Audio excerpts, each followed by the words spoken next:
I had been using the stream key. I just swapped to using the account. Sorry. One thing I want to check. Oh, yep, we're good. It's up. It's up? I think there's some delay here. Yeah, there we go. Okay, excellent. All right.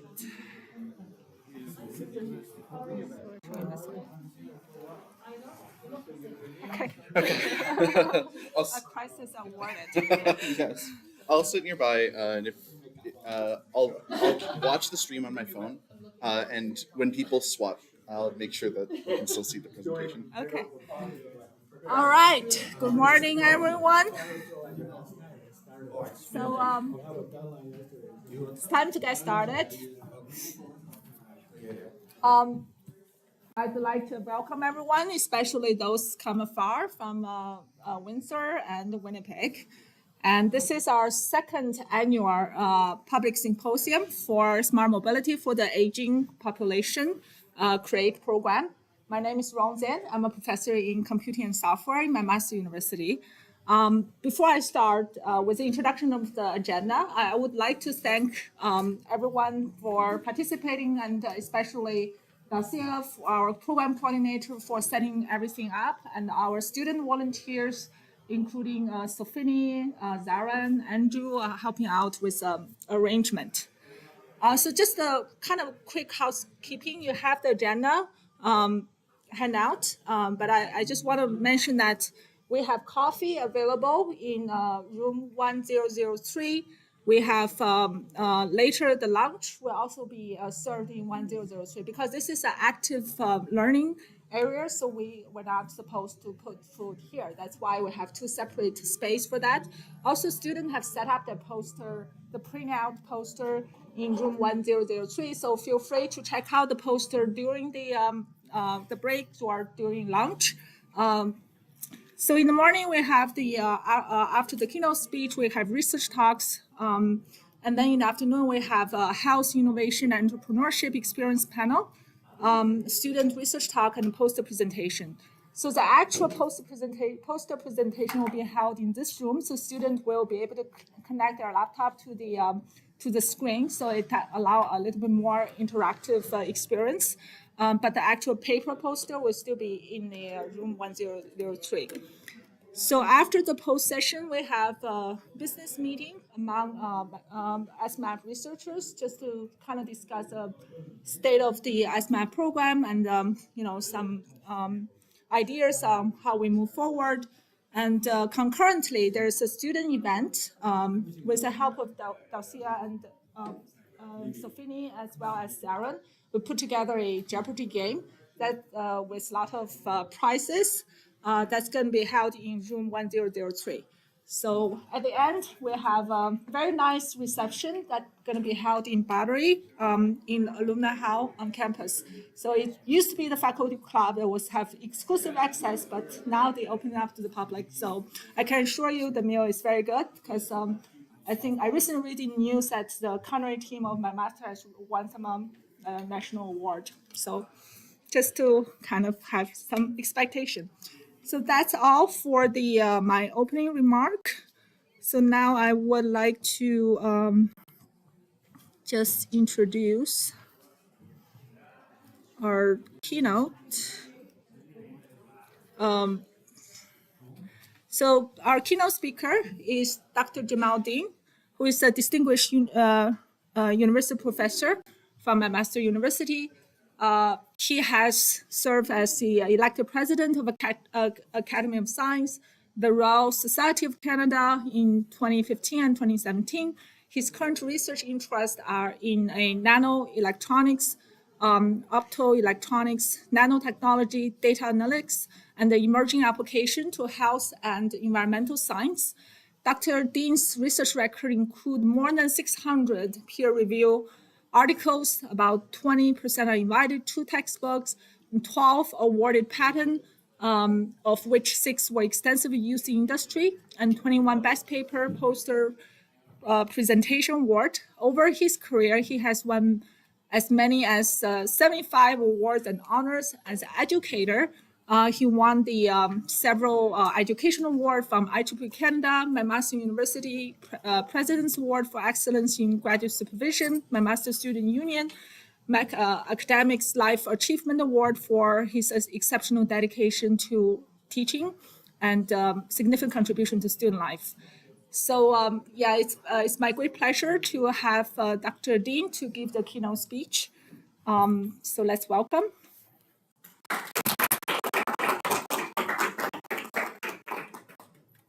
So sorry, I have to pull your slides up.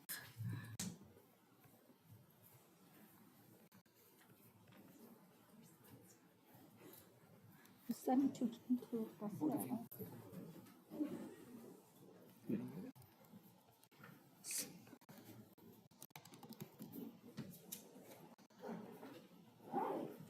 It's not here.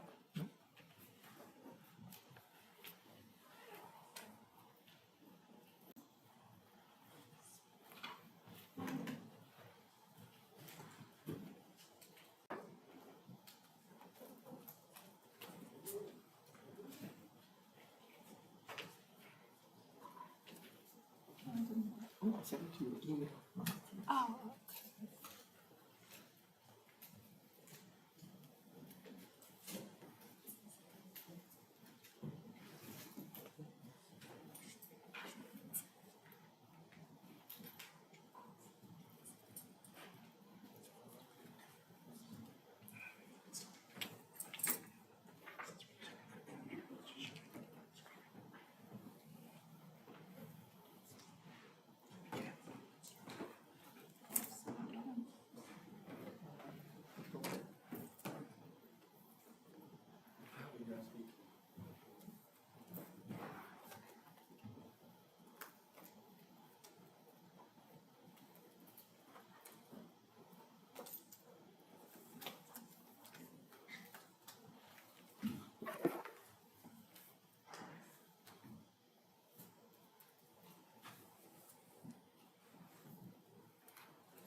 One second, I'm trying to get the slide up.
It didn't go to you. So again, my message.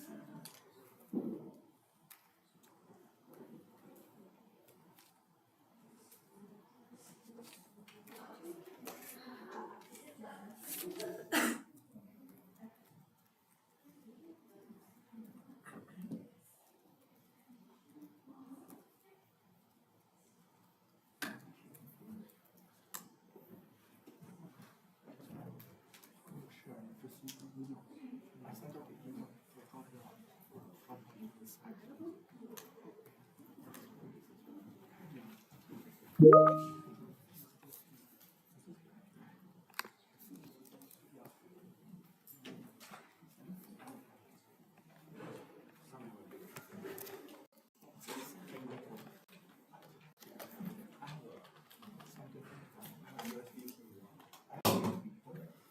have it here.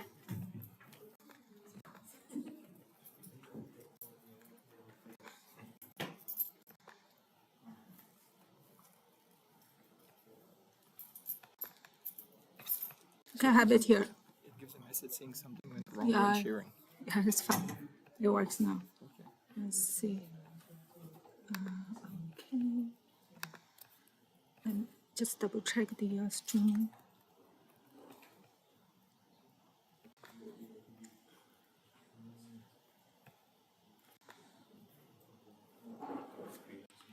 Stream, the same problem. Oh.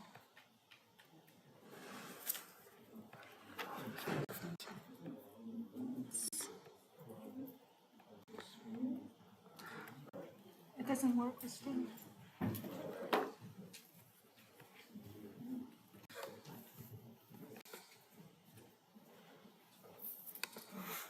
Oh, okay, it's up. Sorry, just this thing. Yeah. Thank you. You just. Sorry. We should okay then. I think you can just look at the stream. Sorry.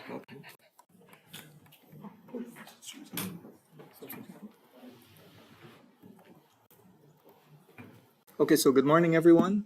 For me, this is very difficult because I have to keep turning around when I eventually will find me falling. So I'm not accustomed to being in a room where I'm in the middle and people are around me. I've been in a semicircle, so I don't know whether to look this way or this way or this way. So I apologize if from time to time you see my back. Maybe later we can move. Everyone move over there. Or yeah, actually it's better. Then I can look. Later. Why not now? Yeah, It's up to you guys. yeah. If you move so, then it will be easier for me. That's okay. You're here, but there and there. You have to. So we can face the mouth. Yeah. We're just over here. Yeah. Oh, stay here. That's okay. You're good enough. Yeah, you can just wheel yourself. Yeah. Okay, so while you're moving, I can start. I'm already 8 minutes late. So Rong asked me to give a talk about the research we've been doing for the past several years. And what I've done is I've titled the talk Wearable Sensors for Ubiquitous Healthcare and Active Aging. Now, since some of you may be in biomedical engineering, some in computer science, some in electrical engineering, and some in health sciences, what I will do at the beginning is give you some explanation about the title, why we choose those specific words. So first, about wearable sensors. So wearable sensors are sensors that should be with many characteristics. And here I list some of the characteristics. It should be user-friendly, non-invasive. It should be small size, low power. It should be robust. It should be able to last for a very long time, and it should give information in real time. The sensors could be physical sensors, chemical sensors, biological sensors, and they all give information, and they're used in many applications. So for example, they're used in point-of-care systems. For those systems, we want mobile connectivity, and importantly, there's more and more move towards autonomous operation. So you just put the sensor on, it starts functioning, and it starts giving you information. And three of the important characteristics of such sensors are for diagnostics, for monitoring, and also for feedback, especially in the context of biofeedback. So that's the first two words in my title. The second two words are ubiquitous healthcare or U-healthcare. And this means healthcare to anyone, at any time and anywhere, at typically low cost, and in the best of circumstances, no cost to the user, right? There should be no location, no time, or other constraints. And if we have ubiquitous healthcare, then this will allow us to increase coverage of the whole population, and the healthcare quality in general can improve. The last part is active aging. And the WHO, this is the World Health Organization, defined active aging as a process of optimizing opportunities for health participation and security in order to make people have a better quality of life as they get older. Now, when we talk about active aging and healthcare, what we mean is physical health plus other things. And these other things, very often, we don't talk about. Those other things are your mental health, your social health, and your spiritual health. In this case, spiritual health is not used only in the context of a religious spiritual health, but also in the sense of having a meaning to your life, a belonging, a purpose, and an identity for the people who are not religious. So again, physical health should be combined with these other three characteristics, which are mental, social, and spiritual. And again, spiritual is the broad context, not only the religious context. So that's a quick explanation of the key words or phrases in the title of my talk. Now, I have several slides to motivate you as to why this is a really important area for us to work in. So first, if you look at the population by age and sex, for the three biggest countries in the world, currently this is China, India, and United States. In the left picture, and then immediately to the right of it, is this status in 2020, and then fast forward 40 years. The key point in this graph is that you can see the bulge is actually moving up. And on the y-axis is the aging population in terms of ranges. And the x-axis are the number of people in millions. So this is a huge problem, but huge problems also offer huge opportunities. What this tells us is that we as researchers can refocus our efforts, and the same efforts we've been doing for the normal population, we can put part of those efforts towards the aging population. And whatever we do for the aging population can have a huge impact. Now, these three countries make up around 40% of the world's population now. So whatever you do can have a huge impact to a large number of people worldwide. You can also see the demographics here. So half the world's population live in 7 countries. And if you look at Asia alone, it's more than 40% of the population. And Asia is also going to have one of the largest aging demographics. In fact, the country with the biggest problem with respect to aging demographics is Japan. And it continues to be Japan way out into the next several decades. Here, you can also see it in terms of percentages. So this is the percentage from 2015 going to 2050, so in the span of 35 years. And you can see that in North America, we didn't increase that much. We went from 15% to around 23%. But when you look at Asia, it's going from around 8% to almost 20%. And since they have about half the world's population, that 20% is going to be a huge number. Unfortunately, the Asian countries, other than Japan and Korea, are not among the richest countries. So in addition to this aging demographics, there's going to be a huge financial problem that is going to cause social problem, and that's going to affect the aged population, healthcare, social needs, mental needs, etc.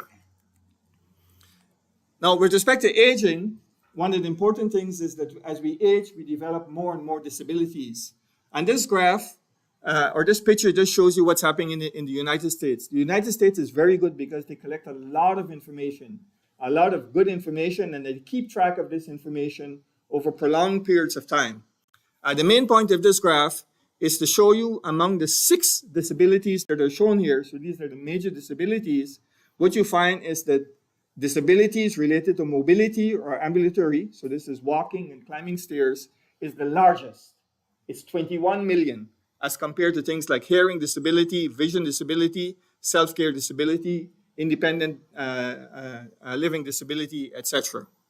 And if you look at the breakdown, you can see that again, disability related to mobility or ambulatory disability is around 14%. And one important characteristic to bear in mind is about 26% of the American population have some form of disability. So any research you can do to address some problems that are listed here, again, can have a huge societal impact. And one of the points I want to emphasize to the young researchers is that in the past, when I was a student, We just focus on doing original research that can make a contribution to knowledge. One of the things you should concentrate on as people who are going to be enjoying your lives for many decades to come is not only to do original research that can make an original contribution to knowledge, but also to try to focus part of your research effort so that you can make a contribution to society. So I want to emphasize that. Not only a contribution to knowledge, but also a contribution to society. Then you will feel much better about the quality of work that you've done and the impact it could have. Whatever little impact you do, combined with the impact of your colleagues, when you add them up together, the aggregate impact would be huge. So please think about this when you're doing your research. Now, disabilities are not spread evenly among all the ethnic groups. And this slide is important because it shows you how we can divide the ethnicity according to the ethnicity in the American population. And what you see is about 30% of the First Nations people have a disability as compared to blacks, which is 25%. And typically the First Nations and the blacks are among the poorest in our society. So if you think about this, what you can see is that disability and the problems you will have as you age is very often tied to your financial circumstances. And one of the ways we can actually improve the problem related to disability is to make sure that everybody have a decent life. Fortunately, we live in Canada, and we've moved a long way towards that as compared to America and some other countries. If you look at the percentage of adults with disability who are obese and smoke, you see exactly the same thing reflected in the top picture, that the people who have the most problems are the most vulnerable people in our society. This is the First Nations and the blacks. So if you can do something to address this, it would be great. Now, how about the Canadian context of aging? So I've told you a lot about the American context, so let's look at the Canadian context. And in the Canadian context, the government has a very good website, Active Aging website, so the picture is shown here. And Active Aging Canada members, again, subscribe to the WHO definition of active aging, and that's shown in blue. And they want to focus on physical activity while recognizing the critical linkages to physical health with social health, mental health, emotional health, and spiritual health. In terms of active living exercises, you can see many that are listed here. And today I will just focus on the first one, and I will explain to you why I focus on walking. But you can see there's a lot of things that can enable you to have an active living lifestyle. What are the benefits of active living? If you're walking, you can get to meet new people, you can feel more relaxed, you can enjoy nature, you will sleep better, and you can also have more fun. Some of the benefits from regular physical activities are listed here. So in terms of your physical and mental health, you can continue to live independently. And active aging may also allow you to continue to live in your own home if you keep some of these activities going. Scientists that have been studying this shows that active living has a lot of implications in terms of diseases. And many of these diseases are chronic diseases that we get as we age. Things like heart diseases, high blood pressure, diabetes, etc. So as you can see, a lot of the words in the title of my talk can have a huge impact to how we live as society if we as engineers and scientists try to allocate a portion of our research to addressing some of these problems. You can also find news articles. So when the popular news media begins to talk about things, you should know that it's becoming a big issue. You can find things like aging population will challenge healthcare systems all over the world. So this is from Forbes. You can find aging in place programs that really work from Forbes magazine. And again, if you read a lot of these articles, you will find that they identify 4 big problems. The first one is that the healthcare system is overburdened. And if we have wearable sensors that can allow us to have ubiquitous healthcare, we can help to relieve this overburdening. Since we have an aging demographics that is increasing rapidly as a function of time as we progress into the future, there's going to be huge pressures on important aspects of the retired people, things related to pension, your social security, and unemployment benefits. Also, many countries want to reduce the retirement age. Now it's 65 in most countries. They want to reduce it to 50, and some countries are even proposing 55. So the earlier you retire, the bigger the pressure is going to be on the social and financial infrastructures of most countries in the world. And the last is there's insufficient old age homes. So if we can age in place, this can also address that problem. And one of the things that active aging allows us to do is to age in place. Now, how about smart wearable healthcare devices? So as students, you should also be concerned with how industry is evolving and what is the need for those specific industries. And one of the ways to look at this is to look at forecasts. What are the financial forecasts of specific industries? And if you look at smart wearable healthcare devices and its markets, it's expected to grow by about $16 billion over a 4-year period. That's a compound annual growth rate of around 14% during this forecast period. And the main products are things like fitness bands, smartwatches, smart glasses, and you can see a lot of the big companies are involved here. Companies like Apple, Omron, Samsung Electronics, etc. However, one of the problems currently is that most of these wearable devices cost a lot of money. So this is a huge barrier for it being widespread deployed in the population. The global wearable healthcare devices from 2021 to 2026 to 2022 is going to grow from 16 billion to 30 billion to 61 billion. So again, the compound annual growth rate is around 13%. And the reason this is growing so fast is that many people are becoming more aware of their health. And as we become more aware of our health, we want to have more information. And these devices would allow us to have relevant information in a timely way so that we can plan interventions as needed. So we should expect that the smart wearable healthcare devices to evolve rapidly as a function of time. So that's to really motivate especially the younger people so that they allocate part of their research time to this important area. Now, what do we mean by smart sensor? So I thought I should define that for you. So smart sensors are devices that are typically made up of 3 components: the physical device itself, the processing node, and also some form of communication. The physical device are typically transducers that would measure things like motion, temperature, light, and they convert these measurements into electrical signals that are then processed, stored, and we can communicate it using the communication module.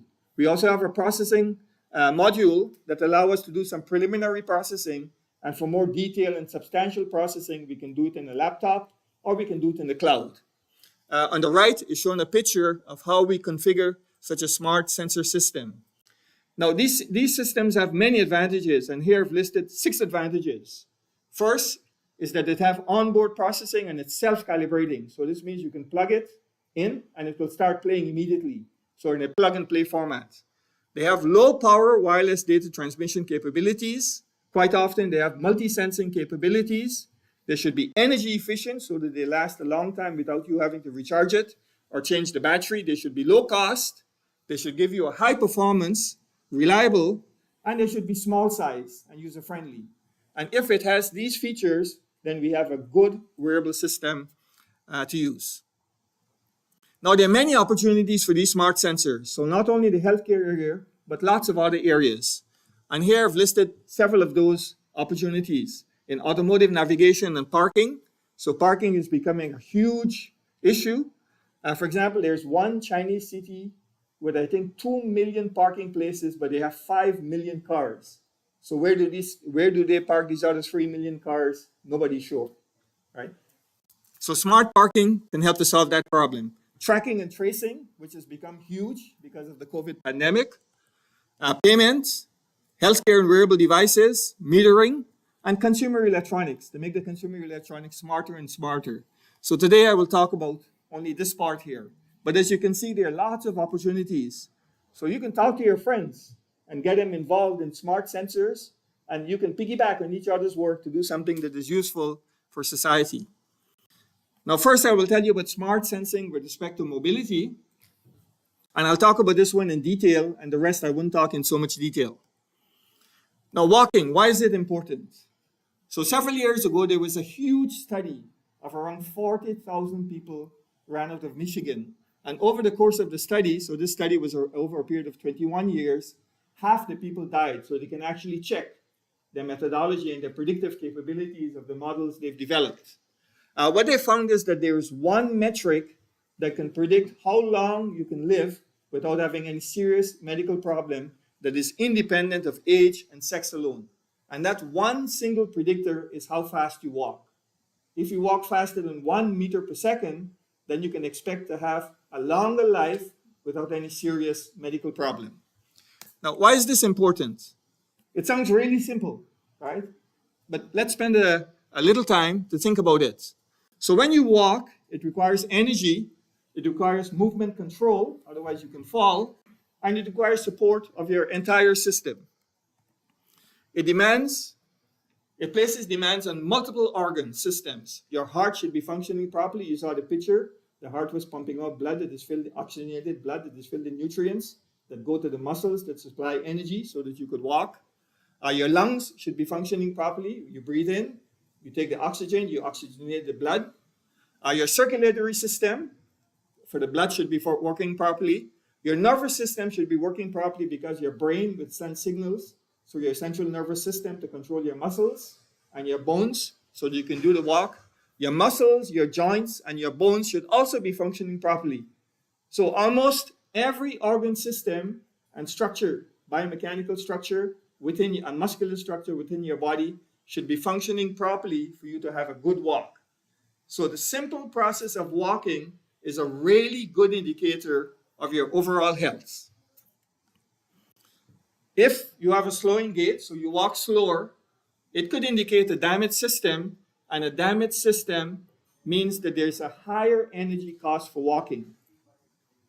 Now, how can you simply check that you have a higher energy cost for walking? So one of the simple tests you can do is to walk very quickly for 500 meters. So again, more than 1 meter per second, very quickly for 500 meters, and see what is your breathing pattern at the end of 500 meters. If your breathing pattern comes back to normal very quickly, then you're okay. If at the end of 500 meters you're breathing like this, and it takes you a minute or longer to come back to normal breathing pattern, then you have a problem.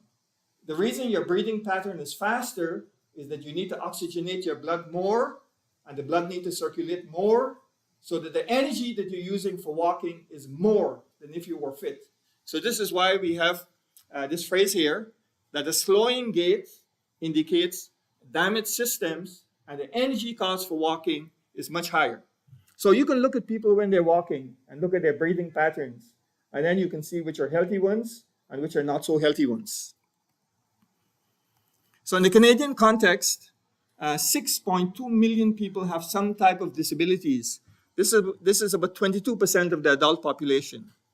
Now, how do we develop these disabilities? So as we age, our muscles, our bones, and our joints undergo changes. And these changes may cause discomfort, it may cause joint stiffness, and it may eventually lead to a reduction of your physical activity, which becomes a positive feedback cycle. When it restricts your physical activity, you tend to do less of it. So as a function of time, you will be doing lesser and lesser and lesser, which is a problem, right? And this can result in weight gain. Then you have to do weight management, or you have to go on a diet, right? So as I said before, 22% of the adult population, which is about 10% of the total population of adults in Canada, have a mobility disability. Now, this is just a picture to show you some of the words we use when we walk. And the important words for you to remember are stance and swing. And when you walk, your stance is about 60% of one cycle, and your swing is about 40% of one cycle. And swing is when your foot is in the air. Stance is when your foot is close to or contacting the ground. So that's important. Now, what are some mobility parameters? So here we're looking at a torque that you exert as you walk as a function of age. And what you can see, it's decreasing. So what we want to do is we want to use technology so we can make this decrease more gradual to allow you to age gracefully with respect to your ambulatory characteristics or your mobility characteristics. If you look at your walking speed, And this is for healthy people. They're shown in blue. So healthy self-selected, and this is healthy after a 6-minute walk. You can again see that it's decreasing as a function of time. So we want to use wearable technology to help you to improve that. And then if you look at the change in the number of falls as you age, so around 60 is a turning point. And beyond 60, you're more likely to have falls. If you have a good mobility characteristics, then you're less likely to have a fall. So good mobility also has implications in terms of our susceptibility to falls. Now, two important features that we can measure with respect to walking is what is called the gait asymmetry. So this is how your left foot is walking relative to your right foot. So most of you may think that your 2 feet walk exactly the same. This is not true. Usually there's some asymmetry. You don't want that asymmetry to be too big, because then you will be placing extra pressure on your knees and your hips. And eventually you will have knee and hip problems. So one is gait asymmetry, that is shown by this equation. And the other is coefficient of variation, CV.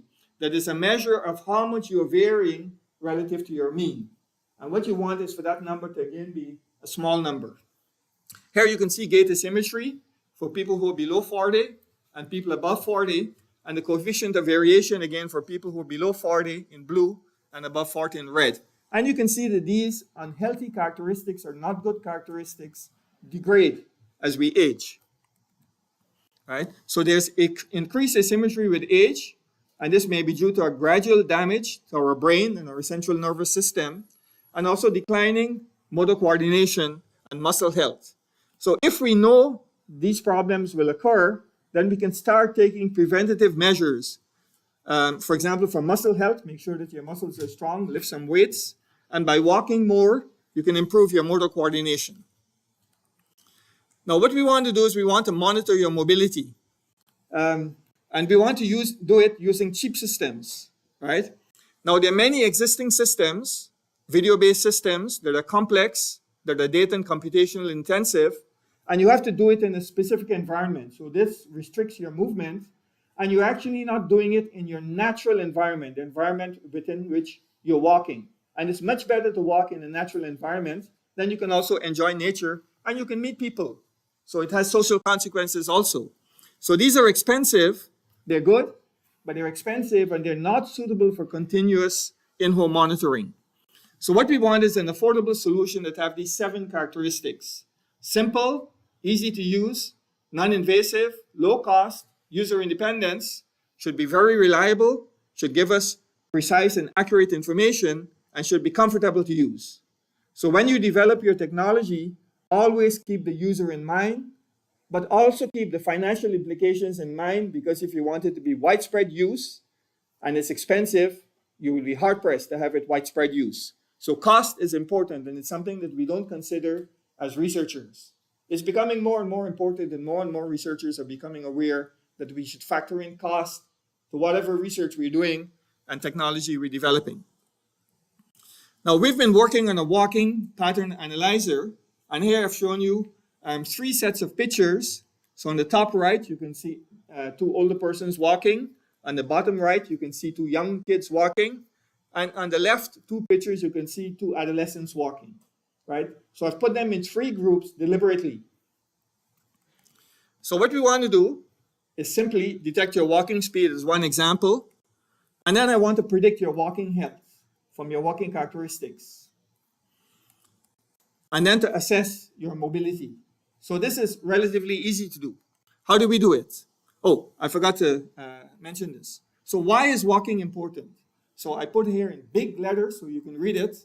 And I'll read it for you also. The great benefit and advantage of walking is that it is the easiest, most convenient, and cheapest exercise for anyone at any age, time, or place.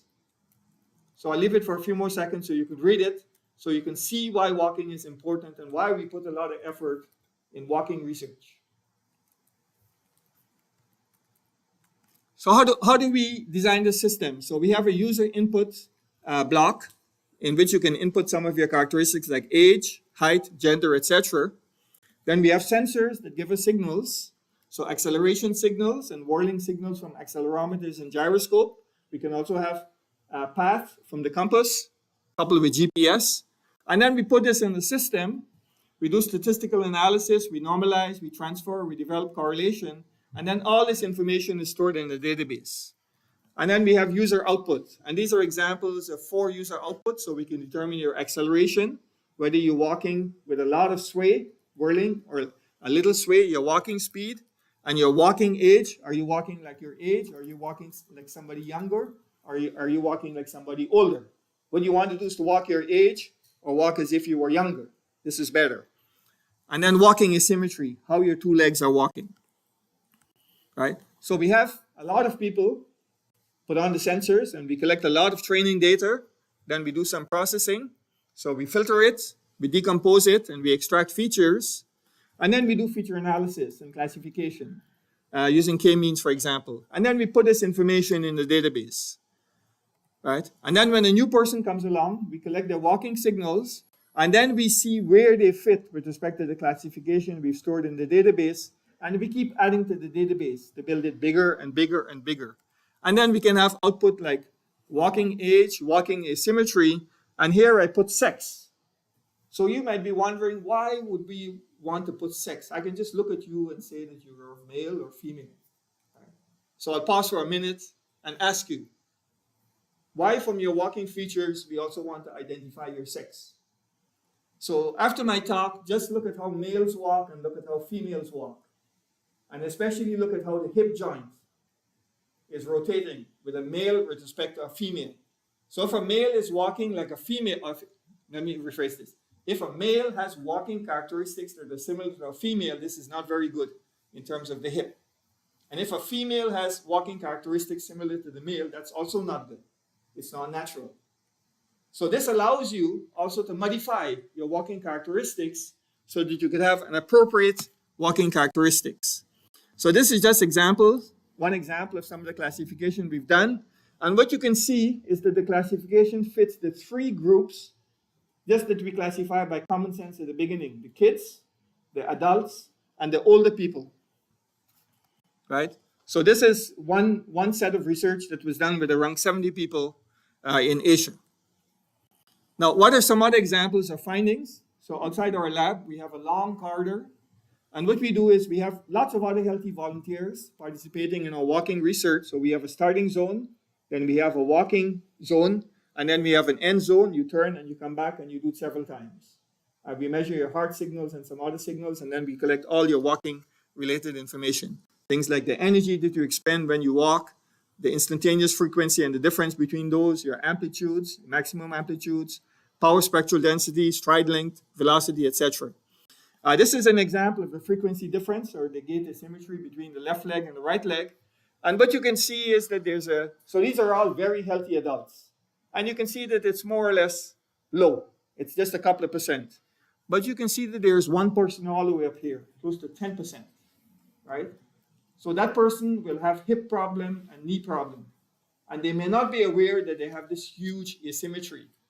So one of the good things about wearable sensors is that it can allow you to identify problems that you may not be aware of. And then you can take preventative and corrective actions to get around those. You can also look at your walking speed.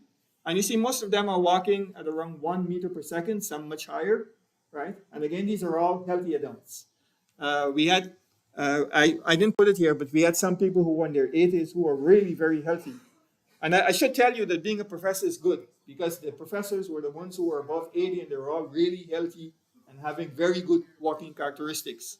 So when you're thinking of jobs, a professor's job is a very good job for good health as you age. We've also used it to look at your joint, and the knee joint is one of the most important joints. So I've put here in the middle activity, walking, riding a bicycle, tennis, jogging, and golf. And I've put how much of your body weight you transfer when you do this activity from the top part to the bottom part through your knee joint. And you may be surprised, when you walk, depending on how fast you walk and your walking characteristics, you make a transfer of 2 to 3 times your body weight through this joint. Now, if you think about it, it's a huge problem if you're obese, because for every extra kilogram that you have, you're transferring 2 to 3 kilograms more on your knee joints. So that's a good motivation for us to stay fit as we age, right? And all of us have to walk. Walking is something that we do naturally, and we do it to carry out our daily activities. You can look at the other ones. There are knee joint disorders. So here I've listed a whole set of knee joint disorders that we should pay attention to.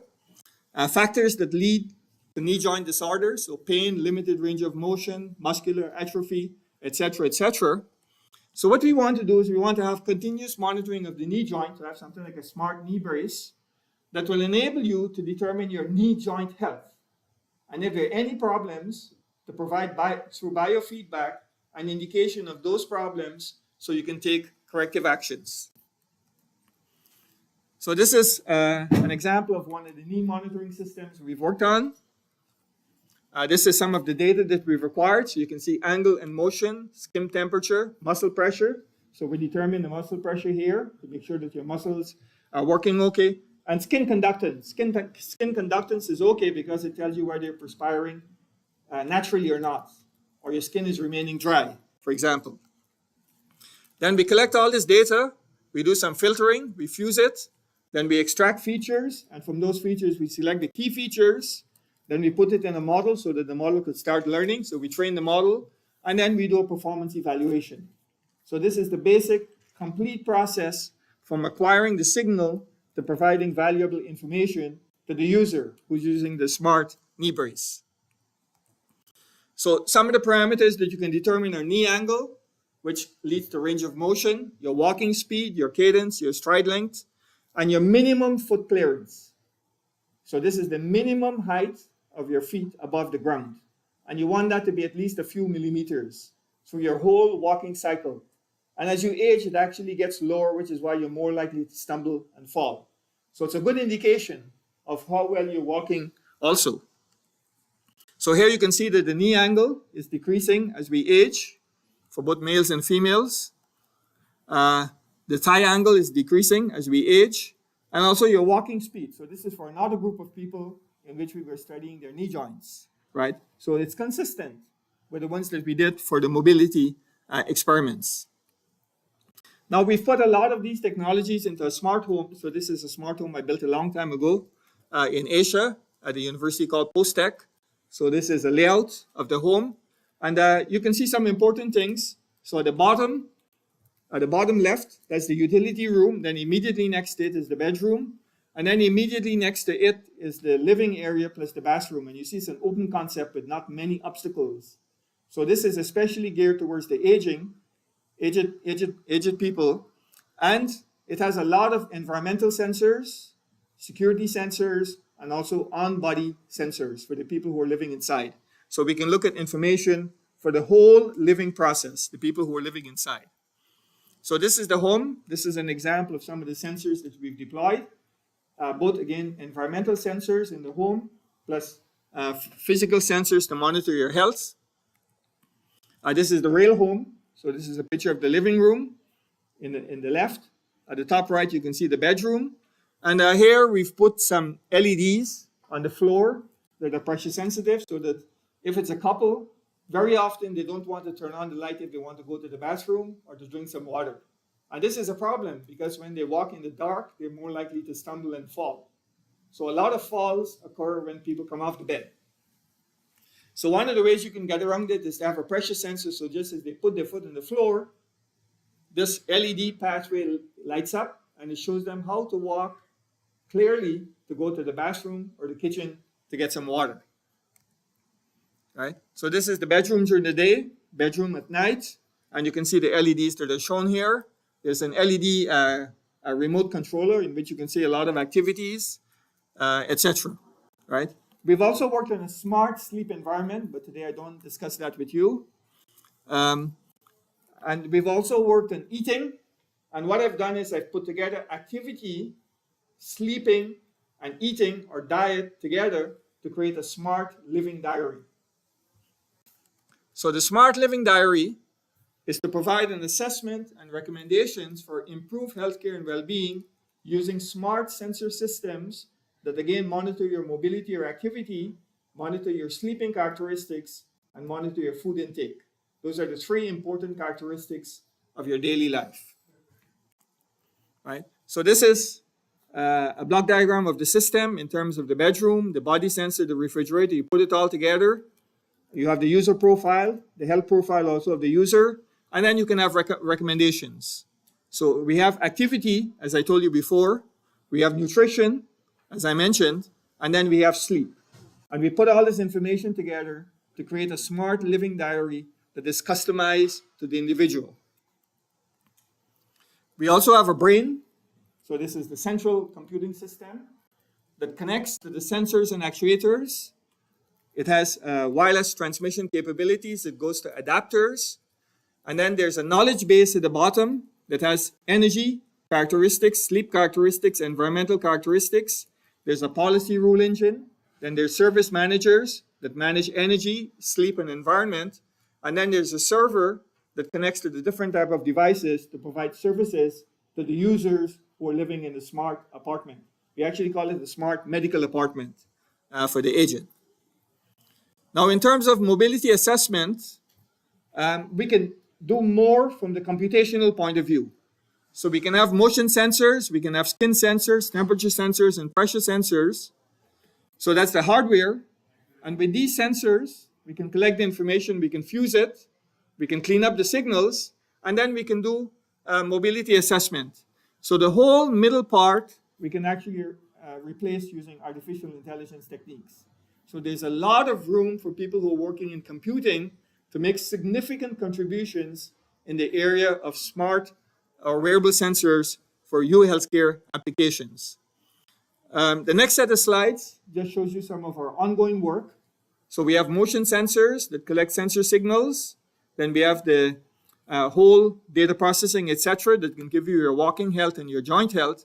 And the whole bottom block could be replaced using artificial intelligence. So this is another example of the role that smart computing or smart software is going to play in the evolution of wearable healthcare devices for ubiquitous healthcare. Now, what are some of the work that we're currently doing? So currently we're working in a multi-sensor data acquisition module. So this is a module that is specific for chronic and infectious disease. So it can, for example, look at people who have had COVID or other types of chronic disease like heart disease, lung disease, etc. So we have ECG sensors, temperature sensors, a microphone to monitor sound, both sound of the chest and also coughing sound, inertial measurement unit, and PPG. So with PPG and ECG, we can also get your blood pressure. So we get a lot of information. Then we have a smartphone or a tablet. We have a central server, and then we can display the information, right? So the reusable parts are shown here, and it only has one disposable part. This is the ECG electrode. Everything else is reusable. Now, this is the system that we've built up. So in red are shown the sensors that we're using. In blue are shown the outputs that we get.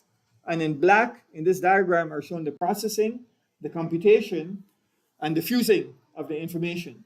So we put all this together, and we've done several tests, prototype testing. So this is an example. In the middle top, you can see the prototype testing being there, being worn. And at the bottom middle shows the different type of sensors that are there. And we've also developed an app for COVID screening using this. These are examples of some of the results. So these are ECG traces that were measured. This is the chest acceleration and the respiratory expansion. So on left is chest movement from the IMU.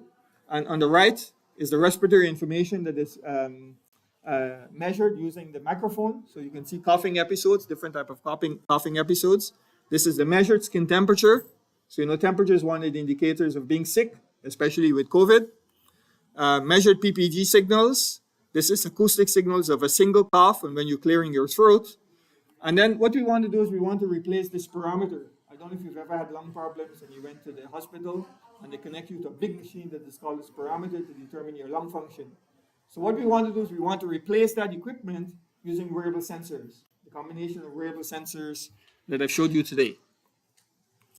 Now, in the last few minutes, what I want to talk to you a little bit about is trends and opportunities in this area. And I'll focus on the individual, on what is called patient-centric care, and what are some of the evolving things that we will see in future. So you can see medicine being reproduced here many times. So there's eco-medicine, nanomedicine using nanotechnology, preemptive medicine, so this is medicine that you take to preempt you having some diseases, regenerative medicine, medicine that will allow you to regenerate things that have been damaged, and digital medicine. If we can put all of these together, we can create a self-care package that takes into account your diet and your nutrition. You should make sure that you have humor and happiness in your life. It will help to reduce your stress. Lifestyle and stress reduction, mind, body, and spirit, exercise and fitness. And then you can put all these together and you can have a My Health and Wellness database. And then with this information, you can see where you stand relative to your colleagues in your same age group, sex, ethnicity, etc. Now, all of this can be used to create what is called an e-health advisor network that is anchored in 4 pillars. The first pillar is the medical professionals. The second pillar would be coaches and advocates. So these are people who help you to become better at whatever you're not good at. Your friends and your family. And importantly, and COVID has really brought this home to many people, online support communities. And that is going to grow as a function of time. So your e-health advisor network will be built on these 4 pillars as examples. So as you can see, there's really a great future for smart sensors that is applied to healthcare and with a target on active aging. Now the future is really very promising, and I've listed 6 possibilities here. So the first is there'll be more interactive AI-based wearable systems for in-home healthcare. You will see this market evolving rapidly as a function of time. Technology is going to keep improving, and this will allow us to reduce the cost. And with reduced costs for these systems, we can have more users for more real-time, continuous in-home monitoring of your health. We can use these systems to also start identifying people who may not know that they're ill. Quite often, when you feel that you're ill and you go to the doctor, you've passed the stage where your illness started. Right? So if we can catch it in the early stages of illness, the outcome would be much better than if we catch it in the later stages. It will also enable medical institutions to use AI for medical research, and then you can create a global healthcare system where you connect lots of different countries, lots of different hospitals, lots of different databases to improve the models that you use for training so that you could have better predictive capabilities. We can bring the future closer with precision and personalized medicine using these capabilities. And in future, you're going to see there are many new jobs that we cannot imagine now. So there's going to be lots of new job creation, especially with opportunities to build advanced AI capabilities that is combined with hardware and again, focused on the user. Now, what are some of the barriers?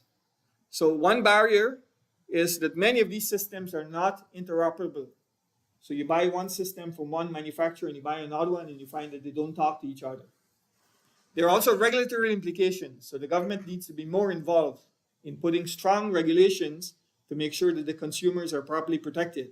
Not only the companies, but also the consumers. There are lots of ethical and medical, moral implications to this type of research. Who has access to your data? To give you an example, you don't want your insurance company having access to some of your bad health data because they could stop your insurance, right? So you want to make sure that you control your data and you provide authorization to the people you want to give authorization to and not to unauthorized people having access. There's also concern about data security and privacy. And very importantly, there's a shortage of relevant and sufficient qualified people to address a lot of these problems. So this is a huge barrier. Now, what do we want to do? We want to put all these together to make you age without having a big decrease in your functional capacity. Whatever function you have, to make sure that you age gracefully. Now, typically, you can have something like this, right? So your early life, you improve your functional capacity, then it's more or less flat or decrease gracefully. But you don't want it to go below the disability threshold. So this is for somebody who's not so healthy. For somebody who's healthy, very, very healthy, you may have in the green. And somebody who's taking good care of their health and aware of their health concerns. So what we want to do is we want to use technology to bring it up, to bring this barrier, to bring the slope down so it's always above the barrier or the threshold for functional disability. So as we age, we can continue to have good functional capabilities so we can take care of ourselves. Right? Very often, we cannot take care of ourselves well because our functional capacity has decreased so much that we need help. Right? So this is very important. So we want to use technologies and software to improve our functional capacities so that we always above the disability threshold. And one of the ways we can do this is using wearable sensors for ubiquitous healthcare towards active aging. So that's my last slide. I should thank many, many students and many collaborators and many funding agencies who funded this work. So thank you very much.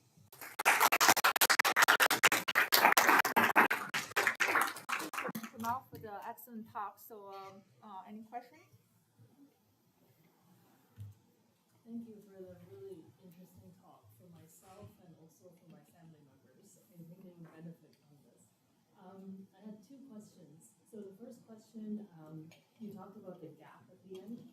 So is there a rehabilitation focus in your work for people maybe who, like in your walking gait analysis, like people who might have devices like canes and walkers? Is there an aspect to looking at how they can rehabilitate with those devices and sort of special considerations with those devices? Okay, so I'll answer that first question. So we ourselves don't do any rehabilitation. What we're hoping to do is to provide biofeedback so that we can actually provide recommendations to you. And we hope that the user will follow those recommendations. There should be some motivation in the part of the user to actually use the information to help to improve their health. One of the recommendations, maybe you should see a physiotherapist. So my second question is exactly the motivation aspect. So in my own experience, getting older folks to use technology devices has been a really big challenge. And you mentioned that sort of in the beginning, user focus. So how do you see technology in terms of what are some of the factors that you feel when designing technology should be considered for seniors? So I'll give you an example. Like my father-in-law, he is prone to falls. He won't even wear the Phillips necklace, which is very, very simple, I think, to use. But I mean, this is sort of maybe a more interdisciplinary question. But in terms of the technology, how do you think we should tackle this user adoption problem? I think most of these problems are going to be solved with a multidisciplinary team. Okay. And one of the things we as engineers and scientists are not very good at is talking to social scientists. And I think we need to have closer connection to the social science fields because they know how to talk to the user much better than we can talk to the user. The second aspect I would say is that we also need to talk more with the people in business. They have much better ideas of how we can develop a marketable product. So I make a distinction between a product that is marketable and a product that is sellable. Right? You know the distinction. Right? Yeah. So I think we need to reach out more to people in these disciplines. So I myself talk to people in social science when I'm doing this research. And the way in which they approach a problem and their thought processes are quite different. We want to build something and get it to work. Very often we don't consider the user and the user needs. So at McMaster there's Mirror, and one of the good things about Mirror is that they try to put these groups together so that we could do work that is bigger than any individual group can do, that is of more benefit to society. I think the second part is what is missing from most of the research that we do. We don't consider the societal part, and very often we don't consider the economic part. Yeah, there are other parts that we also need to consider, but that goes down to the individual research.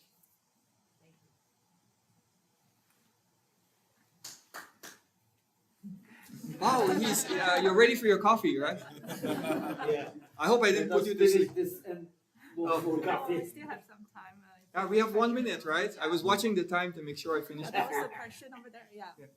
Thanks for a good talk and for the possibility and I think that was a great answer. I'm Audrey Patterson here and I hope that we'll see some people working together around that very question, how do we get people to design things that people will use and want. You mentioned spiritual propaganda and how these devices should promote that. And it made me think of in December there were a flurry of articles about the nocebo effect of wearables, and I admit I didn't read any of them, but I don't know if you or anybody has any thoughts on that. Would people wearing wearables feel worse about themselves, or it actually demotivates them? Do you have any thoughts on that? I haven't read those specific articles, but one of the things that I mentioned at the beginning is that you don't provide a lot of information to the user. You provide only information as needed. And in my opinion, too much information is not good. So you have to figure out what is the sweet spot of the amount of information you should provide to the user. And that sweet spot is going to be individual. And it should be customized to the user.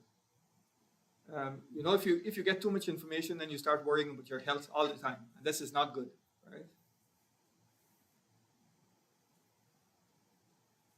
Okay, I'm getting a lot of information. No, I myself, I only use a step counter. Yeah. That's it.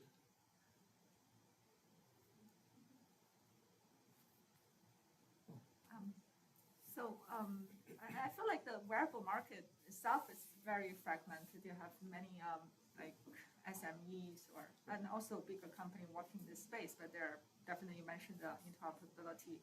So do you see like there's a trend that the market gonna consolidate and gonna be just have a few players in this? No, I think all the big companies are going to get involved. So people that you didn't think would be involved in fitness and wearables devices are now heavily involved. Facebook, Google, Samsung, Huawei. Apple is already there. Yeah, Apple. Yeah. So what they need, most of you may not know, in the semiconductor industry, there's something called International Technology Roadmap of Semiconductors. And before there was this organization, it was exactly fragmented, as you said. And this organization is made up of all the big semiconductor companies in the world. And they get together, and what they do is they create technologies that are compatible with each other. So if I'm designing, let me give you an example, in a 60 nanometer technology with this fabrication house, and I design in another fabrication house, the performance would be almost the same. So you need some type of organization like this where you put people together. So in 5G, there was an organization, Evolve 5G. There's an organization to also evolve 6G. So you need an organization for wearables. I think in the US, they're trying to put something like this together. But the rest of the world, I don't know. Yeah, I think it is almost some sort of a standardization institution.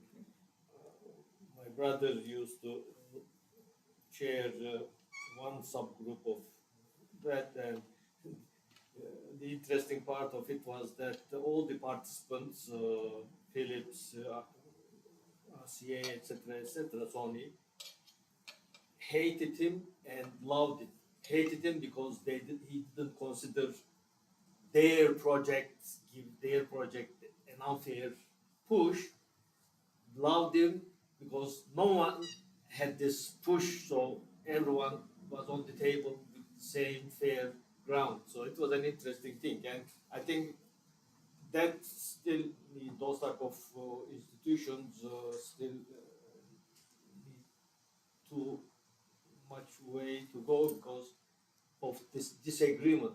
I know this, mine is better than yours. Attitude, I think, is still there. Right, as I said, they can learn from the semiconductor industry. I remember in the 80s and 90s at IBM main foundry, present all the major companies. They had researchers stationed there. So they all developed the technology, then they went back and they used it differently. Okay, thank you. I guess you want to go have your coffee. So again, the coffee is in room 1003, and we'll reconvene at 10:30 for the next section.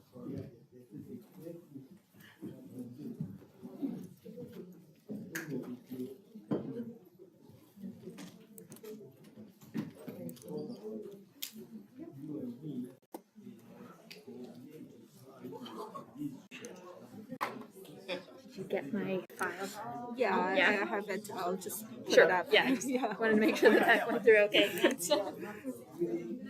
For the purpose of It was a really good presentation. You enjoy it? Yeah. You learn anything? Yes. You got this. Yeah. You get. How are you doing? You will get. Good.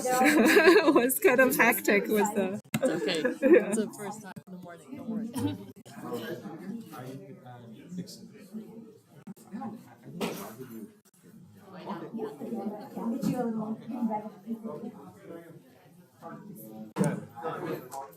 that is because of you probably pushing and giving the ideas. Yeah. Is Sharon here? Yeah. Which one is she? She just, I think, went to the coffee. Because is it pronounced Quinn Vale? Because Julie was asking me how to pronounce it correctly. Quinn Vale. Okay. So I download things to OneDrive, or is it? To Teams? Yeah, from Teams.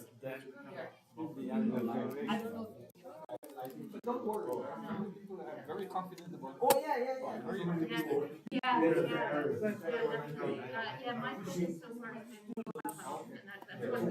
For me, for my future, near future, and near future at some point, right?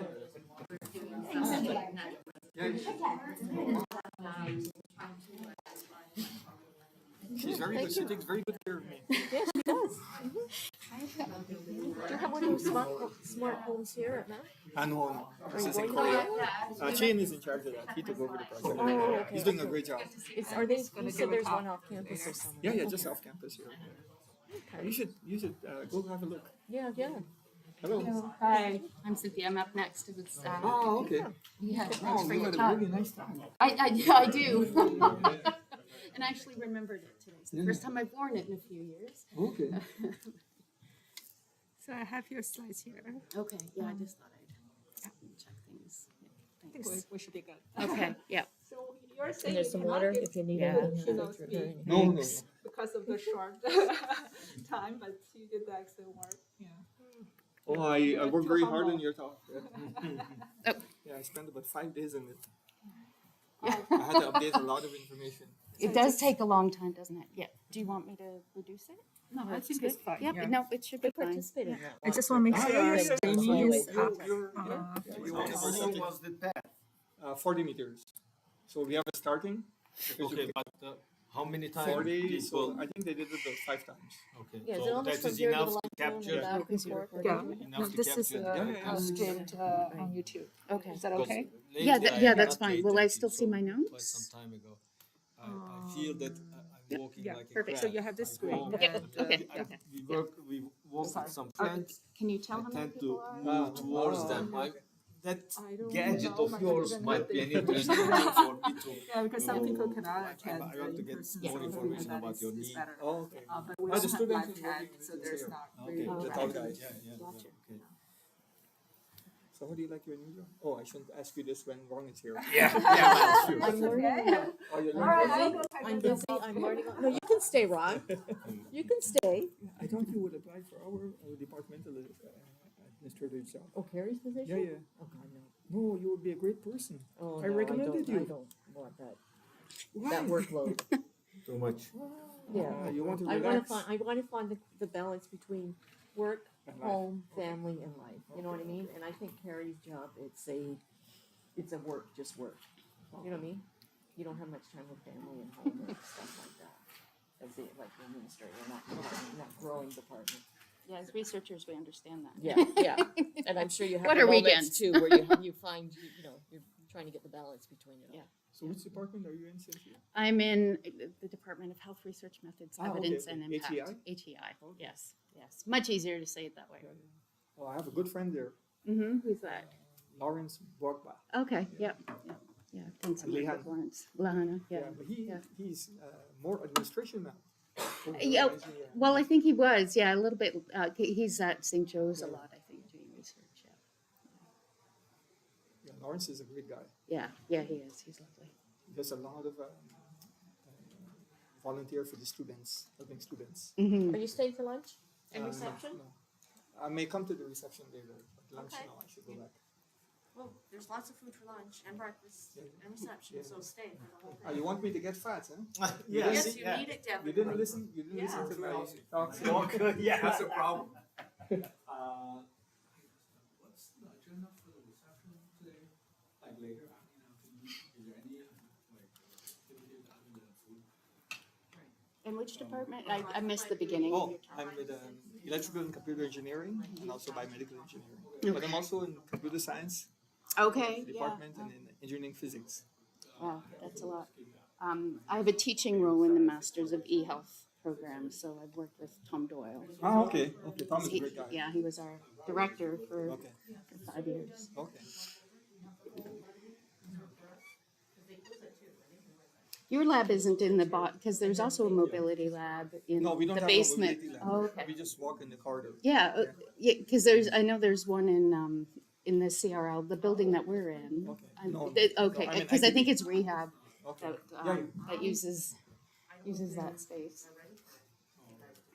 Because they also have, the 6 meter, yeah, Oh, well, yeah, all the Yeah, we had things on the side of the one of my students was doing something with somebody downtown. We were looking at mobility and autistic kids, interesting. but she got busy with other things, so we never finished the work. Yeah. It was a very good project. I still want to come back and look at it. They have a hard time navigating obstacles that are sudden. So very often they run into things. right, So we were yeah. thinking of making something smart that will alert them. Right, so they know ahead of time, yeah. You gonna get a coffee? Or you No, I've just got some water. Okay, I'm good. Yeah. Next stream looks okay. And Don't forget to send your slides, because I said these two. She did. okay, okay. And maybe you want to remind the speaker to stand a little bit to the right during the live stream. The video camera is facing a little bit to the right. Jamal, most of your talk, we only can see half your face. Yeah, because I'm looking at the people, make sure they're not sleeping. Yeah. That's why we sat behind you. Yeah, sleeping on their phones or something. They weren't looking. I also checked see if they're looking at their phones. If they look at their phones, I will make a pop quiz. But what I mean is that you have live stream, a lot of people. Oh, I didn't know that. Okay. Yeah, I'm just saying that the camera is somewhere on the desk, is on the facing a little bit to the right hand side. I'm gonna go steal a copy. It's so more I can have important some for them to members see the copy. slides and see. Did you, Karen? Very good for you.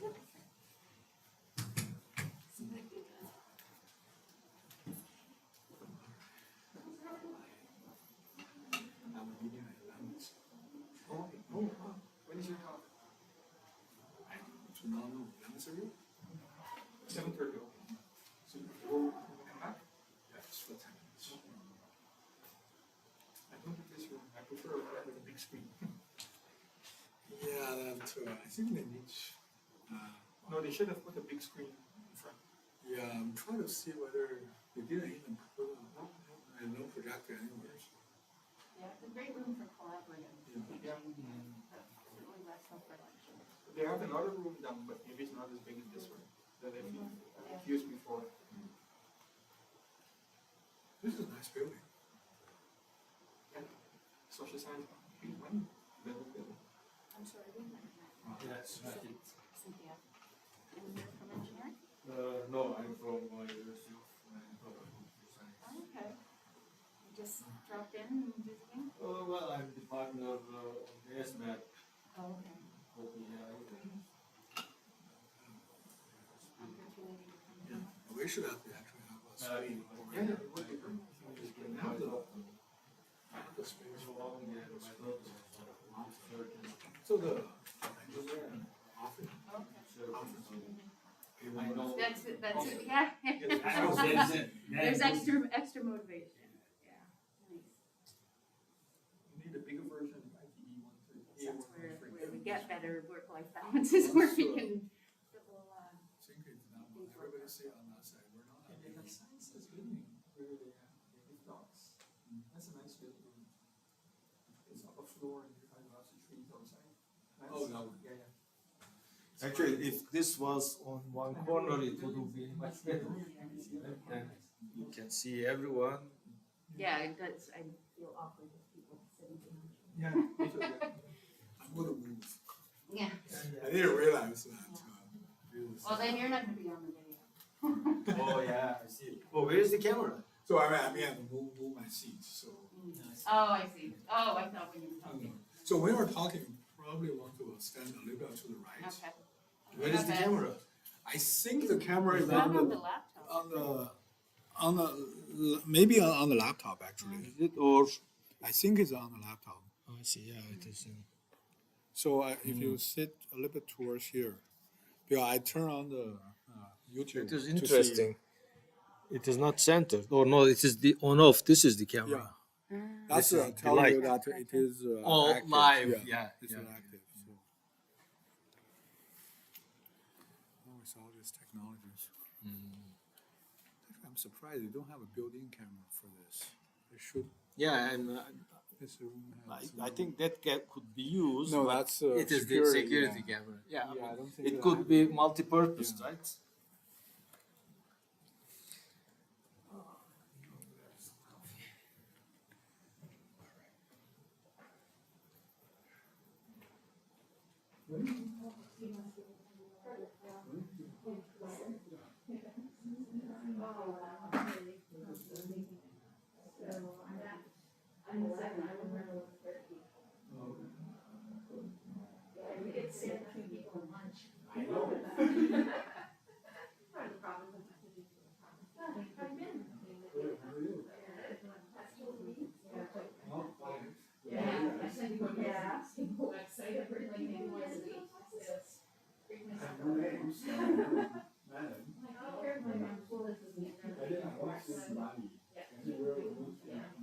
Well, and that's it. We started in a circle, so one of my daughters actually just loves her in her own daughter that she does it.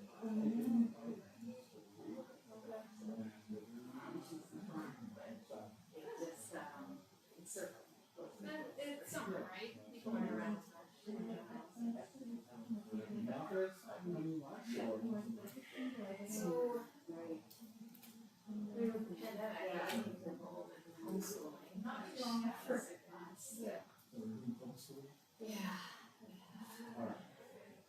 And so and I was teaching.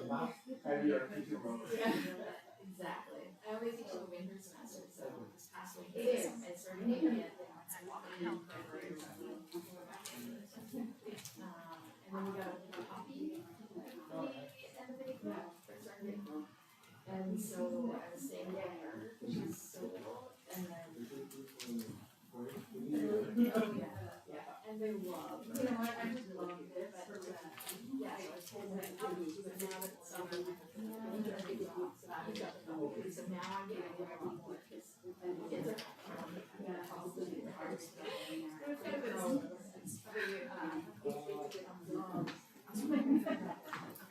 But really,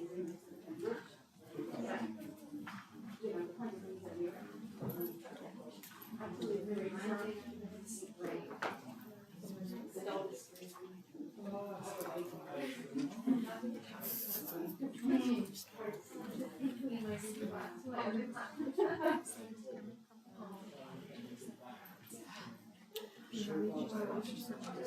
No.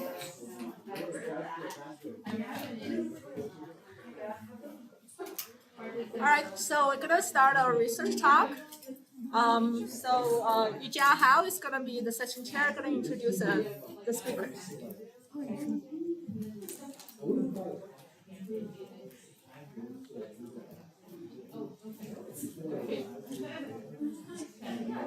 Shall we start? Wait, do you want me to wait for everyone to come in? Or are you gonna introduce me? Yeah. Okay. I'm not sure whether we should start now because not everyone's here. It's okay though. I already let them know we're starting. Yeah, okay. So we will have the research talk from Dr. Cynthia Locker. She's the faculty from the Health Science Department, and she will give us a talk on the topic of the validation of health applications. Welcome. Thank you, Joey. Thanks, everybody. And I'm sure others will trickle in. ask us to bring more people. Okay. So good for me to go ahead and start? Yeah, it's okay. Okay. Well, I'm actually going to start by introducing myself. So I'm Cynthia Locker. I'm an assistant professor in the Department of Health Research Methods, Evidence, and Impact here at McMaster. I've been working at MAC since 2006 in the capacity of a research assistant, then coordinator, and more recently become a faculty member. And during that time, I've also got my Master's of eHealth, and I now I instruct in that program. And importantly, it's an interdisciplinary program between health sciences, business, and engineering. So a lot of the lens that I bring to my own work kind of brings in elements of those three in an interdisciplinary fashion, as we should. And I think that that kind of came up in the question period in the last talk. So the research that I do focuses on evidence-based medicine, digital health, and health informatics. And today I'm mostly going to talk about the use, the evidence that we have for mobile health apps. And basically a call for why it's important that we do clinical validation. So briefly, I'm going to talk about evidence-based medicine, the mobile health app market, what clinical validation means, and how to go about it.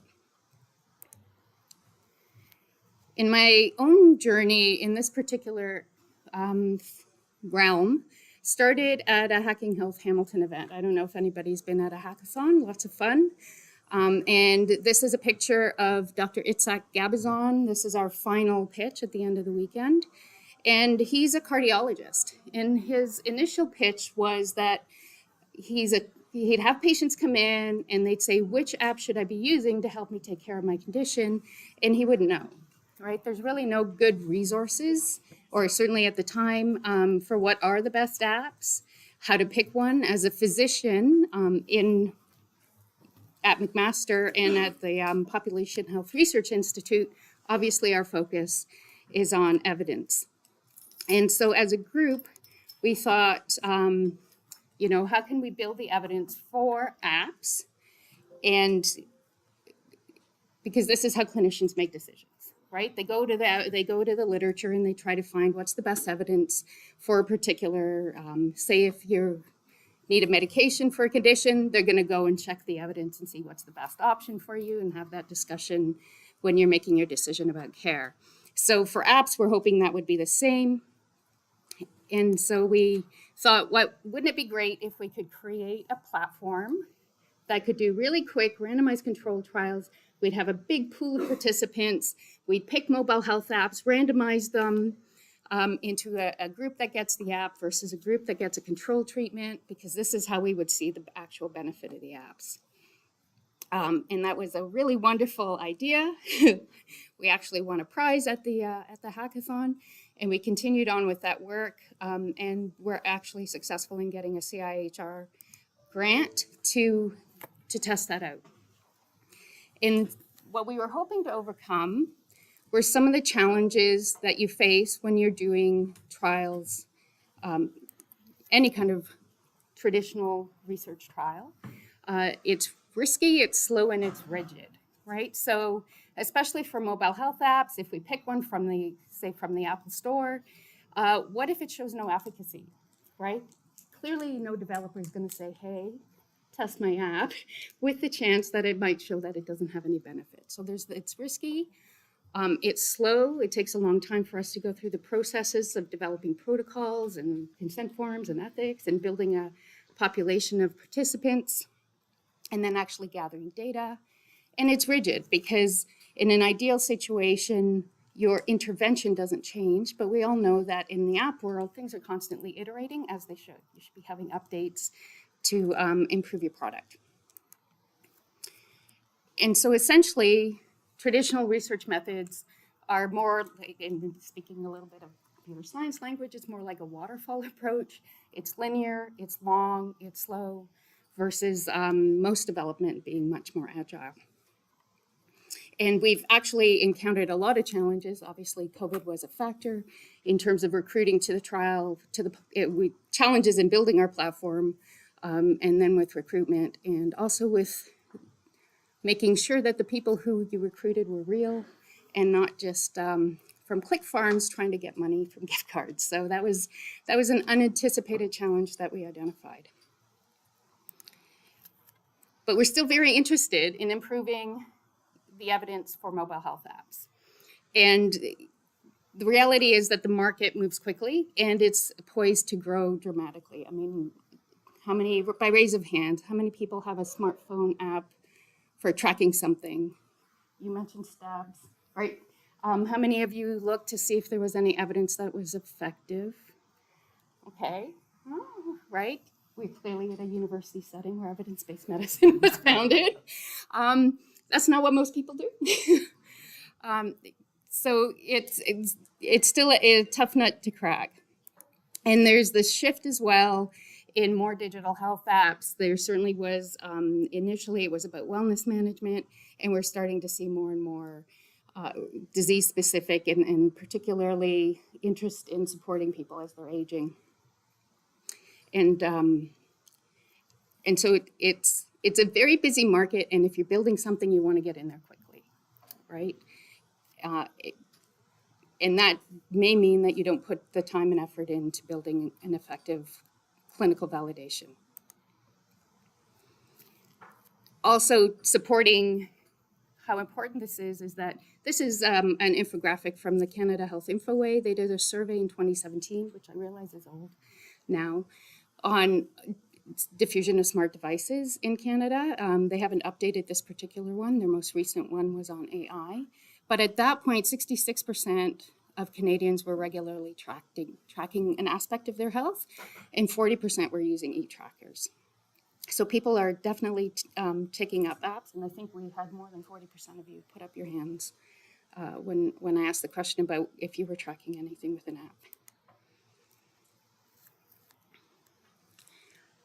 So in the case of mental health, this is, I think, a challenge that's been highlighted particularly through the pandemic, with increases in social isolation and depression and anxiety. And in 2020, 50% of college and university students reported having symptoms of anxiety and depression. And the capital spending in the mental health space for apps has basically tripled from 2019 to 2021 to 680 million. So it's a big market. And there's a couple of challenges with it. Part of which is also looking at efficacy, and we mentioned earlier privacy issues, regulatory jurisdictions, and quality of care. And I like this comment by Dr. Gratzer from CAMH that, you know, they're concerned about the amplification, right? We're amplifying, and that's probably a term that might catch on because I feel like we amplify a lot of things in healthcare. But so there's these issues that we need to consider, and like I said, my focus is efficacy. A recent, this was published in 2020, this group did a survey of the apps that were recommended by wellness centers in colleges, and they looked at 60 college websites to see which apps were being recommended, right? And here again, you would think that the colleges and universities might recommend evidence-based apps. There were 218 apps listed across those sites. 28% of them were no longer even available. 56% hadn't been updated in over 6 months, and only 16% of them had evidence of any efficacy, so any published evidence.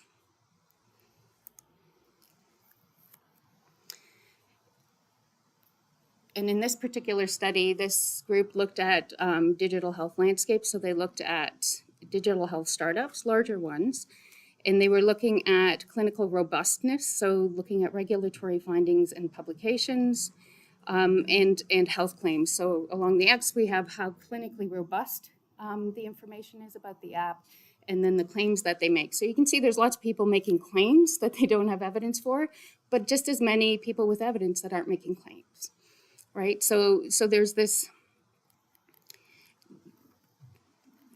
So despite having all of these digital health companies targeting the needs, there's the communication of their claims is low, and we can also improve the clinical robustness. And there was a call to do just that. And there's quite a bit of literature where people are saying, you know, we need better evidence, et cetera. But the challenge I've already talked about once, how you do those particular trials. And so what we've done as a group, given our own experience, and we've also done some health venture programs to kind of consider commercialization and how can we provide a service to assist, is to pivot to supporting developers as they're developing so that you're building your evidence as you're building your app. And because again, our goal is having better evidence. However we get it, we need data. And if a developer can show that their app is actually making the difference that they want to make, then they're more likely to be poised to do well. And so clinical validation basically answers the question, is your app designed with evidence-based components? Because we know there are certain elements in apps that are going to help do what you want it to do. And this gets back to the motivation aspect, right? Behavior change techniques and such. So there are best components to put into an app. How does it support the users? And then what is the effect on what you're hoping to help the person with? And so clinical validation becomes important when you think about what's going on in the market. And what we're seeing in the market is a growth of what are called digital health libraries. And so it's not a new concept. Originally, I think it was back in 2010, maybe earlier than that. People had blog posts, or they would have listings of apps that somebody had looked at. Frequently, they would have physicians vet apps, so look at the usability, look at what the components are, look at the privacy and security, and then they would post those on websites, but it's not sustainable, right? There's too many apps. And so what's happened is now there are digital health libraries that are basically creating a formulary that they sell, right? So they've learned how to make this a marketable solution. And what they do is they do basically a scorecard for apps, and then list them and sell them to things like hospital systems that they can integrate into their health information systems, or to physicians and also to patients. So because they have a better sustainable model, they can actually validate and check the efficacy, check the quality of more apps and keep that a live ongoing library, which is the previous ones were just not doing that. And the other thing is this shift to value-based care. And I know that a lot of this comes from the US, is a focus on quality, cost, and outcomes. But I think we're seeing more and more, especially after the pandemic, of how digital tools can also help people manage their health. And so if your app has some proven efficacy, you're likely to do better on these particular in this realm, and hopefully be more marketable. That's our pitch. That's our hypothesis. That is still yet to be tested because there's not really good data gathered on that as yet. So this is an example of one of those digital health libraries. This is Therapex. They're from Montreal. So it's a Canadian solution. And they create a formulary for health apps that they sell to physicians. You can go and start now for free. You can check it out. But they have a very comprehensive library of apps that they've tested across, I want to say like over 300 different elements that they look at. And again, they have a subscription-based model for healthcare providers. And they also have this particular site for mental health support apps for patients that has been funded as a result of the pandemic. The other big player in this as a digital health library is called Orca. They're out of the UK. They support the NHS app library. So they've got quite a bit of funding, but they're also starting to go into other countries and supporting other countries in developing app formularies. And again, they do the assessments. So those are two of them. There's a couple of others. This is not an exhaustive list, and I had some students for a course project. They looked at some of the assessments that were being done across the different libraries. So you can see data and privacy, security, safety, all of those things are important aspects that you want to obviously have the checkbox when you're being assessed as app developers. And definitely effect is one of those elements that's across many of those.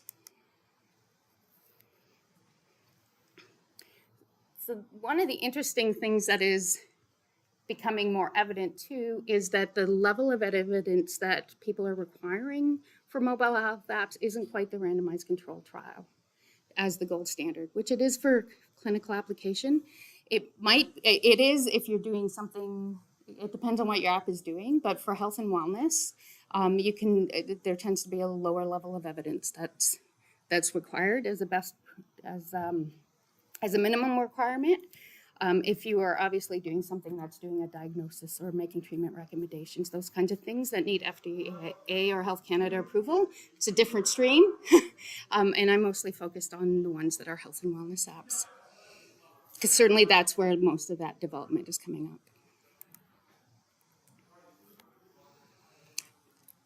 And so this basically highlights that if you were doing treating, calculating, or diagnosis, then you would want that randomized control trial. But if it's more a behavioral change, self-management, then an observational study is appropriate, and it's an okay way for you to gather some of that evidence while developing an app. And I would also encourage publication of findings. So let me just go back. So this one is actually from the ISO standards for health and wellness apps. So there are standards. And this next one is for the NICE guidelines. And again, that's a UK organization, but also a very useful guidance document. And they provide also recommendations on what the level of evidence is. So in terms of building a clinical validation strategy for an app, using these documents to guide sort of the level of evidence that's required, right? So minimal evidence standard here. For one that's a behavioral change app, would be looking at an observational study again, but you could certainly do a best practice standard, and you could consider doing more of a randomized control trial or a before after, something that has a control group.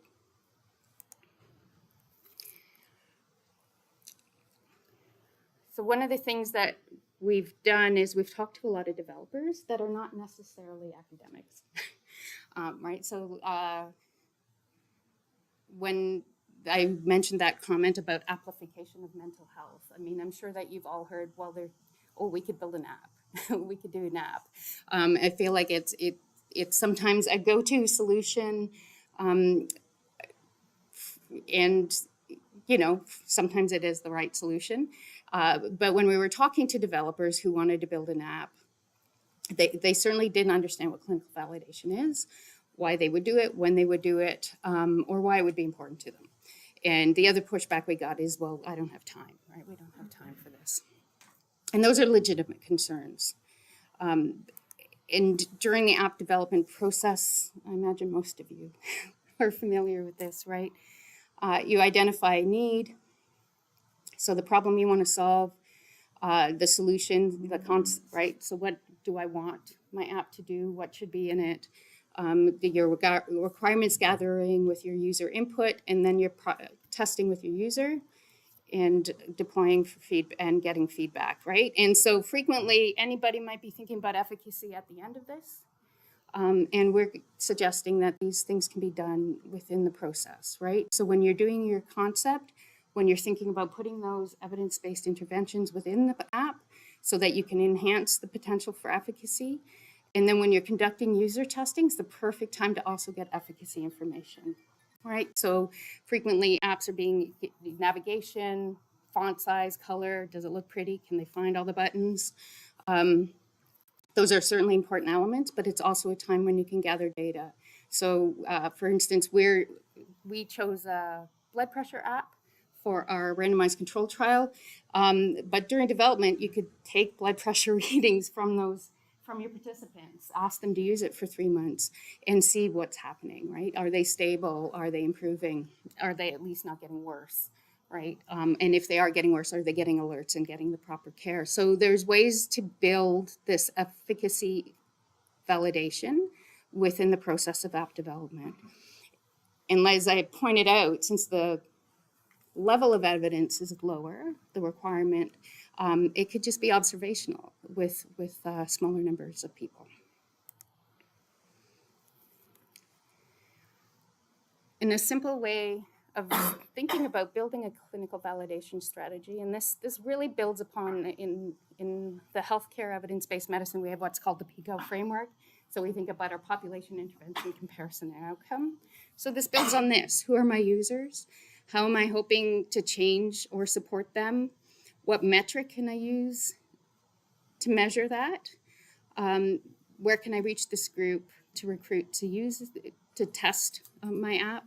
And then how to analyze it. And certainly these are not necessarily competencies that app developers have, but they could partner with folks in the evidence medicine space.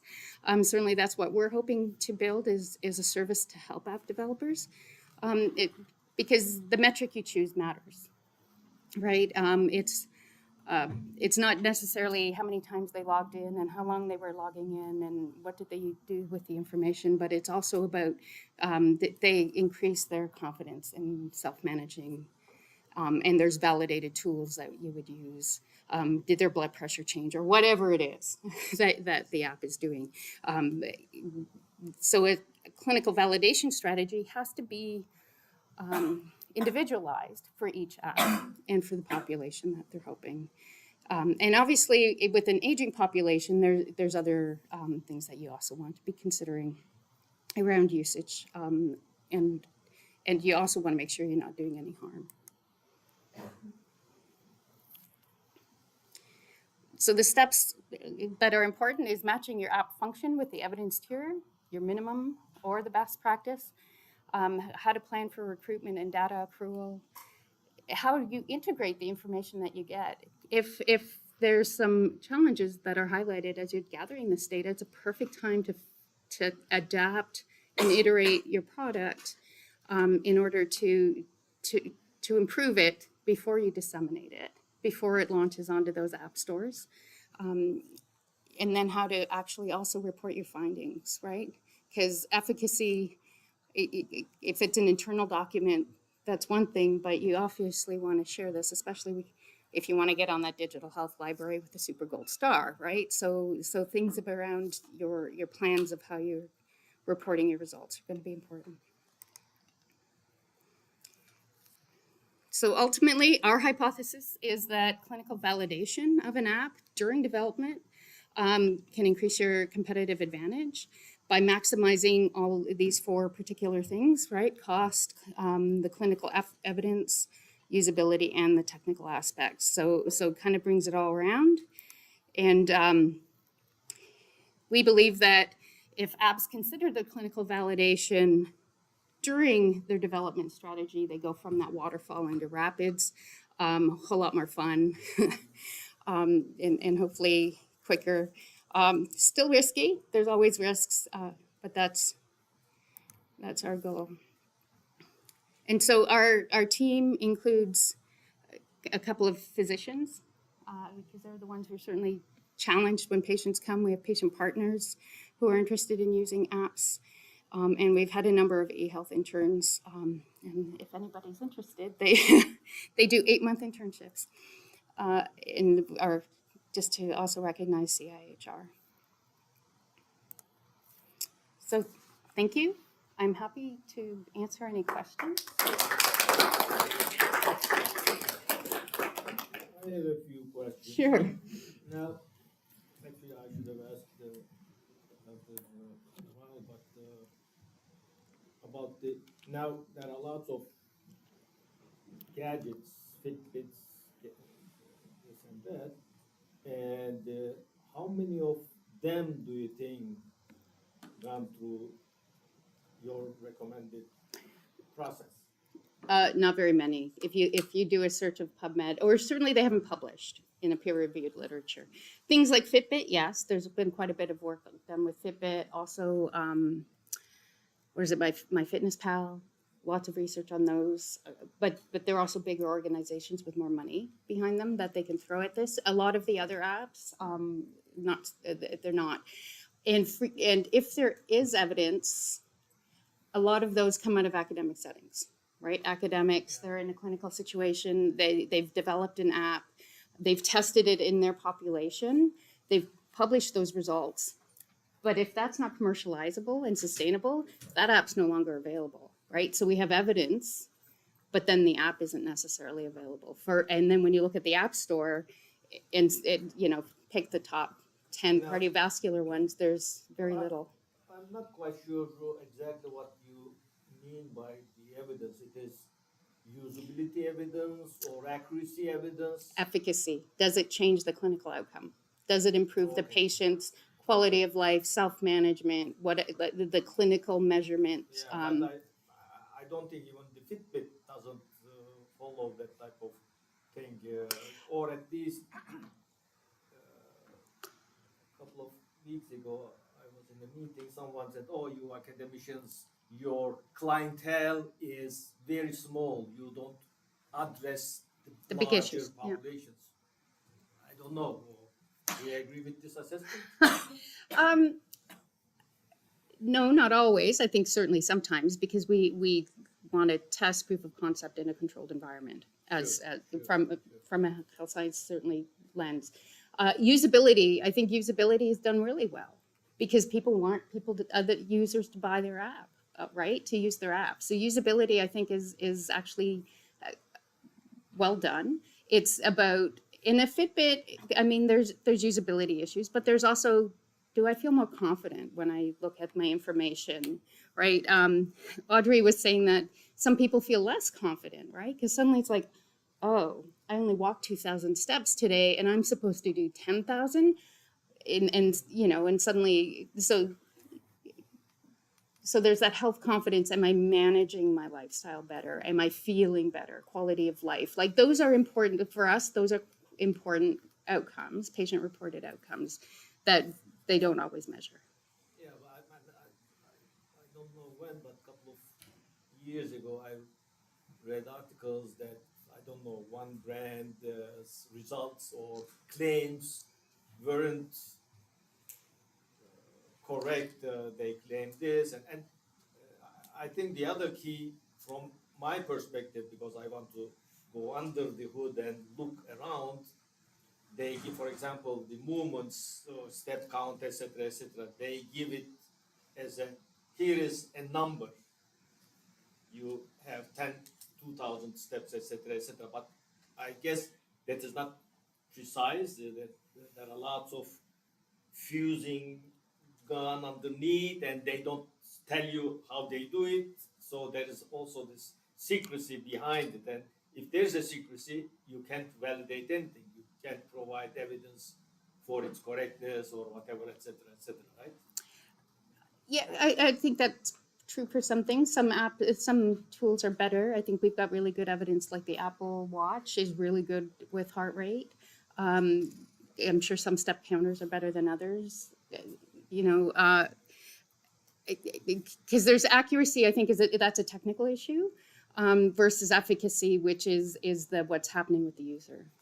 And I think that too often we don't gather that information, and we certainly don't share that information, except for, I mean, that's not universal. It's not every single app, but it helps people make decisions. It helps physicians make recommendations. Yeah, I think part of the coin, which is not really explored well, is the not necessarily the precision, but continuity. Okay, if I'm walking similar distances and my step counts are within 5 to 10 steps difference, then I'm doing a good job, right? I'm happy, I feel confident, I feel tired to some extent, I feel exhausted, it's what I want, type of thing, right? So, Yeah. Yeah, and I think certainly you can attest more to the accuracy of right, Dr. Yeah, but Dean. Yeah, yeah. sorry, there are lots Yeah. of different IMUs, for example. Which IMU you are using? Sorry, in your device? sorry Oh, for interrupting. so- We kind of Oh, need to okay. time. put the discussion offline Okay. and move on to the next. All right, okay, thank you.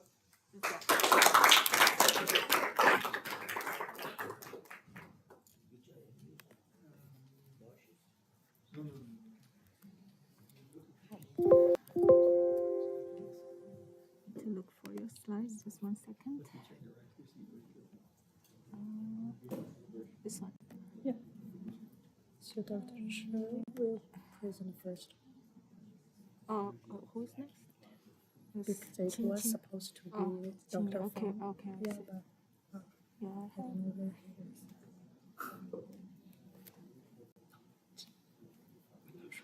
you're presenting next, right? Yeah. Okay.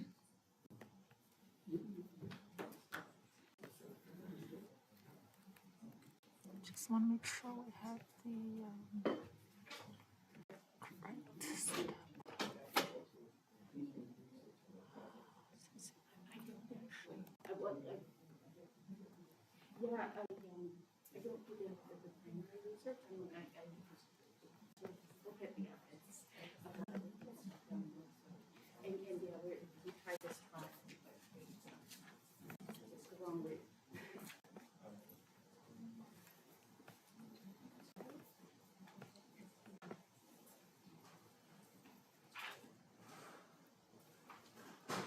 Complicated system, The problem, there are two views.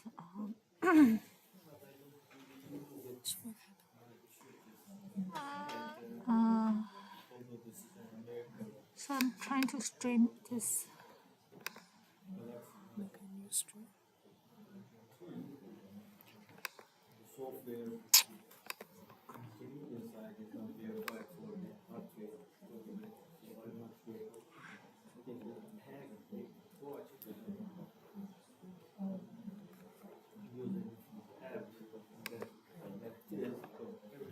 They don't change physical characteristics of this.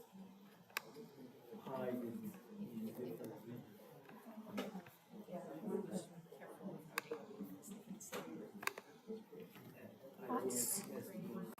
I close the one that. Trying to control it is worse than you can't really control. I gave my friends when it comes to citizen here, so even FBI managed. They have it, Canadians have it.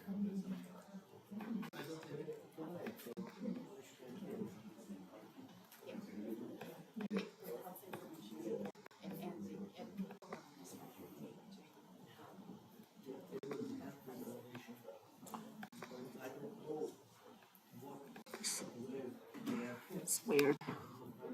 Can I show the the other view? Oh, this one. Okay, good.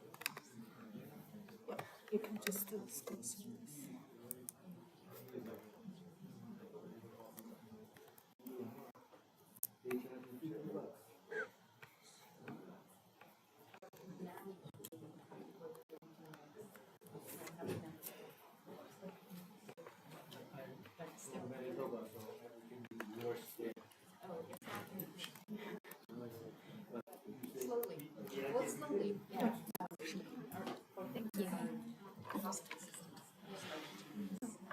So next, Dr. Cheryl Quinville will give us a talk on the preventing osteoporotic fractures in older adults by engineering a better diagnosis. And Dr. Cheryl, she's an associate member of the biomedical engineering and associate professor of mechanical engineering and associate chair. Thank you. All right. Good morning, everyone. Just gonna start my clock here. All right. So welcome. Happy to talk about some of our research here today. So my lab is the Injury Biomechanics Lab, and we're focused on figuring out what leads people to have injuries and then how we can better protect against them. So I like to start talks, if I can start it, with asking who here has broken a bone? Good number of people? Yep. And most of you probably don't have any long-term implications from this. I've become a little notorious in my family for collecting x-rays when my family members get injured. I try to be compassionate as well, but I like to collect these. So these are 3 x-rays from my family members who have broken bones in the past decade, probably. And so we have foot bones where someone was stepped on in a sporting event, vertebral fracture in the lumbar spine where someone fell down the stairs, and then a broken heel bone where someone fell off a ladder. And so with my completely unscientific survey of my family members, 2 of these were related to falls, and 1 still has ongoing pain and mobility issues as a result of it. And so these are the ones that we really need to protect against. Maybe not so much the healthy athletic person. They generally tend to recover quite well. It's these other ones with the falls that have the long-term implications. So today we are going to focus on falls because this is a big issue with an aging population. Some stats, they estimate there's about 3.5 million fragility fractures annually worldwide. And this, as was mentioned earlier, our aging population is increasing. And so this will only go up with time. Generally, the most common sites of these fractures are vertebral, so in your spine, the wrist, because people try to catch themselves with their hands, the hip, and the pelvis. And so we're going to be focusing on hip fractures because these actually have really poor outcomes for patients who sustain them. So hip fractures are about 14% of the fractures that occur worldwide. When I'm talking about hip fractures, just to sort of orient people who may not have an anatomical background, the large bones in your thigh are called your femurs. They're the longest and strongest bone in your body. And where it meets your pelvis forms your hip. So the hip is actually a joint, it's not a bone. But when we talk about hip fractures, it's breaking the femur very close to the hip joint. And so a typical fracture site is through what's shown there in the bottom right picture. That's the femoral neck where it narrows together before going into the joint. And so that's what we're really concerned about. So vertebral fractures are much more prevalent. And as I mentioned, they can lead to long-term pain outcomes. Why focus on the hip? Well, the hip, as I mentioned, has poor outcomes in general. And so I found this infographic, which I think really conveys the severity of these injuries. So the first stat I want to draw your eye to is mortality. So up to 1/4 of patients who have a hip fracture die within a year afterwards. And so this is a huge concern that we want to try and reduce as much as possible. But beyond that, if we're thinking from a mobility and quality of life perspective, we have these other statistics, like 60% require assistance a year later, 40% can't walk independently, and 1/3 of people who have a hip fracture end up relying on being in a nursing home in the following year. And so the quality of life and mobility certainly drops substantially after you have one of these injuries. I keep pushing the button there. Okay, so when we're talking about osteoporosis, which was in my title, this is a condition that happens to bones typically as we age.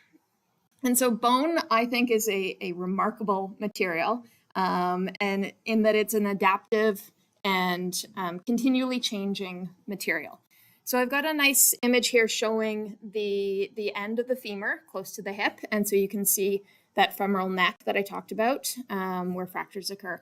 And so it's a highly organized structure that's designed to optimize the strength to weight ratio. So if our bones were solid, they would be very heavy and it would take a lot of energy for us to move. And so it's been designed with this really elegant sort of setup to be very porous in the middle for transmitting loads. And then it's got this nice dense shell around the outsides that's good for carrying load. And it's very adaptive. Like I say, if you break a bone, it will go through and remodel and it'll heal itself in the course of several weeks, which is great. If you go to space, you lose bone mass, etc. So generally, as we age, our bones get worse. That's sort of a global statement. We lose a lot of bone density as we age. And so you can see in the image on the right, a nice healthy young bone is on the left. We've got that nice thick shell on the outside and a good density of porosity on the inside. And then as we age, our bones become more porous and that shell gets thinner. And that is the progression of osteoporosis. Often the first sign of osteoporosis is a fracture. So many of you may get to a point where you have osteoporosis and you just don't know it until you fall and you break something. And then you will discover afterwards. And so it's an invisible condition that develops, and it's one that we all are potentially subject to. So a few statistics about osteoporosis and hip fractures. So in Canada, stats are a few years old, but about 2.5 million Canadians were living with diagnosed osteoporosis, and that's diagnosed. And every 5 years, your risk of having osteoporosis doubles above the age of 40, which may not apply to some of you, but someday it will. Really interestingly, this is a disease that really affects women more than men. And a lot of this is tied to menopause and the reduction in estrogen, and that causes the bone density to reduce very dramatically post-menopause. How this relates to hip fractures? Well, we see in Canada, there's a really high incidence of hip fractures, and as I mentioned, the mortality rate is very important. Interestingly, so women are more likely to fracture their hip than men, but men actually are more likely to die in the year post-fracture. So this isn't just a women's disease, this affects women and men both. Currently, the way that you get diagnosed with osteoporosis is through a bone density scan, so a DEXA scan, dual energy X-ray absorptiometry.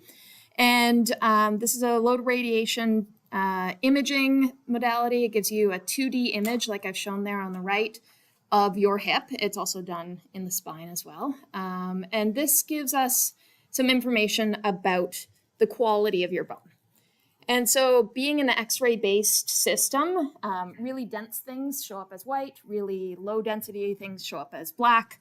And so somewhere in between is usually where your bone is. And so clinicians go through, they take the scan, and your bone density is assessed at one point. So this is BMD, your bone mineral density. And that gives you the measure of how good your bone is. That's compared to the average range of bone densities in the population of healthy young adults. And so if you have a pretty good bone density, you would be normal. If your bone density is starting to get kind of low, it's called osteopenia. And then once you get below a certain threshold, you are diagnosed as osteoporotic. So DEXA scans are great for a lot of reasons. They are very accessible. They're all over the place. They're very quick. They're low cost. They're relatively safe. And so that most people don't think that that's going to change. This will remain the method for diagnosing osteoporosis. The problem with this is that it's not very good at actually identifying people who are at risk of breaking a hip if they fall. And so a lot of this relates to the fact that it's a single measure at that one spot, and it's ignoring a lot of the other things that come into play. So just to recap, osteoporosis will affect both men and women. About 1 in 3 women will have an osteoporotic fracture in their lifetime, 1 in 5 men. Huge mortality and mobility implications. And then this final point I think is really critical is that when we look at women who had a hip fracture, more than half of them had a DEXA scan that said that their bones were fine.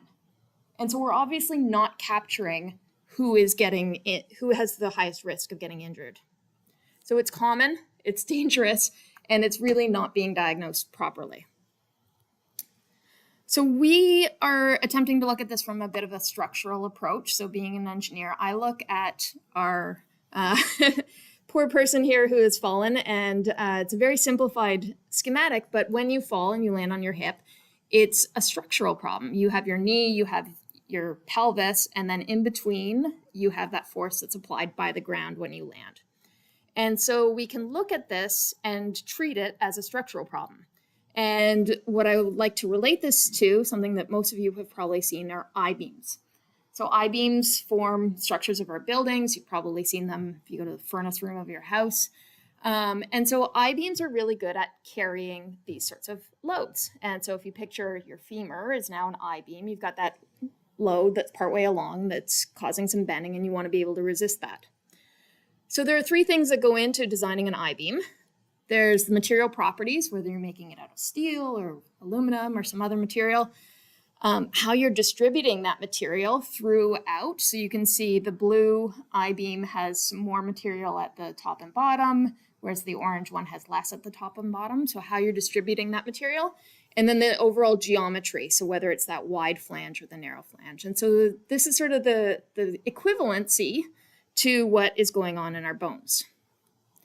So if we look at this from sort of a bone perspective, the material properties, this relates to your bone density. And so that's measured by the brightness of the scan. So a very white scan means that you have a lot of bone density, and a very low dark gray scan means that you don't have a lot. The distribution, we look at where that bone mineral content is concentrated. Is it at the very center, or is it around the periphery? And again, like the I-beam, you resist loads better if it's further away from the center point. And then the final consideration is geometry. And so different people are shaped differently. And it's the same with our bones. So if you have different angles or proportions to your bone, that can affect how well it carries load as well. So currently, only that material property thing is really captured, and we're neglecting the other two. But that information is there. If we look at this DEXA image, we can see that we could characterize the material distribution. We could characterize the geometry. And so that's what we're trying to do. We're trying to extract more information from the standard clinical scan.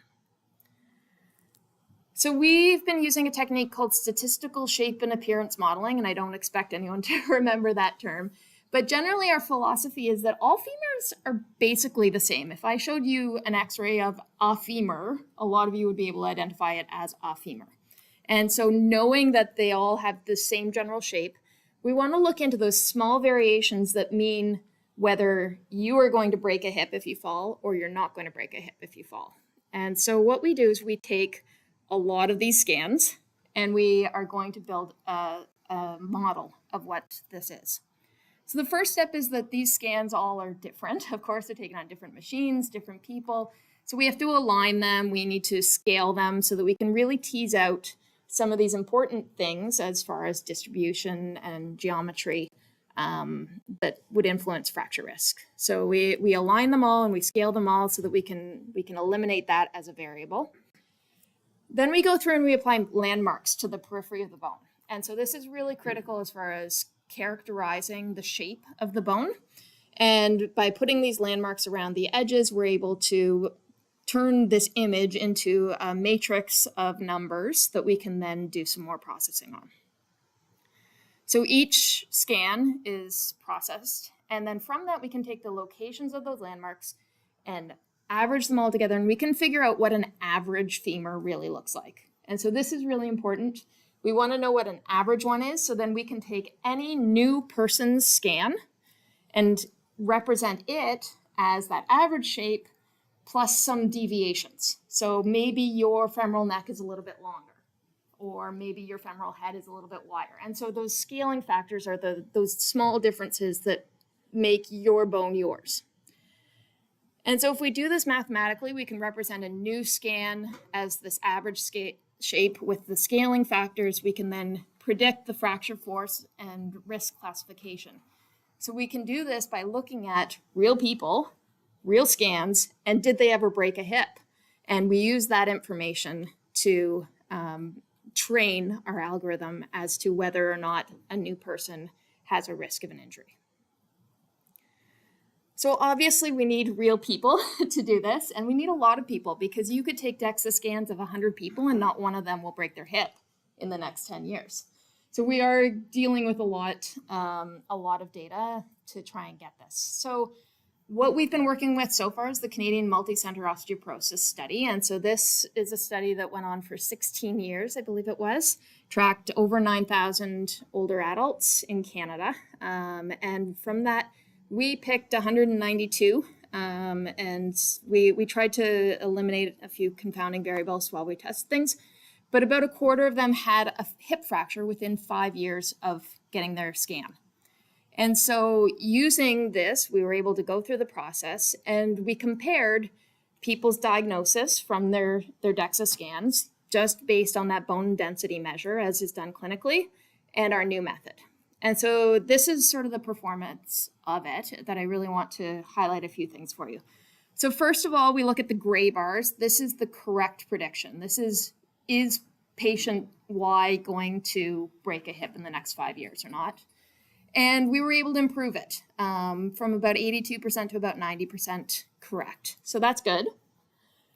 What's I think is even more important, though, is this orange bar. So using just that bone density measure, almost 20% of people were told, you're fine, you're not going to break a hip, and then they did. And those people are the ones, like that's really bad to be told you're going to be okay, you don't need any protective measures or medications to improve your bone quality. And we were able to reduce that to about 6%. And so I think that's really critical that we are catching those people who need the interventions. Also, another way of looking at it is to split the results into those who did sustain a hip fracture and those who didn't, because overwhelmingly those gray bars that we did, those people didn't have a hip fracture, so they were fine. But looking at the sMAP is our new technique, and comparing it to the standard of T-score or bone density measure, the fractured cases, so the people who actually broke a hip, we were able to double the identification of those people, which I think is really important for catching them and reducing the incidence of this. The T-score actually did better than our method as far as the non-fractures, so we may be recommending a little bit conservatively, and hopefully that will improve with some more data numbers. We were also able to learn some really interesting things about the bones themselves. So we were able to look at how the bones range. So we have our average model right in the middle.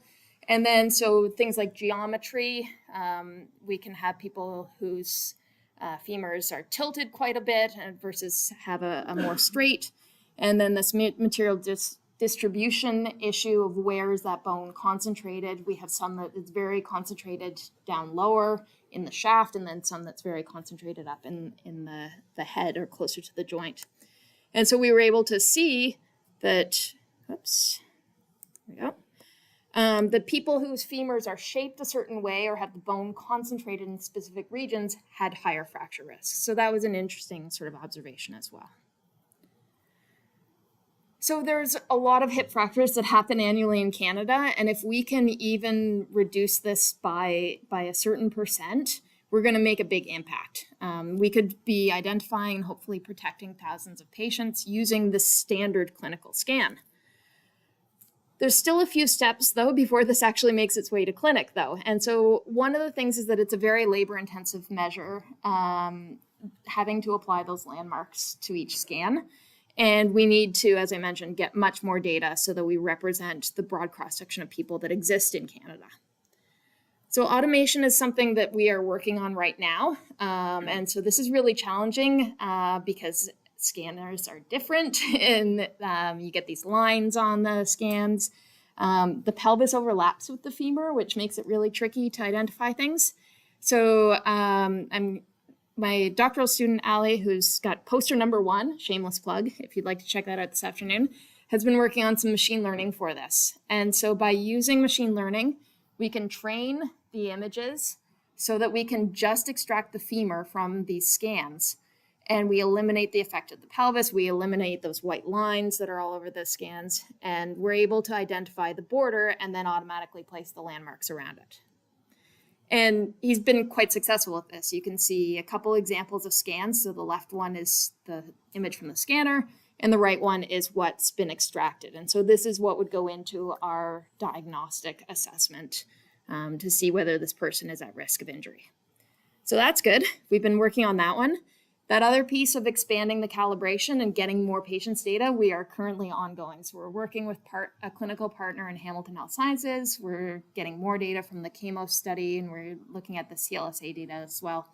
You need this longitudinal data set with lots of participants to get that diversity to try and figure out long-term outcomes for people. So that's an ongoing thing that we're working with. And then a few of our future studies that we really are excited that we'll be able to do with this. First, we're going to be able to investigate what other factors influence risk. So a lot of people say you're looking at the femur as an engineer and you're not considering those personal factors like balance and things like that lead people to fall. And so we want to try and expand and move into looking at some of these statistics. So, looking at whether ethnicity affects your risk of breaking a fracture, exercise, smoking, alcohol, all these other things that can influence things. Those large data sets allow us to look at that. One of the things that I'm really excited about is that we're looking at getting a clinical trial data set of an anti-osteoporosis medication. So we can actually see whether this is having an effect and whether there's certain populations that this is actually having an effect for best. And so that's really, really an exciting application that we can do with this. And then the third thing that's kind of my dream goal is that we can hopefully add in a temporal estimation. So if you get diagnosed with osteoporosis and you get put on a medication for it, it can take 2 years for that to actually have an effect on your bones. If we can predict that you're going to break a hip within 6 months, you need something different than anti-osteoporosis medication. You need things like hip protectors, assistive walking devices, etc. And so that's really important from figuring out how to actually implement this in real world. So I hope I've convinced you that current diagnostic methods have a lot of advantages, but there's still a lot of room for improvement. And so our tool very much stays with the existing technology. We were told by our clinical partner, if it doesn't integrate, if I have to walk over to another computer and put in numbers, I will not use it. So we are hoping that will be accomplished with our tool. And it's shown to be really promising at identifying those who will break a hip. What we want to do with this, we're hoping that this will really allow clinicians to give individualized treatment plans to their patients. So incorporating those patient-specific factors and considering the imminence of injury will help them develop better plans. And the overall goal always for us is to reduce the incidence of these life-altering injuries for older adults. So I do have to thank a number of trainees, collaborators, and funding sources. This has definitely been a broad team effort, and I know a lot of this I say we're going to do. So I'll come back in a couple of years and let you know what we did. So thank you.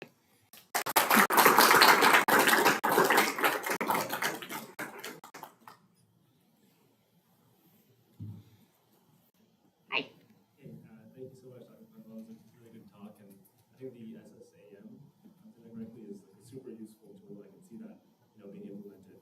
My question is more specific to how it will translate to the clinic. I think that'd be really cool.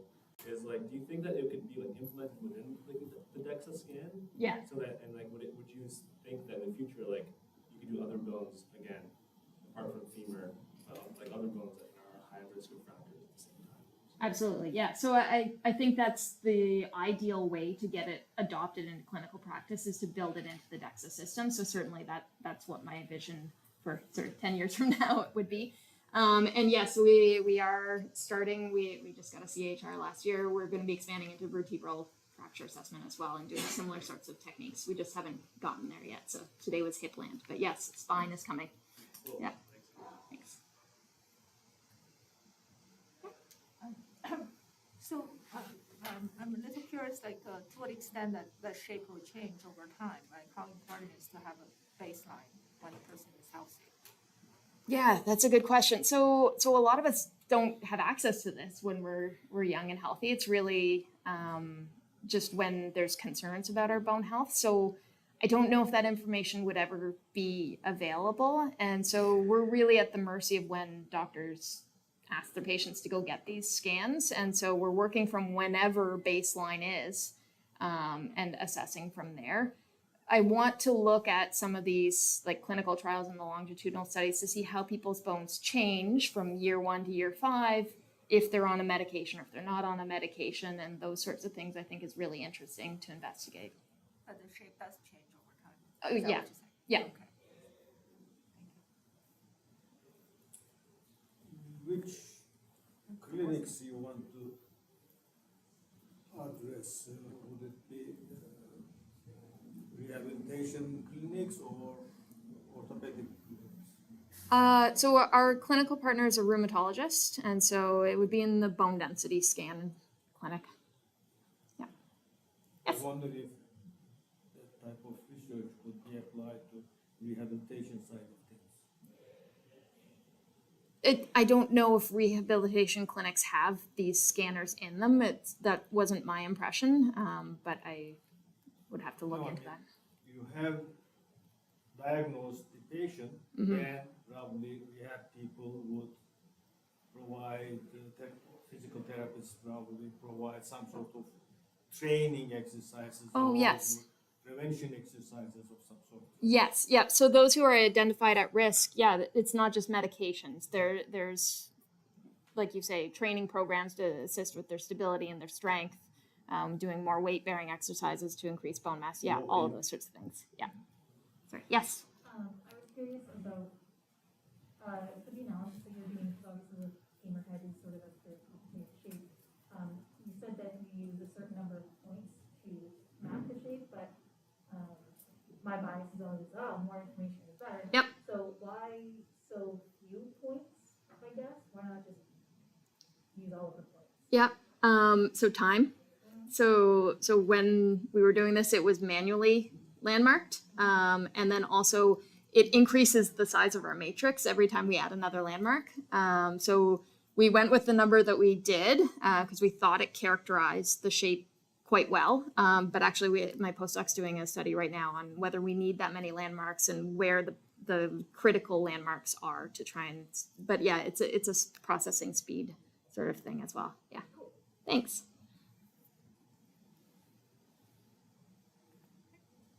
All right. Thank you.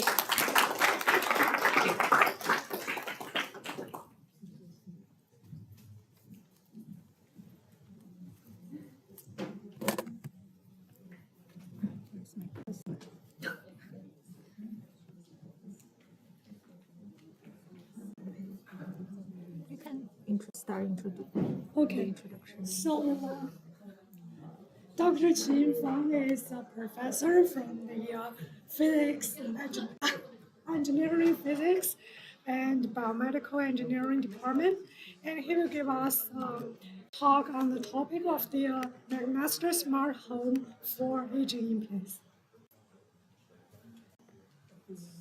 All right, thank you. And Just 1 second. take your time. And before my talk, Dr. Kuhn will politely remind me that I'm the only thing between you and lunch. So as her office neighbor for 10 years, I take her words very seriously, especially after all the broken bones, seeing all the broken bones in her lab. So I don't want to be the next test subject. All right. Okay. So for today's talk, I was told to tell you a little bit more about my Master Smart Home project, to which is a collaboration among many faculty members. But this initiative was mostly between Dr. Jamaldeen and Dr. Ravi Savanganapsi and me. And when we started this project, and we also have quite a few grad students working on this project that in the interest of time, if I skip part of the project, you'll probably put their name, pictures on here so you can actually identify them and then talk to them in the afternoon. Okay. How do I actually get? Okay. All right. So since, Dr. Dean's talk has covered actually quite comprehensively about the aging problem, and I believe many of you guys are working in this space. And as you can see, I will reiterate part of it, is as you can see this demographic pyramid. And as actually this is the US data, and you can see that as from triangular pyramid start to become a cylinder, but that actually does not even actually represent the Canadian reality as we're actually not become a cylinder anymore, but it's actually that you're going to see actually much smaller population that going forward. So that create many issues, and I think some of those can be dealt with from engineer perspective. But overall, as some of the questions came up with, it is a multidisciplinary problem, and then this is actually one of the reasons that we have this and so create program that with not just engineering and science, but with health sciences and social sciences.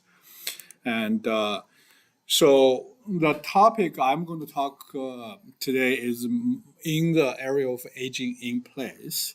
And as the CDC definition for aging in place is, I'm just going to read it out, is the ability to live in one's own home and community safely, independently, and comfortably. And they have other adjectives on it, but the gist of it is that we're looking at the independence and the community factors, and which that forms around their own homes, and also that there's a cost issue. The cost is not just to the older adults but also to the society that when you start to move them, and but I want to emphasize that the keyword here, place, is not only for home and or their own home or existing home. So that actually, that concept changes over time at the different phases of their life, and including single family homes, detached buildings, to multi-unit condos, apartment buildings, and then managed older living communities, as well as that care homes later on. And so this is a process. And when we look at those process for people aging, and there are many things that we want to look at. It's particularly from healthcare perspective, including that mobilities and multi-morbidity, and then polypharmacy issues for people living with multiple chronic diseases, which is quite common for people getting older. And we also have discussions on in-home rehabilitation and dietary and nutrition monitoring, and also mental health, and which is also a factor. So there are a number of things that we actually want to gather data and then use that for decision making and also to optimize treatment. And so there are a couple of factors that we can look at. And then the smart home concept itself is not really new. And initially that we're looking at a different type of even video-based physical activity trackings, and we have indoor localization and context-aware activity analysis, and all this actually centered around the sensor technology. And so from there, that we have now many commercial devices that you can actually use for monitor some activities. For example, and those actually part of our My Home's monitoring. And in the top left is, I'm not sure you can see, I don't think you can see my mouse, but if on the left figure, it's a home energy monitoring system that you look at the electrical consumption by the second. And then as you can see that just monitoring aggregated data in terms of overall home energy consumption, that you can actually make assumptions and make some actually analysis so that to see, for example, when people are at home, probably between before 8 a.m. and then afterwards in the afternoon, and then where people are absent, and then how actually different activities are actually may change. For example, when you start doing laundry and or cooking, those are actually reflected in this type of aggregated data. And you also has video monitoring and also temperature monitoring capabilities that now integrated in the home. So if you want to further look into the health related activities, and as Dr. Dean mentioned, that you have sleep monitoring is actually a very big factor, and you can build into different areas, function area of the house, from the garage to your living room to kitchen to bedroom to bathroom. There are a number of different sensors that we can monitor, we can use to gather data. So from here, so we'll first say that what actually are the challenges? How do we actually use those data and then design those technologies that to actually achieve on the healthcare part of this equation?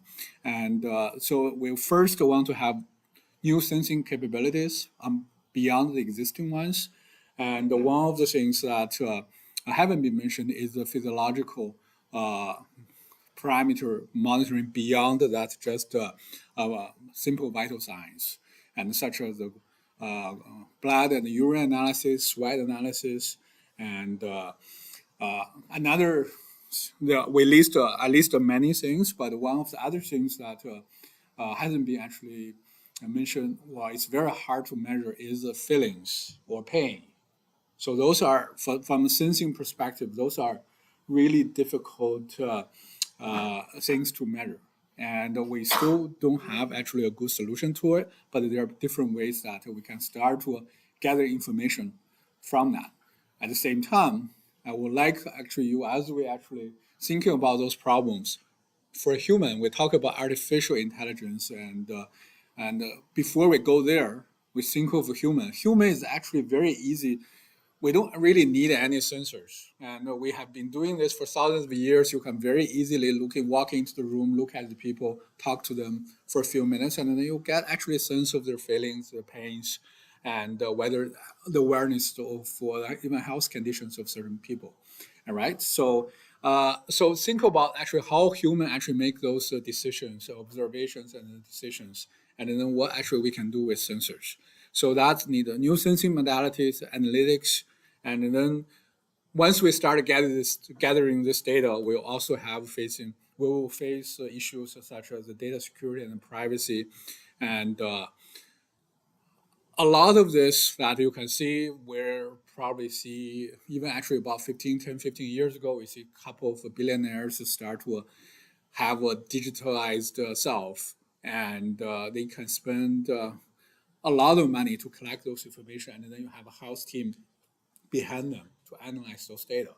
But to reach the real impact, you are looking at a large population, and then the cost become a very significant issue. And how do you actually reduce the cost, not only for the physical systems, but also how do you reduce the cost to analyze those data, to use that data? And so that actually leads to issues, including that equipment purchase, the installation, operation. This is actually part of the things that we actually learned in the smart home project itself. So after we look at those challenges, we will always start something from some point. So we actually started at the point, and with the first, we actually want to see whether we can actually build our own smart home. And so this is okay. So this is a project it took a while, and I have to say, since Jamal is here, initially I think that project was for him. He strategically was absent during that time, so we have to start to build it when he was traveling, and but through those collaborations that we eventually land up after several iterations, we moved from a lab in a building model and into a real home model. This is the house about probably 2 minutes walk from here.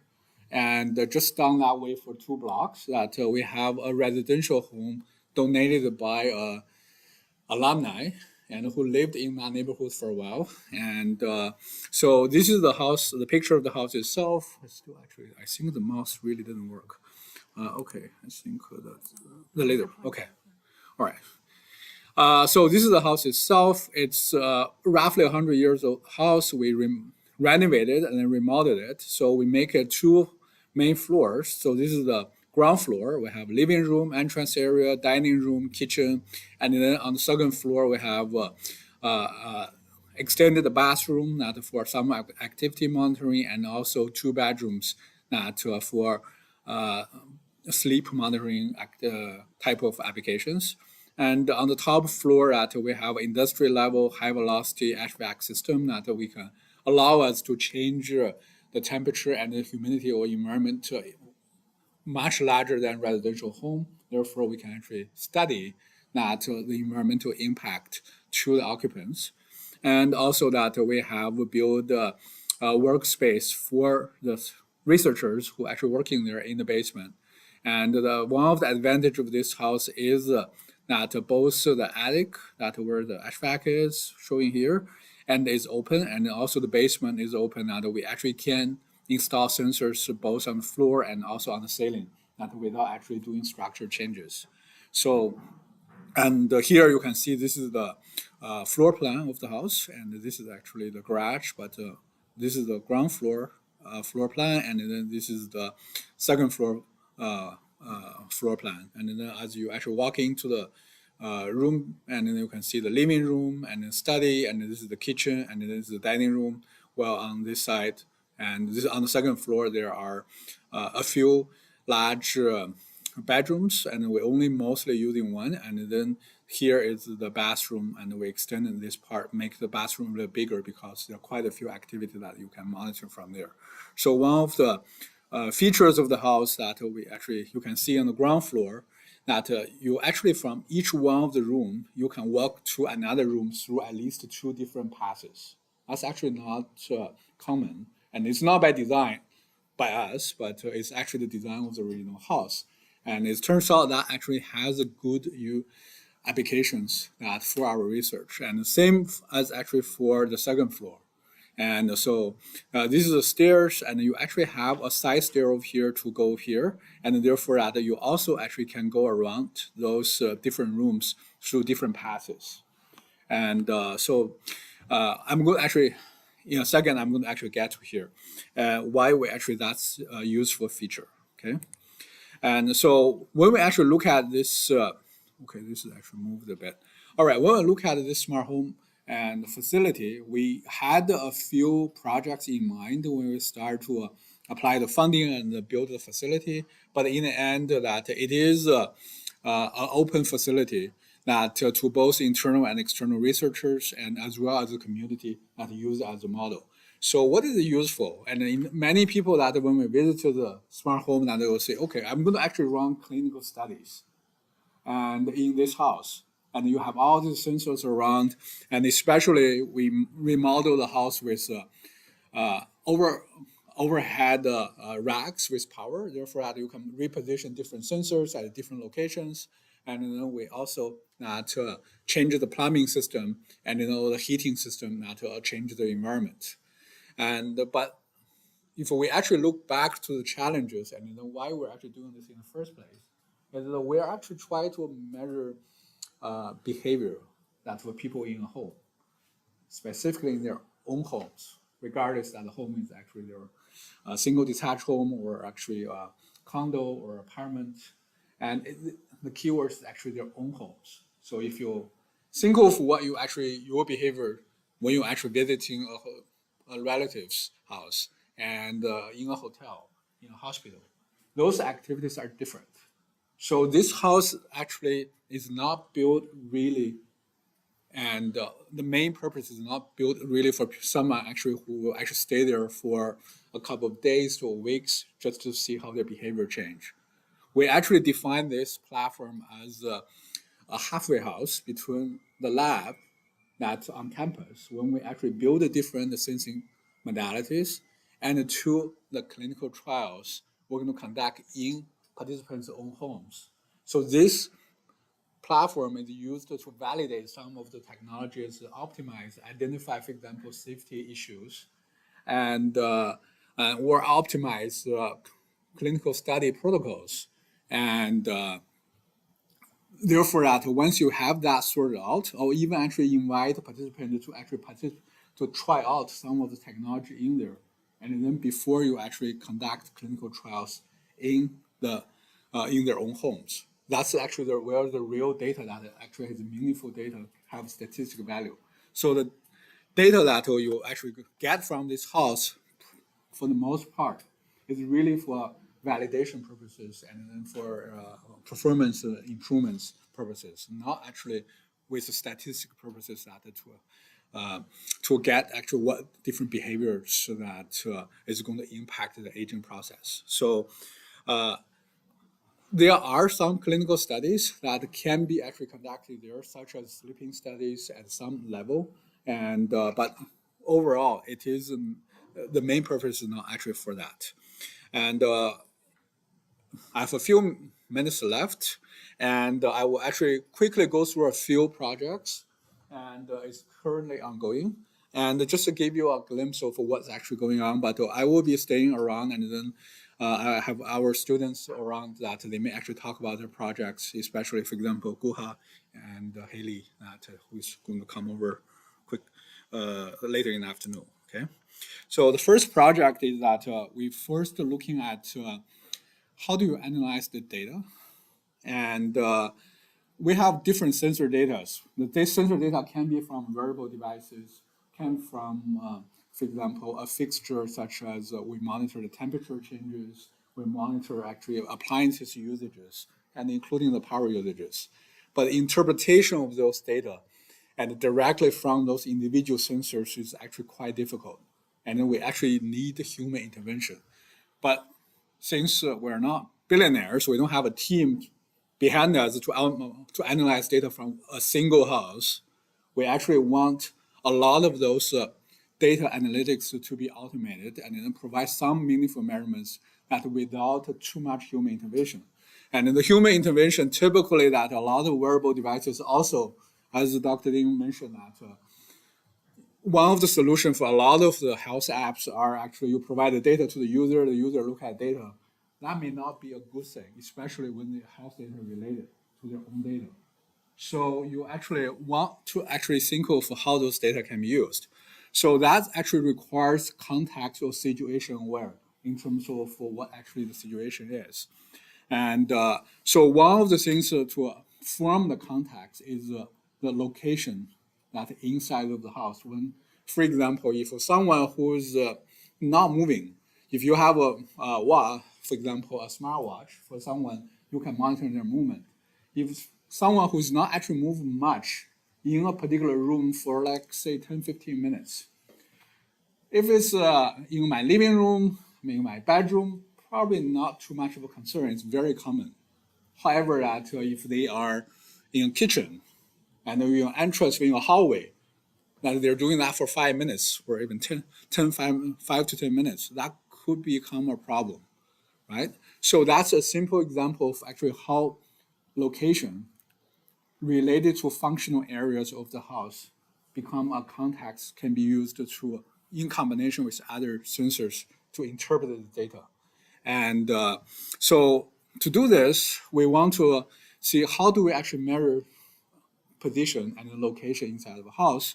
There are many ways to do that. There are Wi-Fi based indoor positioning systems. And one of the ways that we want to do it, we want to focus on functional areas of the house and also a low-cost system. So this is a project where that we start with Alex over here, and then eventually Guha did most of the current system with Michael.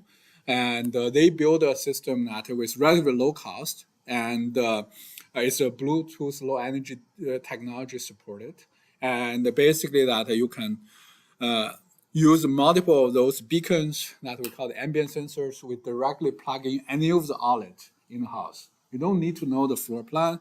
You just need to know functional area of the house. So basically, we're looking at, we basically mail actually a box to a box of devices to a participant and tell them not to pre-label those ambient sensors to tell them one box is for kitchen, the other one is for living room, and the other one is for bedroom. And we actually find out how many areas that they want to monitor ahead of time.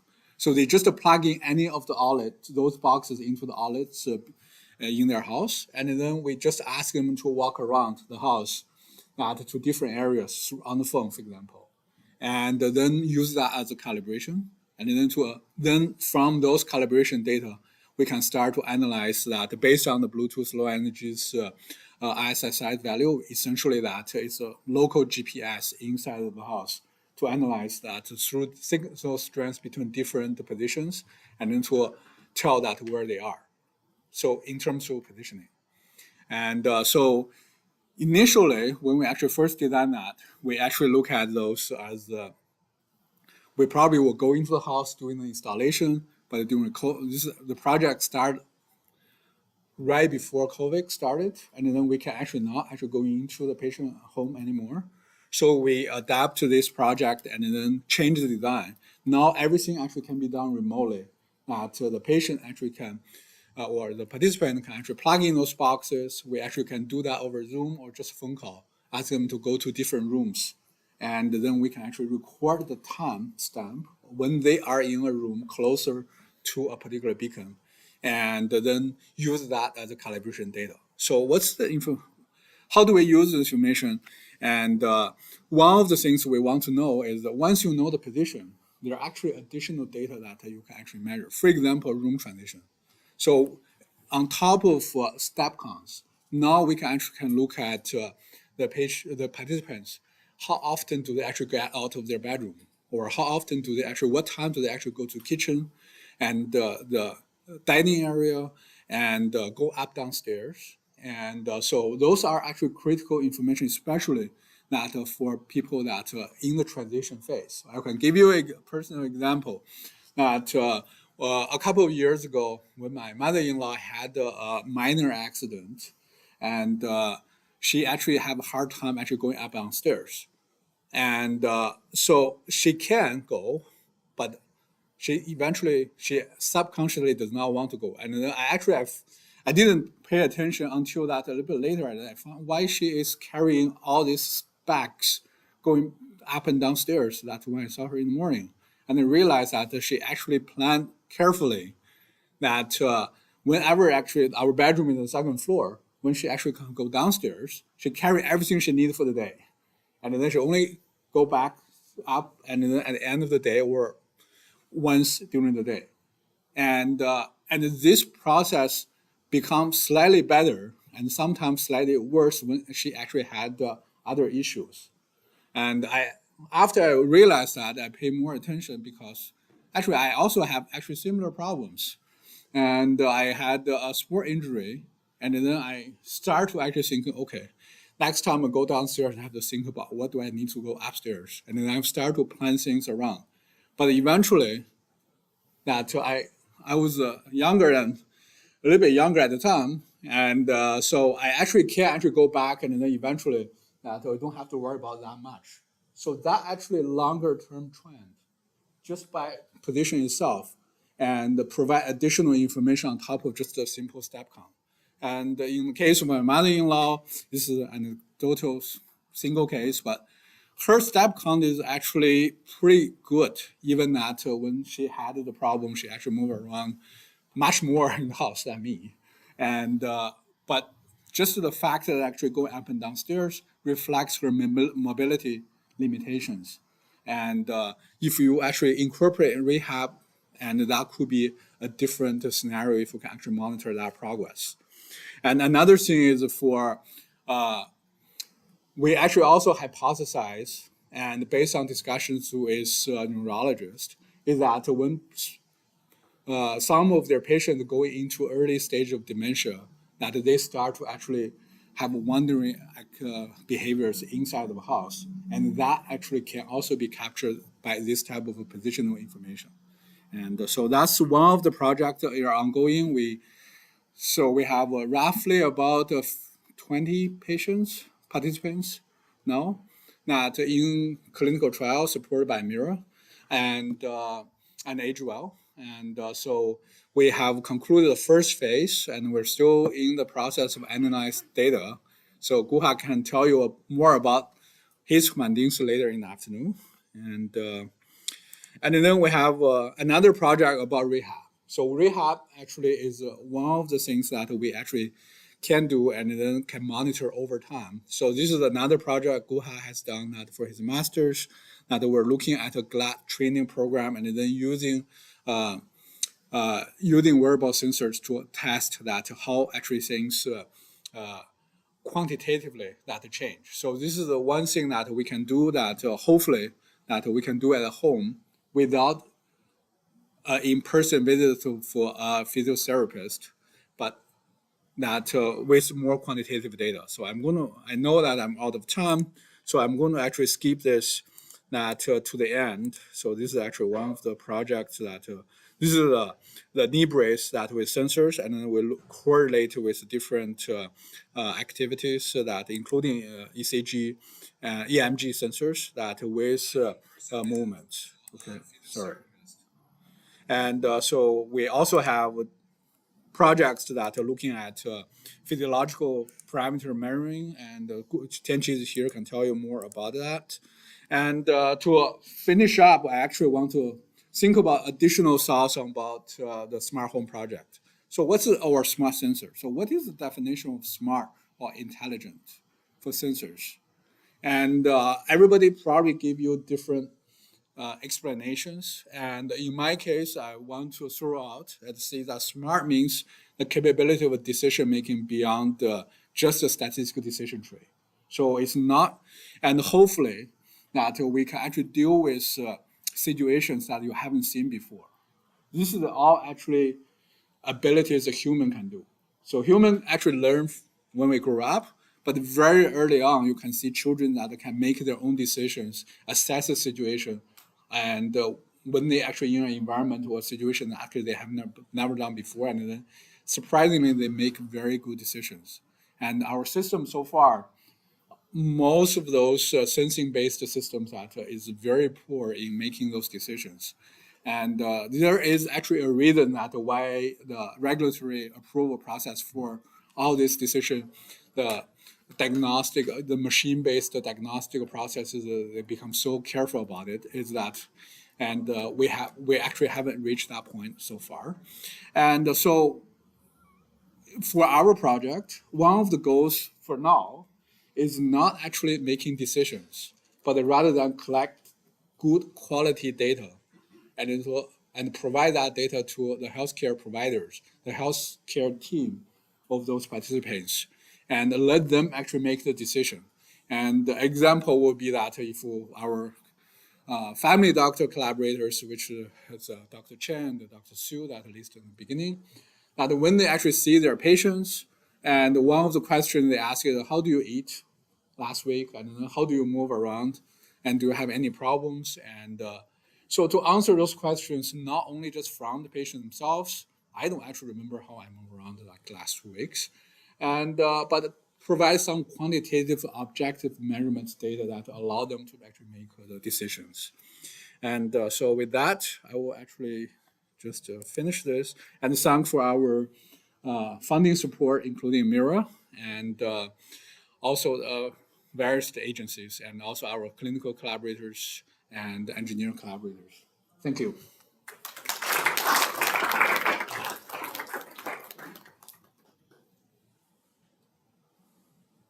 All right, any questions? Okay. Oh. So thanks for the talk, it's very interesting. So in your baseline data that you're trying to collect against normal behavior, is there a consideration for long-term temporal correlations? Because I can imagine that there's variations between weekday and weekend behavior. Do you consider that? That's our main target. The system, at least the project we're working on, is not really aimed at like acute events, emergency responses. We actually are interested in looking at the longer term changes. For example, one of the positional changes, that the location changes we're looking at, is that we happen to capture at least, I think, 3-4 groups that in December last year, and then before the Omicron come over, and then some of them actually come back, and we have another set of data that in March, and we plan to actually monitor them again. So we want to actually capture those longer term changes, and those are not easy. We hope that we can see some significant changes, especially during those more dramatic external impacts, external changes. But these longer term temporal changes are actually what we're interested in. Yeah, the questions for your PLE-based localization solution, you would require the person to wear the Yes. device, right? Yeah. Have you looked at anything like passive? Because I think the adherence could be low, especially among older adults. I think I agree that I think one of the things we want to capture is for our clinical study is not only that whether we can measure those accurately, but also acceptance and how do we actually involve them to get co-designs and how to improve this design. So passive definitely is one of them, but so far we haven't figured out a good way to do that. So for a lower cost system, I think a smartwatch is probably the minimum invasive way, and then we have relatively good compliances. The main issue we had is that we do have a slightly bulky watch, but the main issue we have is that they already have a Fitbit. They don't actually want to replace the Fitbit with this one, or none of them actually want to wear two watches. This looks really odd. And but I think this is for clinical trial purposes. But one of the things Guha has tried to do is that we actually can incorporate any watch that into our system. So we don't actually need to wear our watch, but any smartwatch that will work. And then it's relatively easy to configure. And so we do, I think in our system, we definitely actually need that, but I don't think that's, at least based on our current small scale data, that's not a problem. And I think one more comment is actually for the pendant or necklace type of application, they're actually harder than actually smartwatch. Watch is actually one of the things many people that they're quite used to a watch, but and most of the watch looks almost the same, but the pendant itself looks quite different than their typical ones, right? Yeah, I'm more thinking of like something like a PIR sensor, but a little more sophisticated. You can distinguish people. Yes. So we haven't figured. Well, go ahead. So in the system, we also have PIR sensors and ultrasonic sensors, along with the Bluetooth RSSI localization as a backup. So if you go back to the slide, you can see the table that was there was a collection of the accuracy when I tested the ultrasonic and the motion sensors. So that's there as a backup just in case the RSSI isn't as reliable. So we've thought of everything. Okay, thank you. He's much more confident than me. Yes. Thank you, Dr. Fang, for your presentation. And my question is, we have so many different types of sensors involved in the project. If you just pick one or three sensors that contributes most to the information, which ones do you think is more important? At this point, I don't have enough data to support any of my recommendations, and I would think our group at least, we just started to look at this. We do believe positioning, indoor positioning, and the movement itself is important. For example, step count is actually a pretty good indicator, and positioning within functional areas of the house is also important. And I would say heart rate variability, heart rate itself, so far we haven't figured out too much of strong correlation. And Apple started to have a heart rate variability measurements that could potentially give more information. But one of the things for those sensors is I'm actually leaning towards more like what Dr. Zheng mentioned, that more passive ambient sensors than wearables because they don't have a battery power energy consumption problem. So one of the things we had is that the smartwatch itself does not really last that long, and but the more information you collect, the faster it drains out of the battery, and then the compliance has a cache. People are used to wear watches. They don't actually, if they start to put it down for charging, it's very quickly they're going to forget it, and I forgot them all the time. And so you need to actually have something that they actually wear them that they don't actually take it off. For example, there are some advances. For example, this is one of the watch supposed to be last 25 days or longer. And if you actually disable heart rate monitoring, this can last 40 days. So I very rarely take them off. I swim with it, and I think that's it is a solvable problem.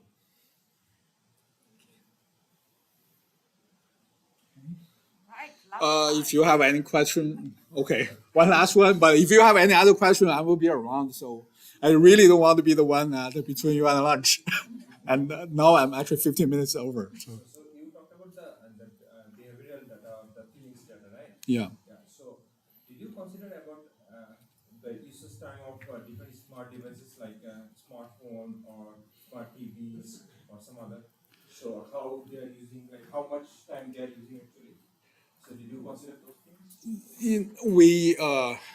We read about it. We haven't actually really implemented. We do have a project to measure pain through interactions. And I can give you an example of how feeling and mental status can be measured by a study by the US Veteran Services. The VA system have set up 20 years ago a system that they basically have people manually call their participants manually at a certain time of the day, just asking, how do you feel? And that actually have evolved into a clinical study in the States that they build an iPad that into a living room station. That basically that iPad start to asking people, how do you feel? And then based on the answer that individually that they can start to get some trends. And so I think that's something that could be built into a speaker. And but I will caution about this is I think feeling itself is very relatively easy to be measured by human. And some of the approaches we also do, we're very conscious about. We're not actually building systems to replace human. We actually want to actually even encourage human interactions. And we're not actually building a system, the older adults living in their home and they're surrounded by machines. And then everything can be measured, that they've been taking care of the machine. They don't actually have to talk to anyone.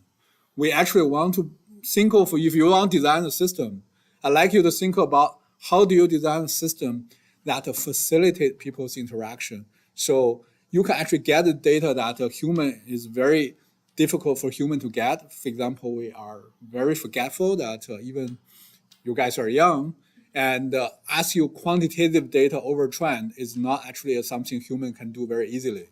But if you can actually collect those data, that human is not easy to collect, but actually leave some part of it to human. And how do you actually design that is actually one of the challenges actually to pose to you guys. And not replacing human. Okay, so I guess I will leave.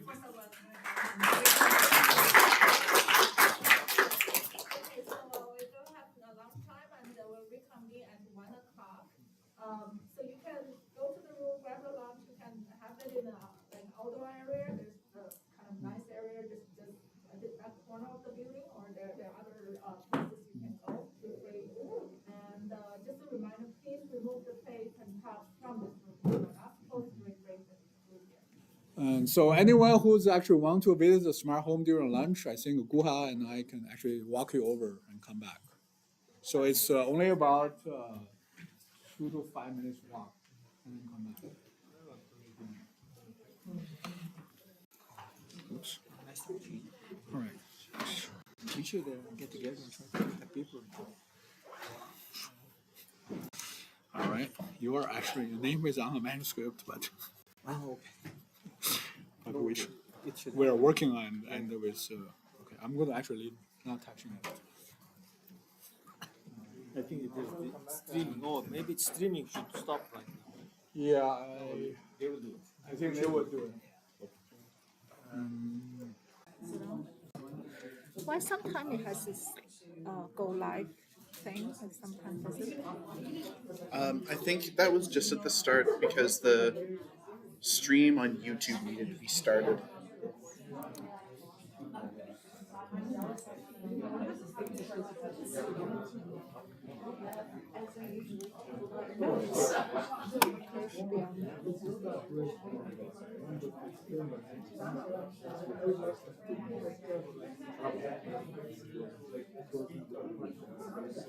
Yep. Okay, we're good. You're good?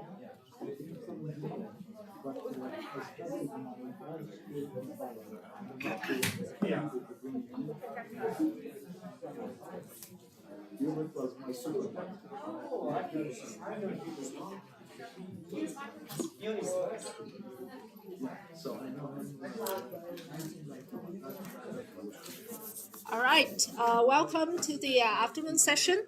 We're going to have the health innovation and entrepreneurship panel. I'm lucky to have three panelists from various backgrounds. Actually, every one of them has many hats. So the panel is organized as follows. So we're going to start with 5 minutes just self-introduction of each panelist, and followed by some questions that from the audience. I know oftentimes we have a panel discussion and have the audience question towards the end, but oftentimes there's no time for audience. So I would like to have that in the middle, right after the self-introduction, like in case you have anything that you want to ask. And then I prepared a set of questions that I have shared with the panelists ahead of time. And then we're gonna open up the floor for further questions, okay? So just very quickly, we have Liana Genovese, who is CEO and founder of Imaging Able Solutions. She also has a hat of iBiomed student in my master university. We have Dr. Nafia Almatawali, who is the founder of Ransom Garden. We also had the hat of a researcher, professor, entrepreneur. We have Karen Scrabble, who is currently the coach of clinic at MAC, who was previously director of global enterprise in BD, and Dr. Alan Naville, who is a professor emeritus of oncology, who's also a special advisor of the Health Innovation Program. But I'll let them to tell a little bit about their journey for health innovation and entrepreneurship. So we can just start from just follow the order that I have on the screen. Okay, please, Liana. It's okay. Just you can just talk to the mic. It's kind of better that way. Okay. So hi everyone. My name is Liana Genovese. As was mentioned, I'm CEO and founder of Imaginable Solutions, and I'm also a recent graduate of the Biomed program. So I graduated 2 months ago, and now I'm working full time on my company. So Imaginable Solutions, we create assistive technology to improve the quality of life for people living with disabilities. So our first product is called Guided Hands. It's an assistive device that enables people living with limited hand ability to write, paint, draw, and access technology through touchscreen devices. So we help people living with cerebral palsy, ALS, Huntington's disease, dementia, arthritis, even people recovering from spinal cord injuries and strokes. So I created the first prototype of Guided Hands as part of my first year iBiomed school project for a woman living with cerebral palsy, and I fell in love with the work in accessibility and seeing the impact that my innovation could make, and started a company without any business background, just pure passion to help others and to learn. And sitting at the table with me is Karen, which is she was one of my coaches and mentors, and she really helped pave the pathway of our company and just my learning as an individual as well about the whole innovation and entrepreneurship space. So I owe a lot to Karen. But yeah, I guess we'll maybe dive deeper, so maybe that's a sufficient overview of myself. So I guess I'll pass it on. Thank you. Good afternoon, everyone. The name Nafi Al-Mutwalli, I am a very fortunate person because not only the fact that I was ethnic master, but just quickly while I was exchanging the last 10 seconds before the talk, my supervisor was one of the colleagues and maybe the supervisor in a way or another, and that's Hubert de Bruin. So I started at MAC in 1992. I finished my grad school here, and both master and PhD, and it was in biomed. And I was very fortunate following to that to be associate professor with the Department of Medicine. As an engineer, basically the task is these folks will dream or have a challenge, and for engineers to build the solution. And that is the pride we take in our profession. Moving forward, I was also the founder and developer of energy program at McMaster University Bachelor of Technology, because my background is power engineering also. So I carry three hats in terms of which type of engineering I am in. And I use it depends on the job market. So with that being said, in 2015, I went through a personal situation with my mother suffering from dementia. And with that, I moved into the area where how to focus on dementia and Alzheimer as the new challenge we are facing as a society. And little I know about this, I realized that we are missing a lot. There are no solutions, there are no rules, no regulations, not even policies.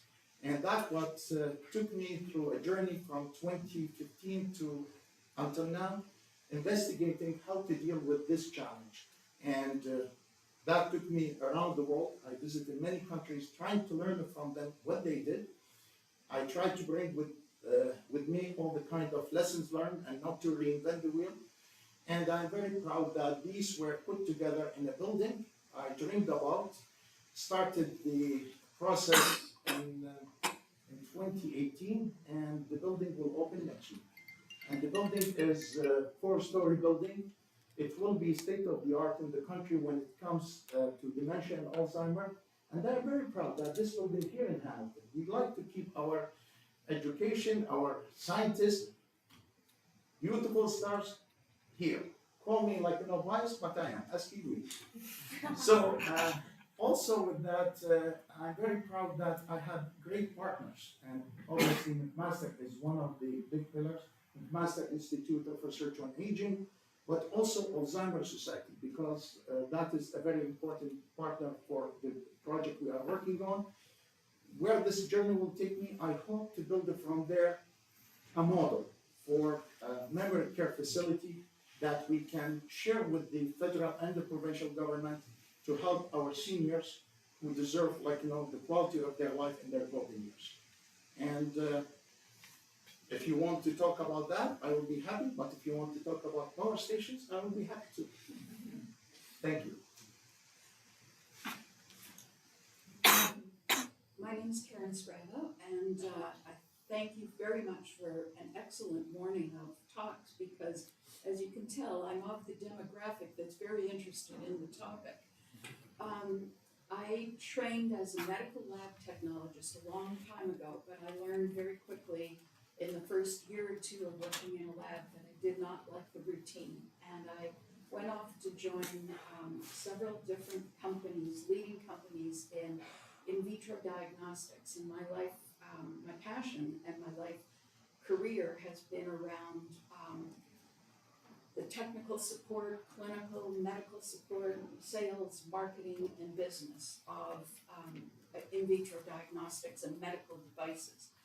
I retired about 5 years ago from Becton Dickinson, which is a major international company. So I've not been part of startups per se, but every new product in a corporation is like a startup.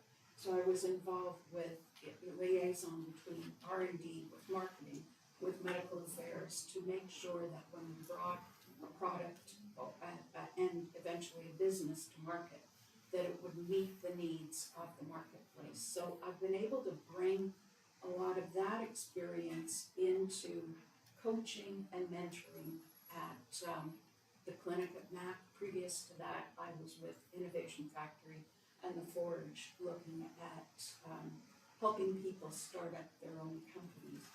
So basically, I get such enjoyment from seeing these great ideas coming to the table, and then how do we help groups or individuals start to take that further so that they can create their own company, or at least learn the basics so that they can apply it whenever and to whatever they would like to apply it.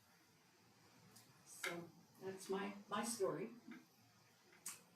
Okay, well, hi everybody. You're probably wondering why a recently retired medical oncologist and the education dean in the Faculty of Health Sciences is mixing it up with a bunch of people interested in entrepreneurship. Very briefly, the story is that just after I retired from both those two jobs, a previous dean of the Faculty of Health Sciences, who had received money from Michael de Groot several years ago to start up an innovation group called, you've heard it this morning, Health ICE, which is Health Innovation, Commercialization, and Entrepreneurship.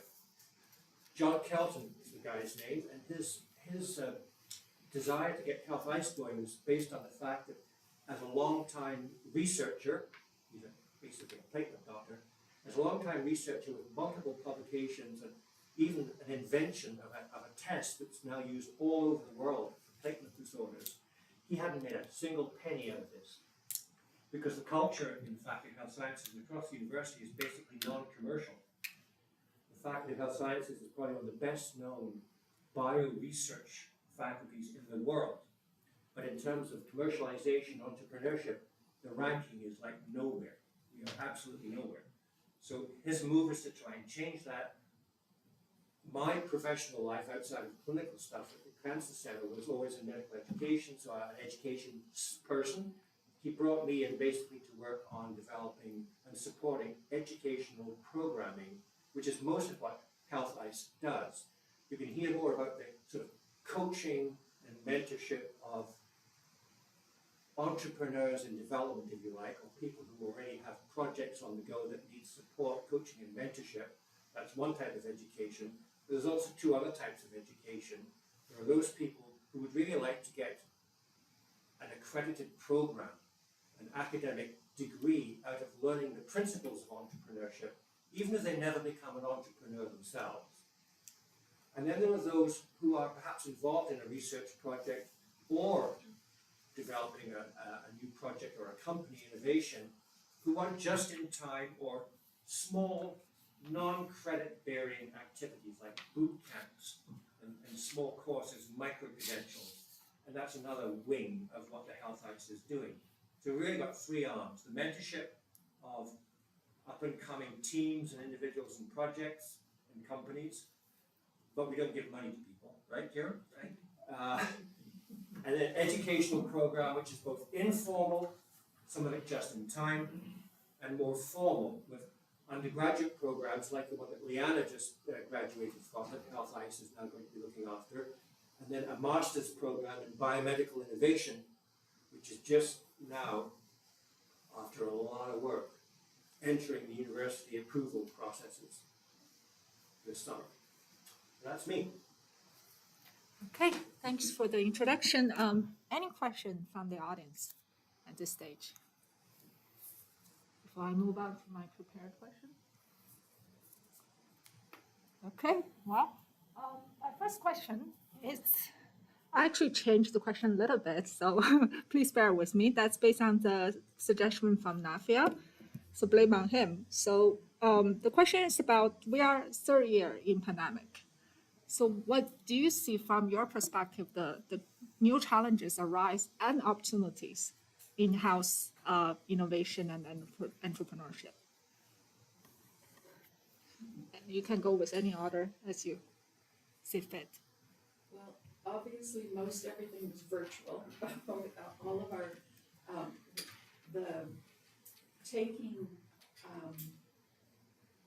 working with people from concept through to potentially changing to a different phase of their project, as well as providing programming. Everything was virtual, so as everybody has had, that created challenges and opportunities. But I think we see the same sorts. There hasn't been a focus in our group on COVID-related product or concepts.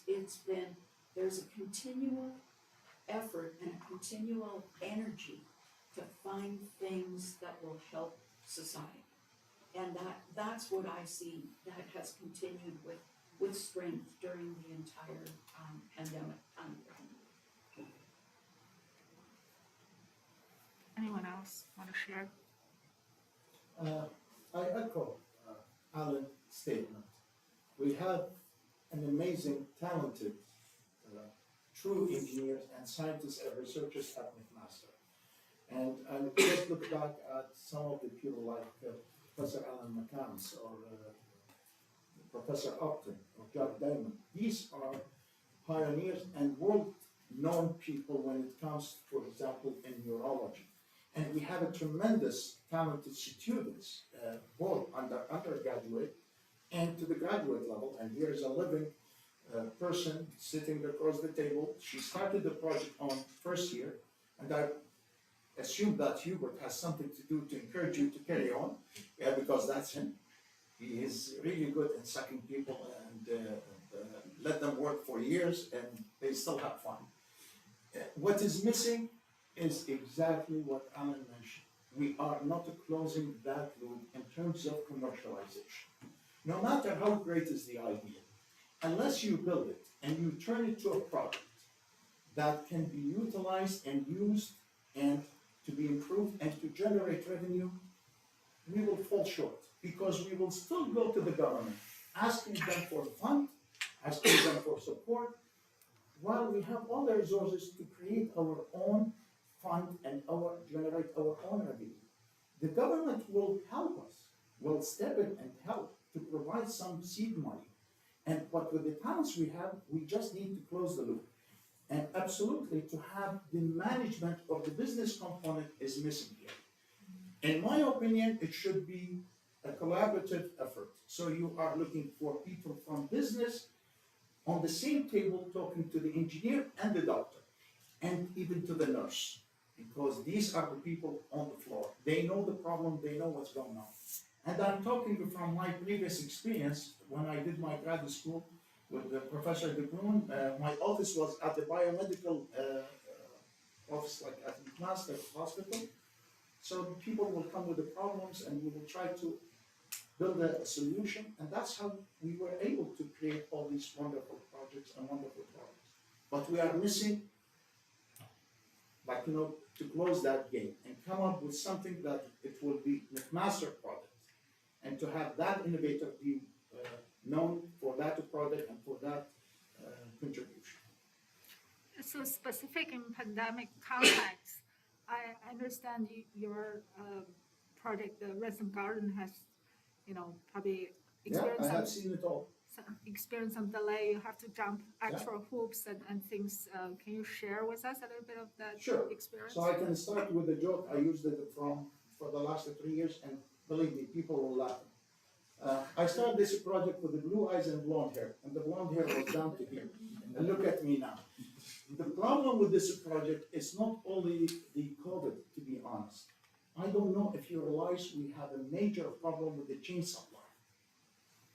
There are issues, I can't even share it here because I'm gonna need another day or two. That was the biggest problem, where you have to wait for products for 2 weeks and you are totally paralyzed. You can't go anywhere. And the other thing, shortage in skills, shortage in workers.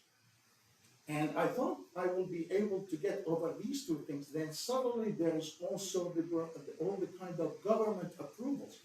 Before you would walk to the city hall and you will just hand your application and then you leave and then they will call you or you will come back and try to follow up with them. Well, for 2 years, I was just dealing with a box sitting at the front of the city hall building and hoping that someone behind that box sitting from home will contact me. These are the biggest challenges, and that's why the project was supposed to be handed back and we will have a building August 2020. Thanks God, we have a building August 2022, but that's the reality. That was the biggest challenge. Do you see any new opportunities? New opportunities provided by pandemic, As far as government? Like with your project or anything relates to health innovation? But in terms of innovation, oh, tons. I have a set of business cards. Whoever is interested in solving the problems, we have a living lab. And being a professor and being a researcher and being hands-on engineer, I would love to hear any opportunity. Definitely, Alan will be on the speed dial because there will be a lot of things we can work on and discuss because that's a joint mission. Your project, I love it. So there will be tons of opportunities because the need is there. Folks, I don't know how to express it, but I live now with another zone where people come into our building and their loved one, family members, like at the age of 45, have the challenge of Alzheimer and dementia. The numbers are growing so quickly, and there are two facts, unfortunately. One, there is no holdback for this disease. It's a negative slope, and it's always grow with, depends on the slope. And two, and that's the major one, the numbers are increasing not only as per age, but also it's growing to the younger age. So we have a bunch of opportunities. We have what I like to call the living lab. I have the first floor designated for the living lab research, and I have even a room will be donated to McMaster to have our grad students there. I owe McMaster a lot. So it's time to pay back. Alan? Well, the only I would like to add to that to say that, you know, one of John Kelton's beliefs when he started Health Ice was that he had to change a culture. And his lifelong career here as a researcher was, he was aware that there was a sort of feeling that research and commercializing were mutually exclusive. If you were a researcher, what was to be important for your progress would be how many papers you get published in Nature or New England Journal of Medicine. The fact that you would go out and try and sell what you had produced and thus make it more available perhaps to more people and benefit more people was something which is not on the McMaster psyche. And this is not to trash McMaster, because McMaster is like many, many other research-intensive institutions in the country where the research is everything and the commercialization is at the background. I mean, I can tell you, having been in a webinar a couple of months ago with folks from Stanford, it was arranged as McMaster Stanford webinar. Stanford around the world is associated with entrepreneurship of its research as a developmental hub that commercializes. I found out that really only 20% of their research faculty get involved in commercialization. And that's Stanford. I would hate to think what the number at McMaster is, but it's a lot less than 20. Don't look at me. It's a lot less than 20%. There's also a comment, an ad hoc comment that we heard at a webinar about a year and a half ago, where if you talk to Americans about starting a company, I'm not necessarily a baseball fan, but the comment was Americans hit for the fence, Canadians hit for one of the bases. So there's a difference in the mindset about business, about where the reach of that business could get, even if your concept is dynamite. There's this sense that commercialization is still not the best thing in Canada.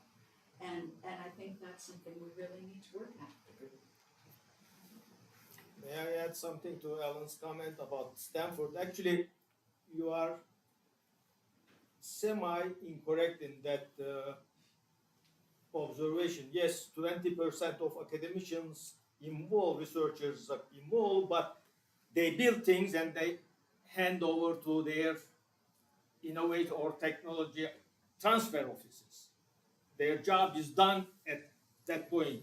And I think the better comparison would be how many staff members we have, you have, I am from Manitoba, in your TTO office versus their employees. You will see the difference. They have way more than what we have in Canadian institutions. But, okay, but I'm sure their office is bigger than Milo.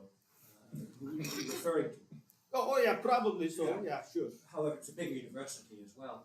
But I will tell you though that, you know, as you know, I'm not an entrepreneur, and I'm here in this group to try and help promote education of people around entrepreneurship and boost the activities and increase the number of mentors and coaches like Karen here to help would-be entrepreneurs and people who want to commercialize.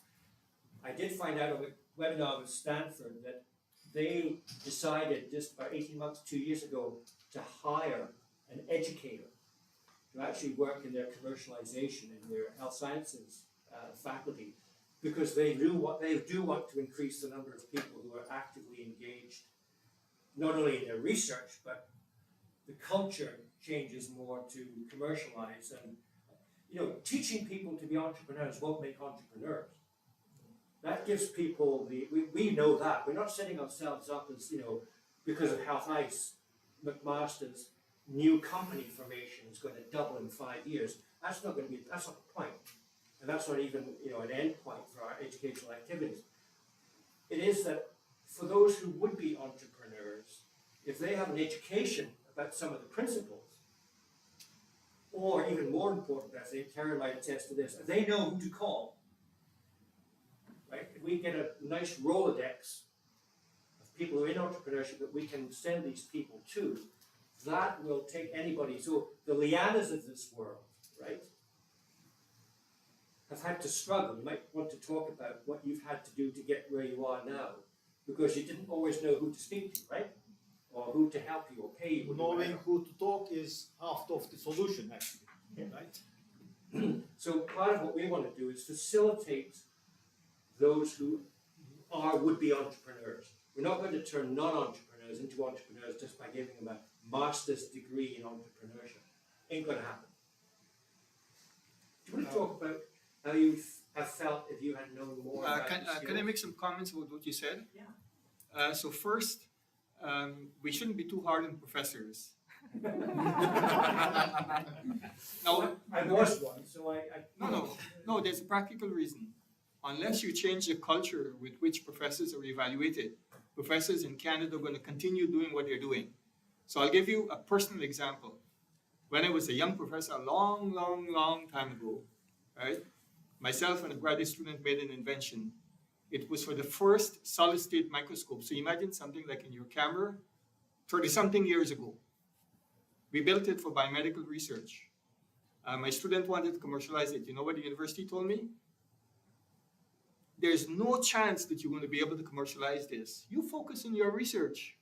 Work with your students. Give the rights to your student and his collaborators, and let them build a company. They are no longer with the university. They've graduated. That company was built into a very big company. The microscope was used in all cancer screening labs around the world. It was sold to a Japanese company, and I was out. So universities in Canada need to change the culture in which they evaluate professors. So that's my first comment. My second comment is in the US, it's much easier for professors to raise money than in Canada. In fact, one of McMaster's former president told me that 90% of the ideas that professors develop in Canada are exploited in the US rather than in Canada, because it's much easier for the professors to commercialize what they've invented and developed over there than over here. The last comment I would make is that when we evaluate students for degrees, and your former dean was also like that when he evaluated colleagues, we look at their research rather than the transferable aspects of their research to industry in awarding them the degrees. So unless people from outside of the university work with the university administrative culture that does the evaluation, it's very difficult for Canadian universities to change. The only university that has a good chance so far of changing this culture is Waterloo. Well, you might want to comment, Karen, because you've been in industry. I would have to agree with all three of the things you just said. And again, what you just said was part of the dream of John Kelton in changing the way people believe academic merit should be judged, as well as actually getting more companies out. One of the, just as a quick aside, in relation to culture change in education, the master's graduate program that we are developing in biomedical innovation is going to be housed in a department, because in health sciences you have to house your degree in a department. It's going to be in the Department of Surgery. surgery's made a commitment. Yeah, you look at me like, wow, really? Yeah, because my daughter is one of the members of that department, so Oh, I didn't know. I heard from Yeah. you. So the chair, Mo Bandari, who is a researcher, the chair of that department has made innovation and commercialization one of the 6 tenets of his new strategic plan, and is supporting the degree because he wants academic kudos for becoming educated in entrepreneurship. So that when the young people come out of residency and fellowship into the department and get a staff job, most of them go off and get a graduate degree in epidemiology or education if they're in health sciences or e-learning or something. Biomedical innovation degree, at least starting in the Department of Surgery, will be promoted as desirable for your academic progress in the department. So, small steps, but it's on the road that you're saying Canadian university departments should be thinking, right?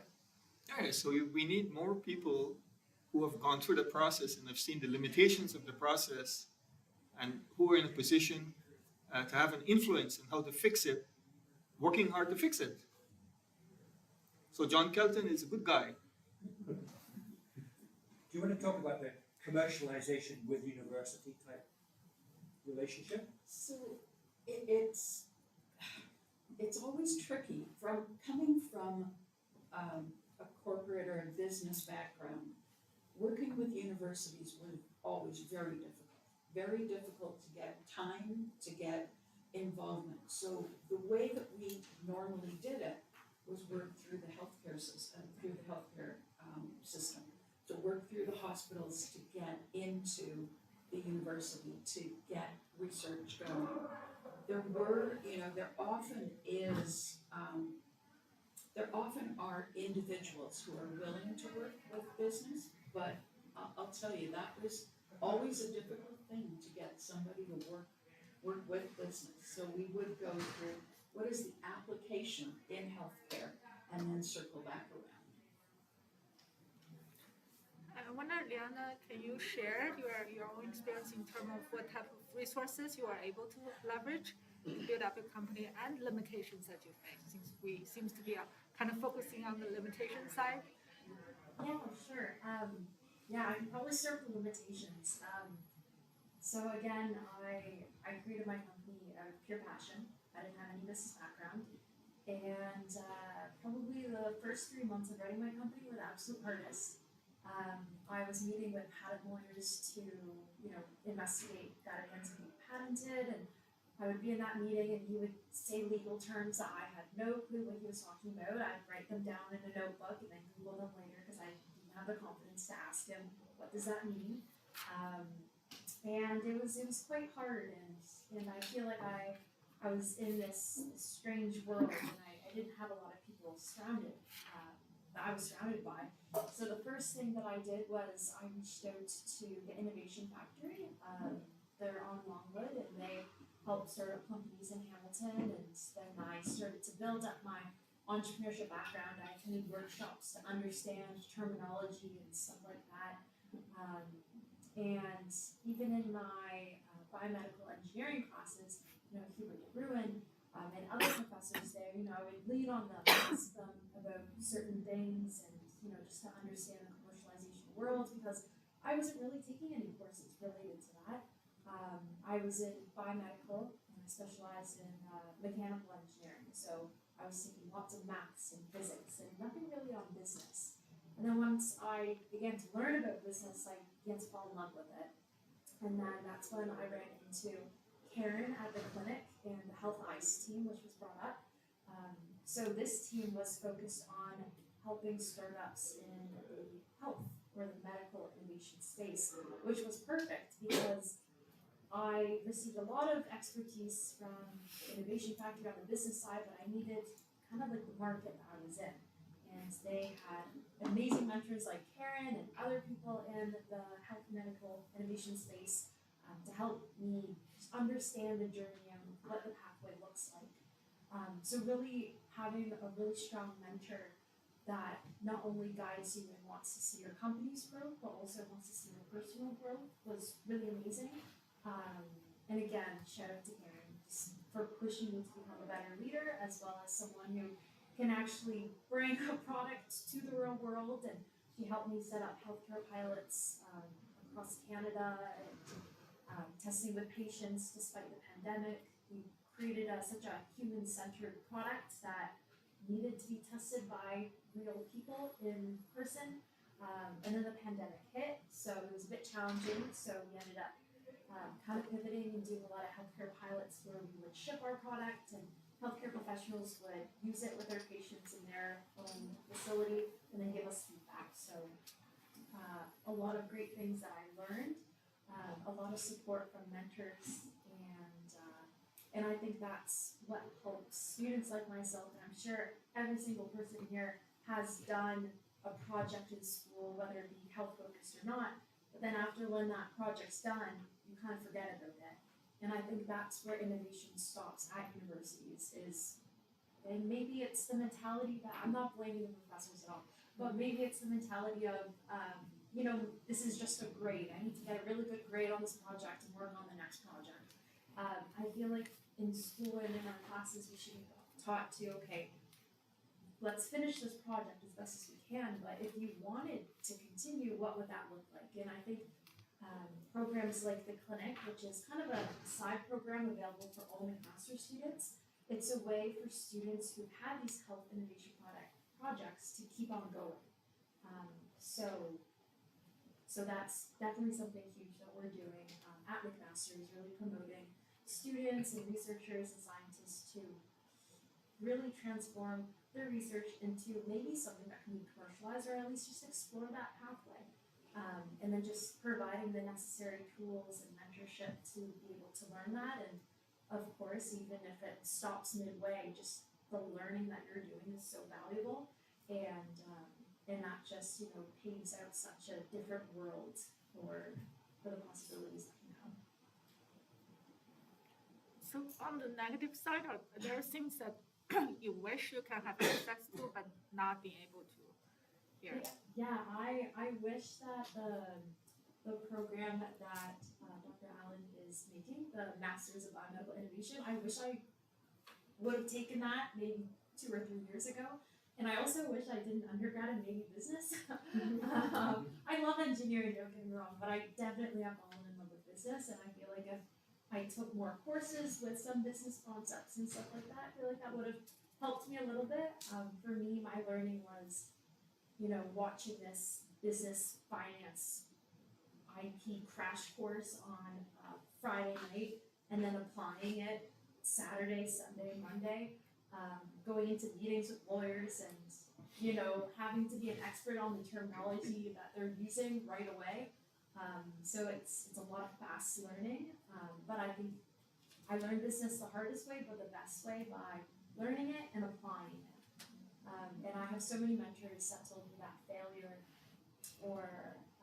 fail is just first attempt in learning, find another important lesson, and that is definitely what I lived by for my company. I definitely made a lot of mistakes that maybe could have been solved by surrounding myself with more mentors and more resources that are just now so available for students like us.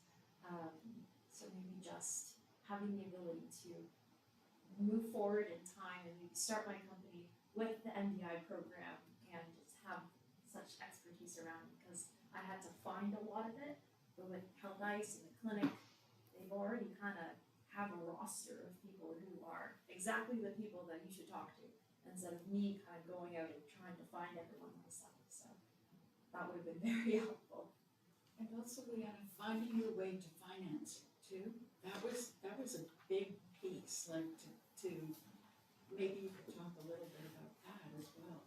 Yeah. So one of the things that I've done to create awareness for my company and also to raise money to build our products and ship them out and to market was entering into pitch competitions. Done a lot of them. Just to, again, create awareness for the product. And then, if we win, we get some cash to work with, which is awesome. One of the recent ones we won was the Jamie Dyson Engineering Award. So that's the guy who invented vacuum cleaner for a lot of the hand dryers on campus. So that just gave us a lot of global international attention, which was awesome.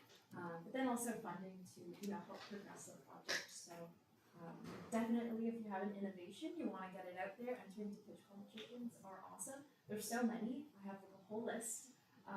So if you wanted to chat about that after, I'm more than happy to. And right now we are raising our first round of investment, and that is just a whole new world for me. If you asked me this 6 months ago, I would have said, oh, hell no, I'm not doing this. I'm so uncomfortable. I don't know any of the terms and everything. It's so overwhelming. But now I've put myself in a position where I've surrounded myself with people who are smarter than me, people who can lift me up, people who are familiar in the space, and I've learned from them, then that's also just given me confidence to do something like this. So I'm entering into this big scary world, hoping that in the next 2 months I can say, oh, that was a breeze, that was awesome. But yeah, it's always a learning journey, especially for entrepreneurship. You're always making mistakes, learning from them, and reaching out to people who are smarter than you to help you. My next question. So we have great health science program in MAC, and we have many hospitals here, but Hamilton is hardly like a place for vibrant startup scenes, right? So if you want to make a mark in this space in health ICE, why choosing Hamilton? Why Hamilton? This is one of the best places right now for health innovation, I think. With the city of Hamilton has designated life science innovation as a future as the driver for future economic improvement. McMaster Innovation Park is investing a lot in not only real estate, but also infrastructure to support. Companies are moving here to start, there's wearables companies, all sorts of companies are moving to Hamilton in order to access some of the infrastructure that's being built. In addition to McMaster Innovation Park, there is the incubator, the Forge, which works with a lot of students from that. And then the progression could be to move then into the accelerator, which is Innovation Factory, where, as Leanna said, have access to a lot of contact lists and people and companies that can help. There also is the ecosystem that's been developed and kept current by a group out of McMaster Innovation Park called sMAP Consortium, where they look at not only all of the educational aspects, the support aspects, but all of the companies, venture capital, anybody who has any interest in helping to develop healthcare startups is all connected through this organization called sMAP Consortium. So there's so much opportunity. It's just a question of diving in someplace and finding your starting point and then going from there. Anyone want to weigh in? Well, I agree with you. From what I've been able to work out the 18 months I've been with the Health Ice Group is that Hamilton sort of may have lost Stelco. But in Southern Ontario, Hamilton is now probably one of the fastest growing cities for health-related startups. It's becoming a city of small startup companies. And while Waterloo gets the publicity for University of Waterloo and the City of Waterloo as a tech hub in the province, which it is not a health industry startup hub yet. And we'll probably overtake it in terms of small startup companies over the next 10 to 20 years if what's in place now, plus gathering interest of the academic community in Hamilton, plus the fact that the two hospital corporations together in Hamilton are huge. public health sciences, right, was $1 billion industry a year, right? As we work with the hospitals, and then I'm going to go back to what we talked about at the beginning of this session, which was culture change. I mean, Karen told you the difficulties of coming in from a company to work with the university without having to go around the corner and speak to the hospital first. I mean, the university and the hospital, you would have thought, would have had a lifetime of cooperation. That's not been the case between the Faculty of Health Sciences and the hospitals. It's grown over the years. Collaborative research has grown more over the years. But there are still barriers between the Faculty of Health Sciences and the hospitals. And so it has to be more of a community, of a commercialization-oriented community developed that allows industry to work closely with the university and the hospitals. In developing this one-year degree, you know, don't think we're going out and hiring a lot of associate and assistant professors from the university to teach this stuff. It's a project-based one-year program. We're going to rely a lot on the Rolodex of real-life company entrepreneurs to do the educating. Because the people who really are going to help our students develop their projects don't work for McMaster on a regular basis as professors. This is an experiential type of situation where we're going to have to get a lot of, hopefully, freebie, or we'll pay your parking, but support, academic support from people who come from the real world of entrepreneurship. Yeah, can I just point to Fiona Bergen is sitting, and she's not on the panel, she's just behind us, but Fiona, you've heard people talking about the clinic, and Leanna talked about the resources that we're trying to provide up and coming people through the clinic. Fiona Bergen is in fact the person who runs the clinic. She's in charge of the clinic. You just want to say a little bit about what's going on there now, so that it doesn't sound like a sort of just an academic entity. No pressure. Well, we do have some things that we can hand around, but yes. Yeah,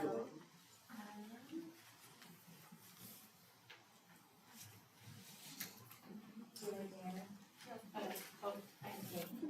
Yes, so I'm with the clinic, and we are really the home base for health innovators at McMaster University. So I saw a bunch of poster boards out there for students or faculty who have an innovative idea from very early stage to maybe you're ready to enter the market. We're there to support students on their pathway to commercialize. We're also, having speaking series to learn from other entrepreneurs' experience, as well as dedicated workshops on developing the pitch. Something that's coming up, and the application's actually closed next week, is our residency program, where a group of health innovators come together in a cohort and through 9 months, we'll do 3 sprint sessions to identify the key business milestones that they need to achieve, and we provide resources and access to amazing coaches and mentors to help them achieve these milestones and really push their business ideas forward. And the only other plug that I would say is, on top of all of the structured programming like the residency or speaker series, we do have this clinic on demand option that people can join at any point in time. And we have created a self-service resource portal, much of what Leanna has been through. Leanna is on our team helping us to get the inside scoop from an entrepreneur. And it's really this self-service resource portal provides the just-in-time information that she wanted to know. What are all of these investment terms? What are all of these legal terms? If I need to understand the value prop of my idea, how does one even go about doing that? And so we have a lot of at your own pace resources for students to access and help them along their journey in their own time. So if anybody has questions about any of that, feel free to come up to me after or check out our website, healthinnovation.mcmaster.ca. Thank you. So at this stage, I would like to open up the floor. So if you have any question for the panelists or you have further comments, you want to weigh in on any of the topics that we have discussed, please go ahead. So can I ask the panel a question? In your experience, how collaborative have you found the city, the province, and the federal government in helping to build entrepreneurial activities, reducing red tape, getting approvals done in a timely way? So, as a newbie to the entrepreneurship world, I can't answer your question. I don't have that experience. Karen has a lot of experience. I don't know whether you've seen some of this. You know, it's individual. Like if you have persistence and the contacts to get there, you can make it happen. But it's not an easy thing to do. But having said that, these are the things that we at the clinic and through Health ICE are trying to find those connections and make those links as much as possible through some of the, the rest of the infrastructure within Innovation Factory, the Forge and McMaster Innovation Park. They've got some of those contacts, so we work very closely with, or reasonably closely with them to get to those things. But I'm wondering if Nafia, with your experience, whether you've got some insights. I will add to your 2 points, and that is persistent and network is the time when you do that application. When COVID started, there were tons of monies and opportunity, and the review process will not take more than 1 month. You will be funded because there was an urgent need about, for example, all the kind of PPE, etc., etc. And then I will add in on top of that, when that fund is available, because we all know, and at least from my limited experience, when you want to apply for a fund, that pool of fund is designated by the government as part of their annual budget.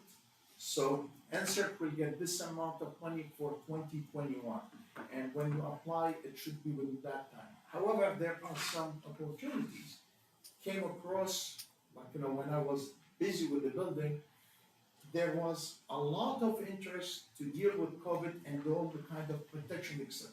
So 2 other points is what is the upcoming wave, what is the upcoming challenge, and with the 7th wave and with the monkeypox, I will see an opportunity coming up very soon because we are getting now more, I would say, details and more repeated messages about our preparation for our community. Like 2 days ago, we got about 54 pages of preparation for the monkeypox. So that's what I would say.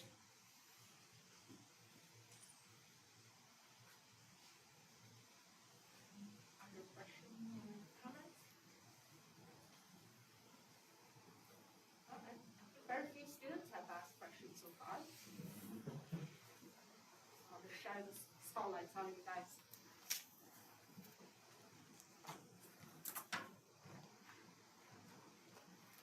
Maybe, yeah.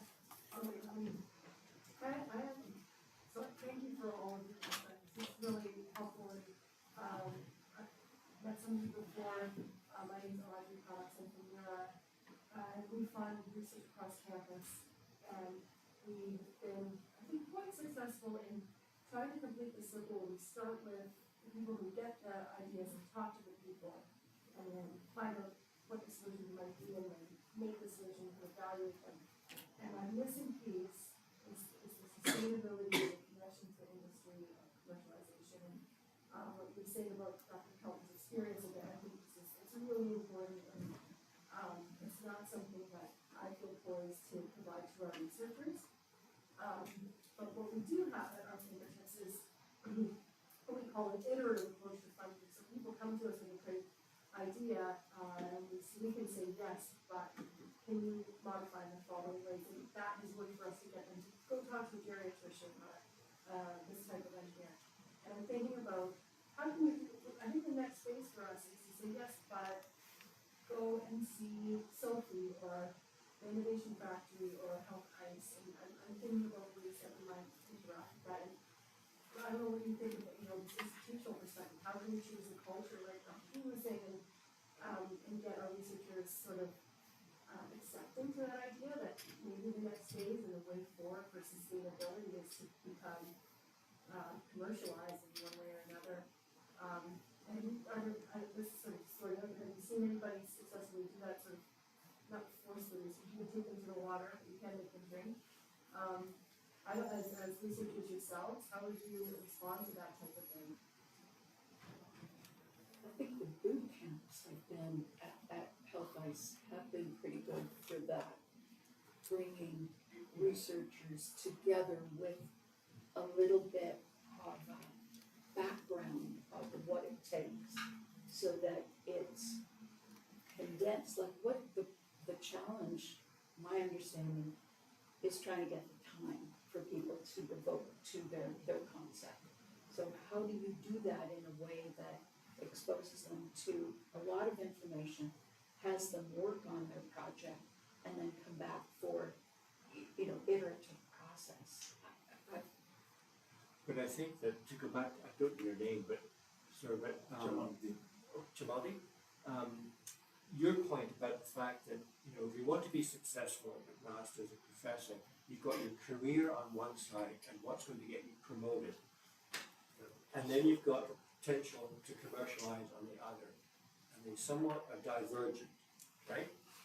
And when you go to Senate committee and appointments, which of course is faced with a century of institutional inertia, you're stuck with the yellow pages documents that say the criteria on which you are going to get promoted to a full professor, and none of them have anything to do with making a better toothpaste, okay? It's all about academic stuff. And the fact that the university, I think, has to find some way of combining that. I mean, this university hasn't really got its act together yet about academically crediting professors from giving talks in other universities, right? As an academic exercise. Same talk given here is worth more on your CV than a talk given at Stanford, right? Let alone you spent 20 years trying to commercialize something. University loves semesters and midterms and grading people on exams. And that's not how you... And how many papers. That's not how you sell a new car, right? So, it's trying to move everybody together. You want to badmouth university entirely, because there's a reason to have academic rigor and blah, blah, blah, on and on. I spent my life in university, right?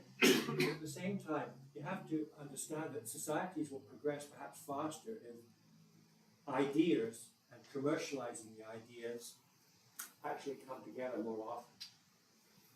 I guess that's what, as an academic, that's what I would say. I can say it safely because I never sold anything in my life. Audrey, I would like to add to that statement, 100%. And I would also like to add to whatever Professor Jamaluddin mentioned. The challenge when the chair of the department and the dean will set up the promotion or to accept that professor, junior professor, to be tenure or not, it's the same criteria.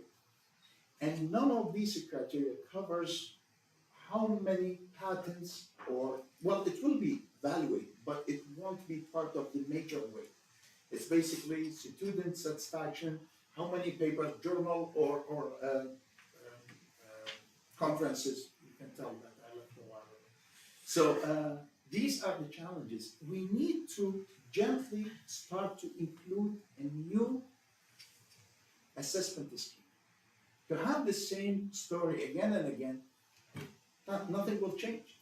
We need to add some kind of supplement to that, and you say, okay, Professor so-and-so is supporting his courses, he's getting, but he's also working on commercializing the product. And you know how hard is that? I mean, I still remember from many years ago when I met Hubert, he said to me, unless you can build it, I'm not interested, because you can come up with all the kind of wonderful ideas, but to build it, that's a new challenge. Now imagine to commercialize it. That's what we need to do, is some kind of change from the assessment. And that will start from the top, from like provost to deans and to chairs. And with that, we will be able to start to inject new fresh blood. Otherwise, it will be the same thing. Code library is there, Mills library here, and they still have rooms for more journals and for more papers. But how many of these have been saving the world, making a difference? 1,500 companies surrounding MIT, and that was my latest review, and it was about 7 years ago. I have no idea how many companies now there. How many companies do we have in Hamilton attached to McMaster? So we need to start changing a little bit of that culture, gently, not to destroy the whole world, but to start adding some of the new way of thinking and fresh way to look at where our world is going to. Great. I think that's an excellent comment. So we are running out of time, but I want to give each panelist an opportunity, just a quick advice for students in the group who want to work in this space. Well, you are senior. I might steal my piece slogan and just say, just do it. If you're thinking about it or, you're hesitant, the worst thing that you can do is, just learn it. There's no worst thing about it, actually. It's just reach out to one of us, talk to us about Health Ice, the clinic. There's so many free resources for you all. Free is so nice, so definitely take advantage of awesome mentors and resources around you. And definitely, make sure that you talk to one of us about how you can get involved. And even if you don't have a health innovation idea now, just to learn the concept of, maybe identifying a problem and thinking of a solution and, what are the steps of commercialization? That's so useful, whether you're you want to be an entrepreneur, or if you're working for a company, either a startup company or a device company, it's just so valuable to learn. So I would say just do it and reach out to one of us at the end of the conference.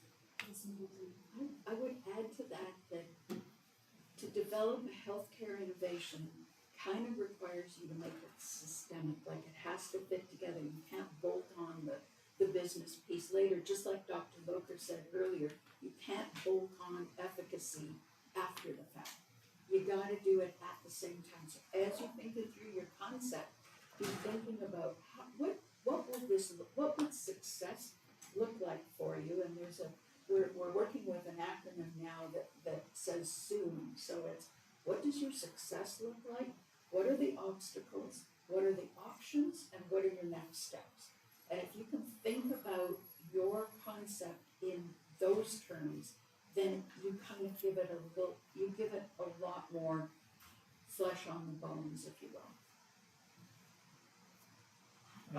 I would just say I'd like to use the word that you used earlier, which was persistence. Because when you're a student, it's easy to be put off because you've got too many other things in your mind. Leanna was so dedicated that she just went through all these obstacles and got to where she is now. But many people might have, in a typical university, particularly undergraduate environment, just give up. You have to accept that most ideas that people think are good ideas turn out to be bad ideas. But in fact, you don't really know that until you've tested it out. And so keep going and be prepared to pivot, right? Absolutely. You may have the germ of a good idea, even if what goes with it in your mind is completely wrong. You haven't asked the right questions. You've come up with a solution for which there is no problem. But sometimes, you have something that needs a bit of development and support. And our group hopes to be able to provide not just professors with support, but even an undergraduate student who seems to have something that looks promising. I would like to build from that ecosystem, and that is to have a mentor. And whatever your idea, there are wonderful people here. We have wonderful leaders, and they are generous with their time, with their advice, and they will be more than willing to share that. That will save you a lot of wasted time, resources, but also to keep you laser focused on whatever you try to build. At the end, you don't know what you don't know. And stepping in research, you are stepping into the unknown. So to have a mentor behind you will guide you, will support you, but also will make sure that you don't waste your energy, your resources, time. That will go a long way. And we have plenty of them. Mark me as one. Thank you. All right, let's thank all the panelists. So we have a short break after this, and we'll come back at 2:15 for the student presentations.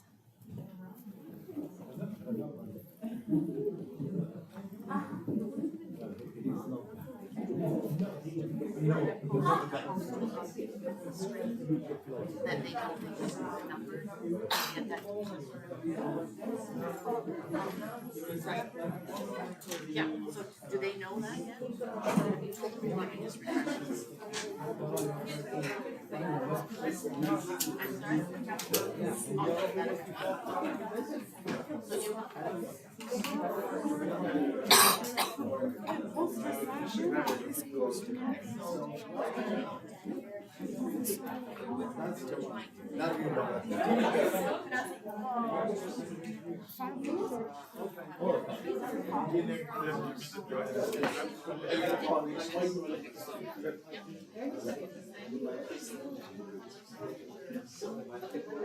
And the guy who was building doesn't run it's that crystal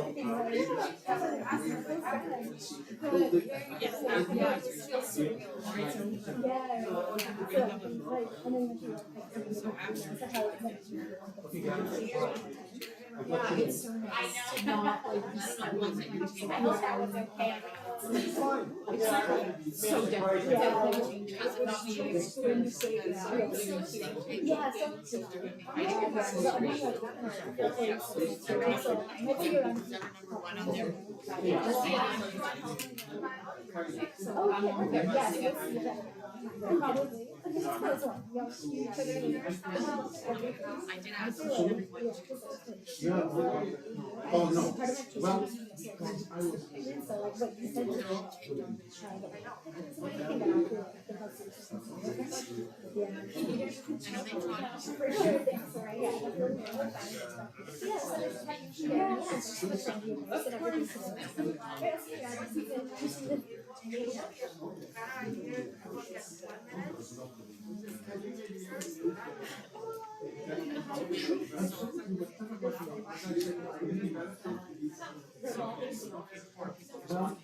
we can sit down and talk about it. I have two opportunities.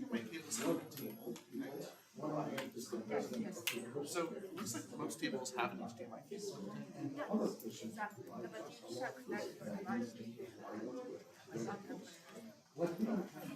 I see.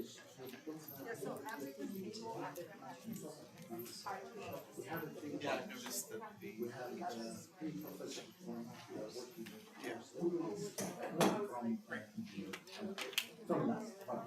Yep. One of them is take a look at it when you see it.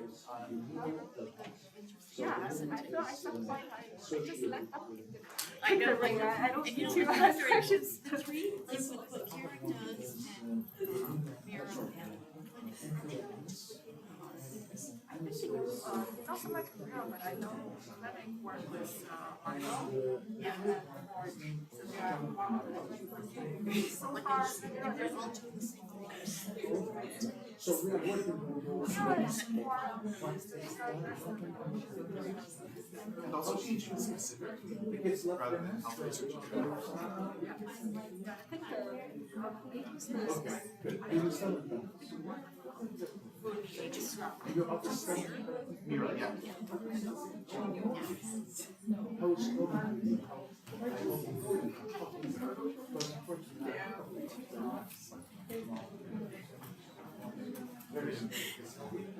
should we like return to give a presentation or just like around that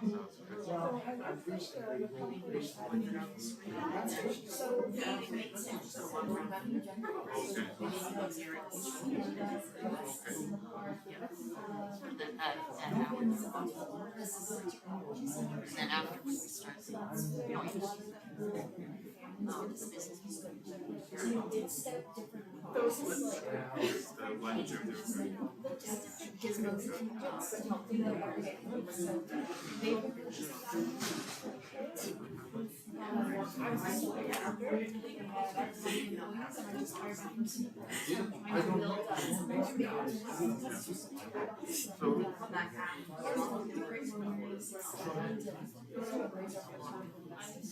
Going full time and I see it through. So let's live in the basement while I. Yeah,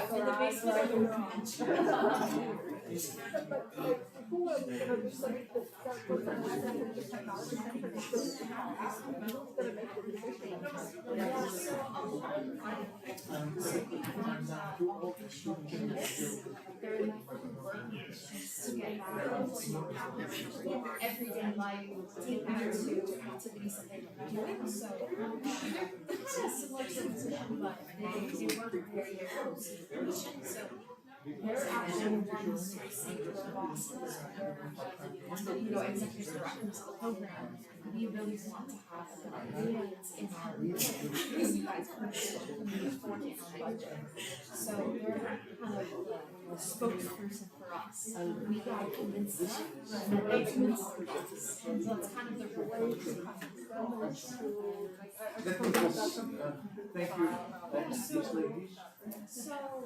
So because demos is not a mechanism. So we just do demos on different activities and kind of give them different values. Don't worry. Please be expected. We will be able to do some. My mom pieces of gray hair. Please look at your.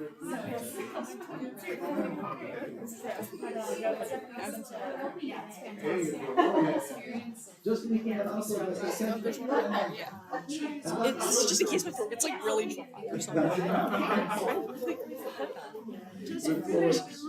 We should all do this. I would love to see the color of your hair after you will get that one as well. I was just saying, my mom pulled like 2 pieces of gray hair last time. They were like long strands of gray. It probably started when I Wait until you will be standing in front of these sharks and they will, but stay your ground. Just to be pull tough, up the okay? slides. A couple tips how to be tough. We are here. Okay, we will never leave our situations. And you're Gloria, right? Yeah. Oh. Get my mouse back. Where's my mouse? Oh, here it is. So this And is. here is my business card. Yes, this is the retirement leader. And this is opening in August, because I just sneaked on your website. That's fine, sneak, So please.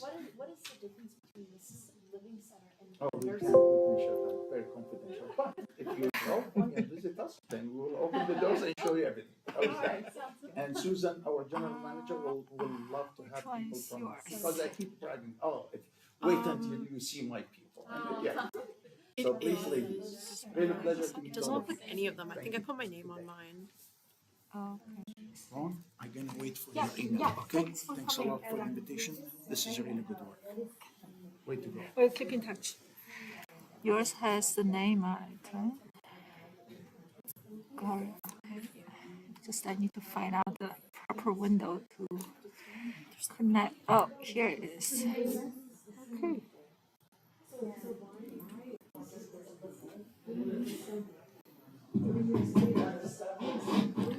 I just figured out there's a mic here. But it's too far, I suppose. I can project my voice. Okay.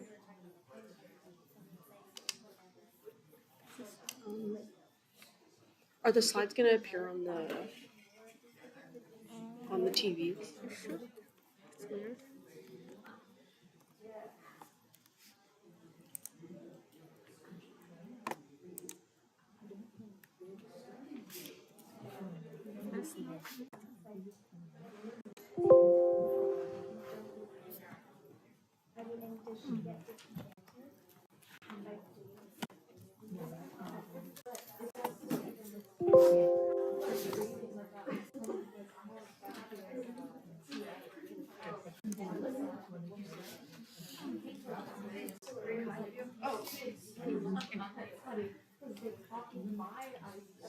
And then they kind of shifted it a little bit, and my friend who just really sent me their presentation, she's like, look at this, that's gonna fail. You're not gonna have access to your notes, is that okay? Oh yeah, that's totally fine. I think I'm good. We're good. Let me just Okay. double check. There's a, can I use the, like the pointer? Yeah.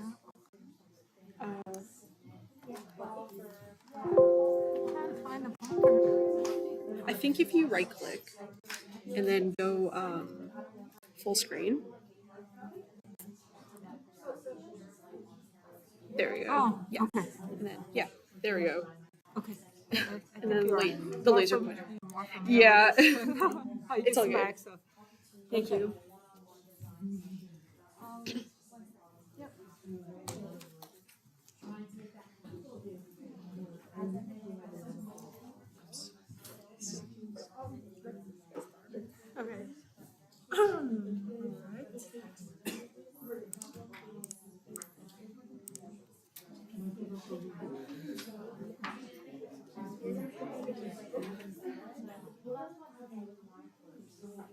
I'll try to run on more table. All right, so let's get started with the student presentation. So the first one gonna be given by Gloria the Amaro, sorry if I mispronounced. And she's currently a PhD student from Department of Chemistry and Biochemistry. She works with Dr. Tricia Camarco. She's going to talk about her work on intrinsically conductive liquid metal. I think I should not give her on stretchable electronics. Please go ahead. Yeah, thank you for the introduction. So I guess just to reiterate, I'm from the University of Windsor in the Carmichael group. I'm a PhD student. I'm gonna apologize that it is a little bit chemistry heavy in comparison to the talks that we have seen already. But yeah, I'll be talking about intrinsically conductive liquid metal elastomer composites for stretchable electronics. So in our group, we work on soft electronics, so electronics that are soft and stretchable and can easily conform to the human body. You can see that in this picture here, this patch on its forearm or on their forearm is a lot more wearable and less noticeable than having things like this smartphone and this strap or even wearable technology that we wear on our wrists. And the idea or the vision for the future is to have electronics that are less noticeable and more wearable, so that it can become a seamless part of our everyday lives. And an example of this is this baby down here who is wearing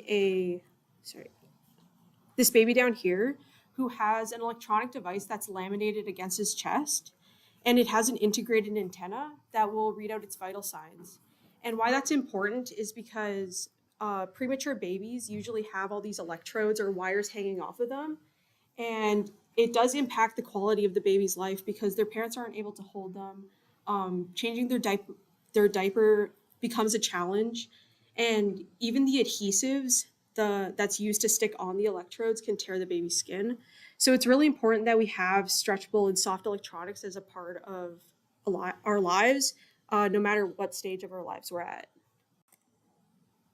So the reason we don't already have soft and stretchable electronics as a part of our everyday lives is because there's still a technical challenge. And that technical challenge is that there's a mechanical mismatch between the functional layer that's used and the soft substrate that's supporting it. And an example of this is here, you can see gold on PDMS. So PDMS is polydimethylsiloxane. It's a polymer, or we cure it into the elastomer. And it's very common elastomer that we use in our group. And when you put gold on top of the elastomer and stretch it, you can start to see these large cracks that start to form, and that stops it from being conductive. And you can see it in this graph here where as you start to stretch it, the resistance starts to increase. So that means the conductivity is declining. And researchers have looked at ways to combat this problem.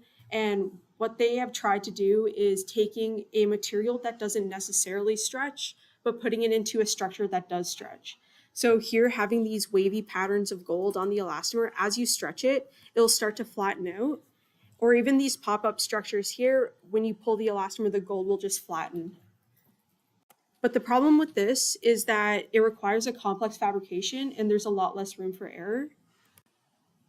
So people in this community have agreed that using an eutectic alloy of gallium and indium is one way that we can solve this problem. And what's nice about it is that it's a liquid at room temperature. It's conductive because it has metallic character.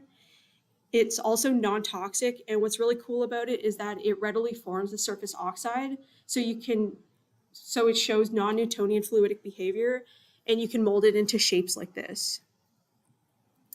The problem with using a liquid metal, though, in electronic devices is that you have to contain it in a way because it's a liquid. So researchers have tried looking at this by making microfluidic channels where they'll make these structures inside of the elastomer and then inject the E-gain into it. The only problem with this is that it might not work for every electronic application that we want to use it for. So another emerging approach is taking the liquid metal and making a composite with an elastomer. And you take that liquid metal, shear it into droplets so that it's discretely insulated in the elastomeric matrix. And then at this point here, there is no conductivity, but what we do know is that when you put a compressive load on it or an activation force, it will burst the liquid metal droplets and then connect them, or in better words, it'll rupture and then they'll coalesce and form this electrically conductive network. So like I said, the liquid metal is sheared into its particles, it's mixed with the elastomeric prepolymer and then cured, and then the particles are sintered together so that you can get electrical conductivity. And here's just an example of this. Here's the mechanically sintered circuit where force was used to connect it, and the LED is lit up. And then over here, the circuit was not sintered, and so the LED isn't lit up. So this works really well, but we want to find a way where we can maximize the functionality of the liquid metal. So another approach to this is using a sedimentation process. So taking the liquid metal and mixing it into the elastomer, but allowing that liquid metal to settle. And that will happen because of the difference in densities between the elastomer and the liquid metal. So at this point here, there's also no conductivity unless it's mechanically sintered or there's some sort of activation force that will connect the liquid metal droplets. And a variety of conditions has been used, so using between 25 to 95% of the liquid metal and using between 35 to 80 micron sized particles. What's nice about this approach is that you do need less activation force, so even the act of just peeling the composite off of a substrate will cause it to be conductive. So this is where our work comes in, where we're making an E-gain PDMS composite by using 10 volume% of E-gain in PDMS. So we'll take the liquid metal and we'll mix it into ethanol and sonicate the E-gain into particles and create a small, create a particle suspension. And what we saw was that about 80% of the particles are under 5 microns. So they are quite small in comparison to what else is in literature. And as it settles to the bottom and cures, we're able to take the composite and check its sheet resistance. And what we found is that the sheet resistance is quite low. And we wanted to confirm whether or not the sheet resistance is due to having the composite, is because the composite is intrinsically conductive, or was it the act of peeling it from the petri dish causing it to be conductive?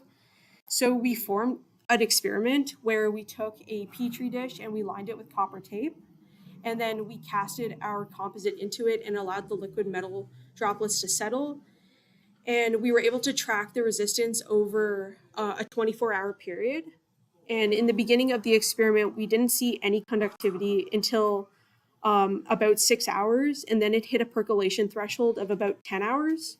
And if you look at the inset, after about 14 hours, the resistance becomes consistent, so it is conductive for the remaining 24-hour period.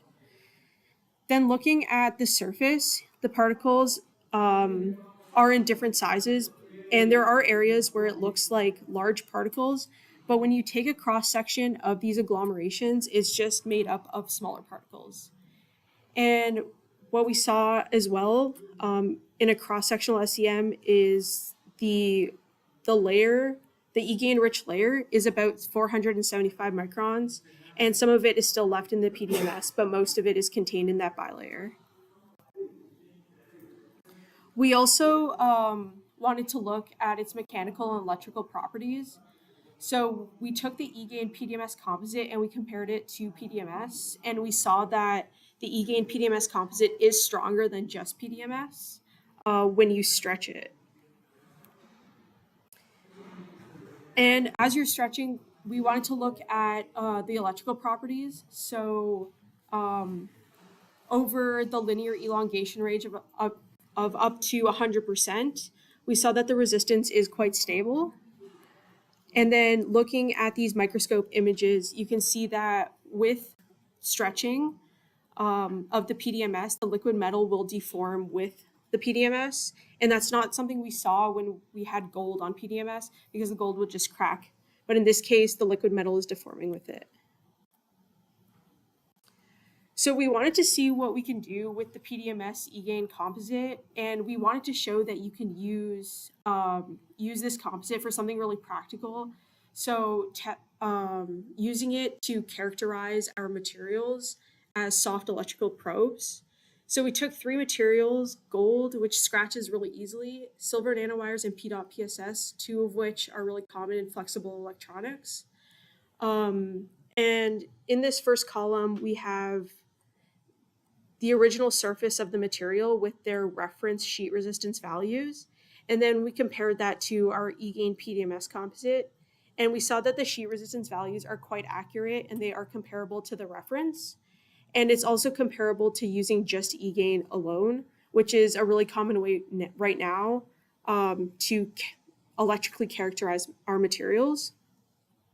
And then we compared it to an alligator clip, but that was inaccurate because the alligator clip is quite rigid and it was scratching the surface. We also wanted to show that our composite is reusable and it keeps the surface intact after you remove it. So it acts as like a silly putty or a sticky tack, and you can just put it onto the surface. And if you look at these pictures of the surface, they don't have any residue in comparison to the E-gain, which leaves like a messy surface, and you can't reuse the sample.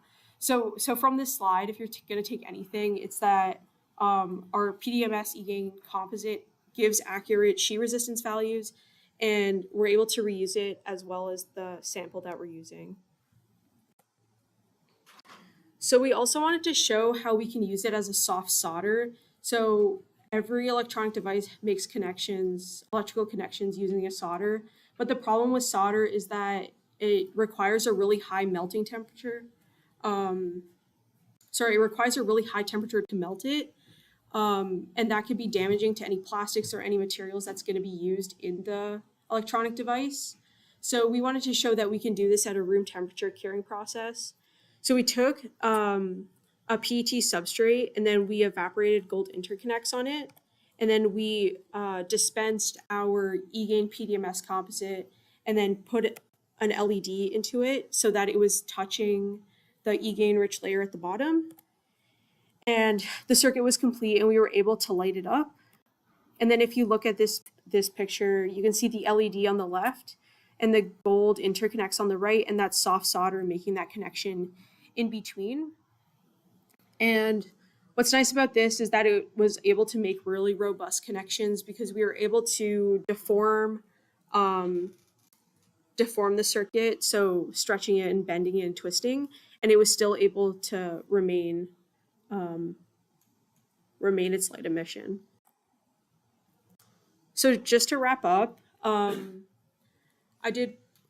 don't have enough time, but we were also able to pattern our eGain PDMS composite, which is pretty cool. There's also a lot of opportunities to explore this project practically and fundamentally. We can look at things like the eGain particle size, its particle dispersity, and even physical properties of the silicone substrate. But it also does have a lot of practical applications. We can use it for stretchable circuits or wearable pressure and strain sensors. There's applications in communications and soft robotics. So with that, I'd like to thank my lab group and my supervisor, Dr. Tricia Carmichael, and all of you for listening. Any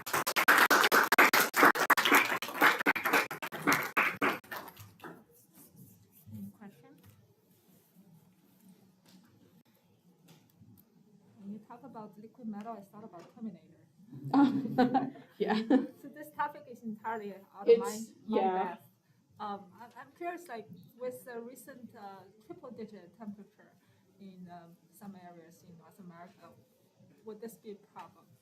Would this be a problem with At like high temperature? yeah. So that's a good question. That's like a question I really commonly get. So that's like the next step that we're gonna do, trying to test like stability in different temperature ranges and stuff. That's not something we looked at, but it's something that we definitely plan to do. Probably don't want it to melt all over the place. Yeah. Okay. Any further questions? Please. Yeah, just a quick question related to your example of the premature baby. Yeah. How far are we from something where they will not have all the wires and they will be able to use this kind of technology? How far are we? Couple of decades. That's a good question. I'm not quite sure. I know that specific example. It was something that was worked on for a while, and they actually did test it on actual premature babies, like within a hospital and stuff. And a bunch of doctors were part of the author list and everything. I can imagine it being not too far away, but also I'm not quite sure. I guess to say how far it is, you can answer, for instance, the cost, the manufacture process, right? Now it's done in the lab, whether it can be done in massive, and also test whether it has been tested for safety, like skin irritation and things. I think so there has been like tests like that done, but at the lab level, or like just like the benchtop level. So I can imagine it going through a lot more testing, especially if we are using it on people. So yeah. So it's future work. Yeah, future work. Okay, great, thank you.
PowerPoint and the laser point.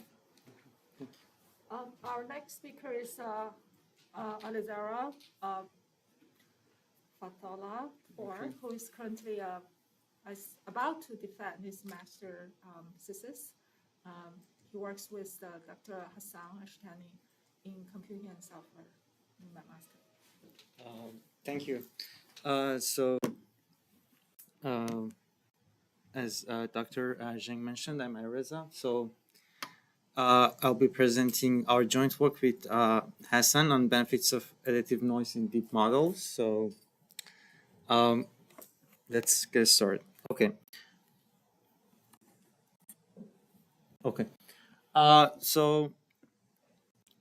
To start off, I will provide a little bit of a background and generalization. And so at a high level, generalization tries to answer the question that whether the training error of, for example, a classifier that we train on our data, is it predictive of our expected error or not? And why is that even important? And what do we mean by expected error? So the fact is that usually the data that we're dealing with in our training sample is sampled from an unknown distribution, whether, for example, it's a signal processing data or anything. And what we do really care about, for example, like from this distribution. And what we do really care about is not like the error on the training data always. So we want to know if we see a new sample from our distribution, for example, if it's a test set or anything else. We also wanted to have a good error. So for example, let's say that you've got these samples, you've seen them on your training data, you trained your classifier and you return a classifier that has a good empirical error.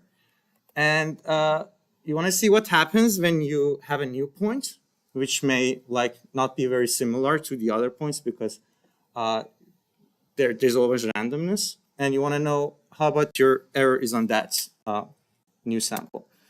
So that introduces the notions of generalization bounds. So generalization bounds will try to bound the deviation between the training and expected error. And they're usually derived for a total class of functions. Like, for example, you've got a neural network with 10 layers. That's your architect, and you want to have the bound for every function, every classifier in that class. And then if you have generalization, it would be reasonable to find the function in the class that has the smallest training error, because, for example, in that case, we can say that the true error would be as arbitrary close as to the training error, as you want to the training. So, and then, so that's good if we've got generalization, but how do we study it? So the first question is that can we always guarantee generalization? And besides many other conditions, the most important condition is that we need enough training samples. And so how do we understand how many samples are enough? So there are measures called capacity measures that will try to express a class of functions that we can use to find that training sample. So it seems that it's important to analyze these capacity measures because they'll tell us roughly how many samples do we need for training our classifier on a data. And usually a larger capacity measure means that we need more samples to ensure generalization.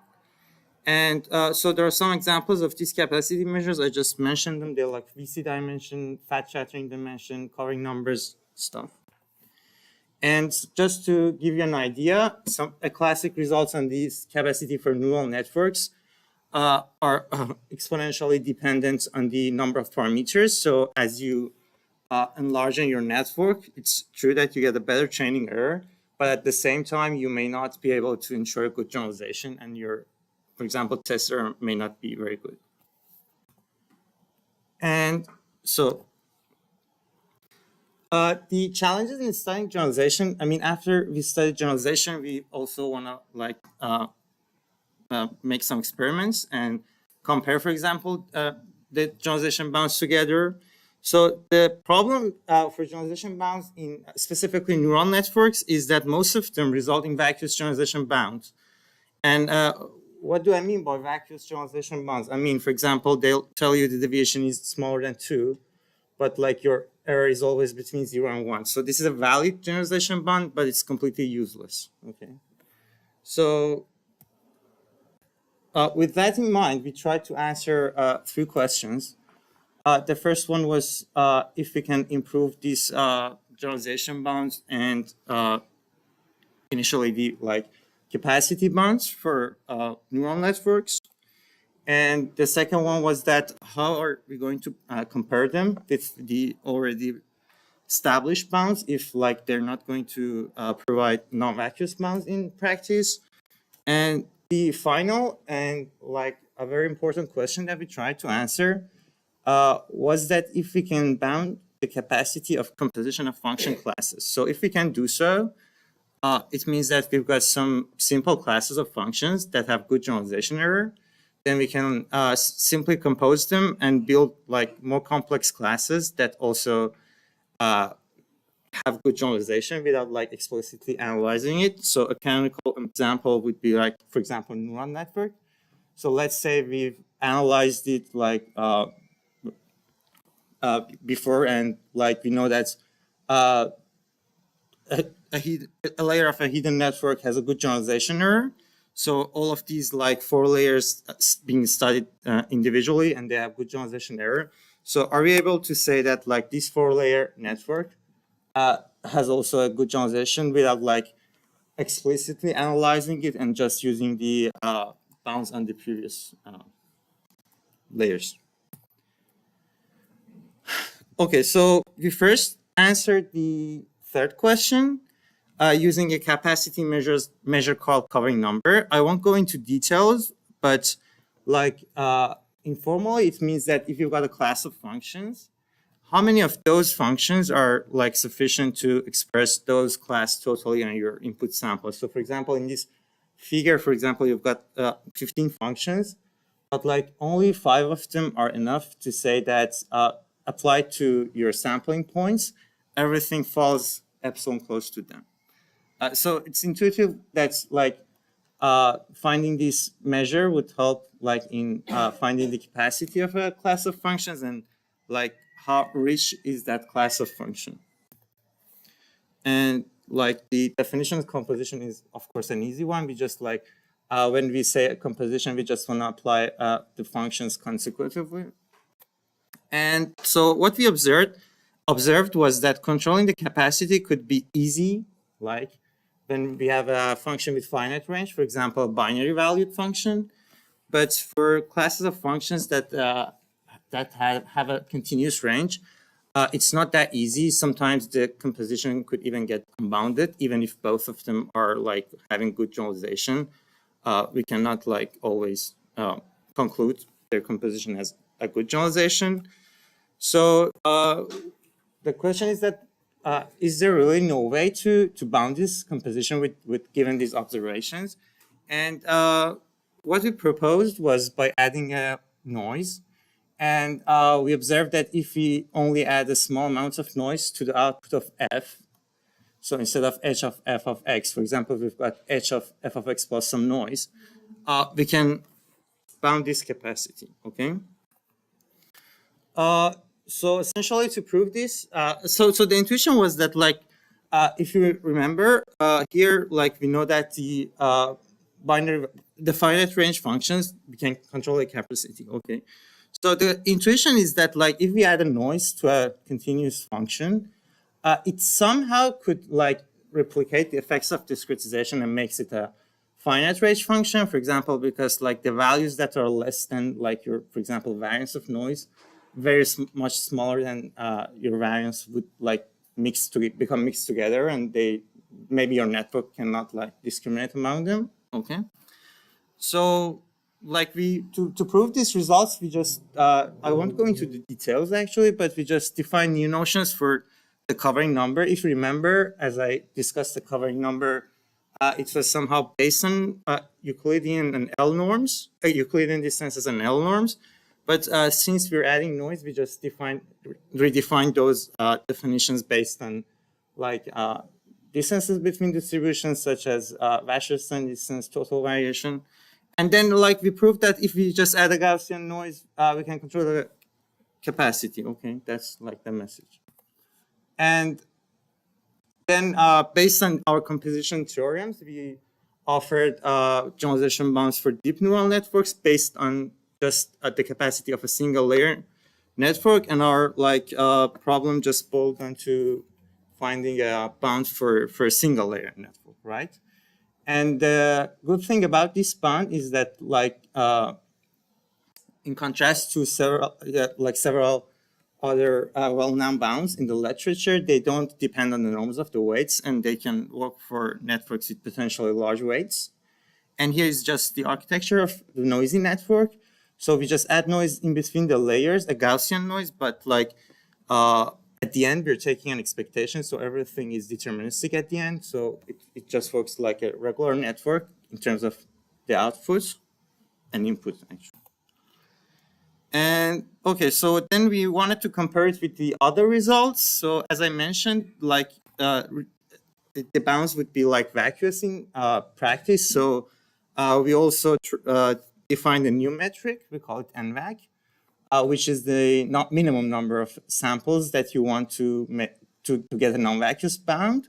And to do so, we just copied the training samples many times. So that won't change your empirical error. And also your resources are limited. So that's the only way to do it. And here are some of our results. So the composition base is our recurring number bound for a Gaussian noise with standard deviation of 0.05. And you can see it's compared with several other bounds in the literature, and it outperforms those bounds. So the final to conclude, the benefits of the proposed model was first to improve our previous bounds. We saw that in examples, and as we get tighter bounds, it means that we need less samples to ensure generalization. Okay.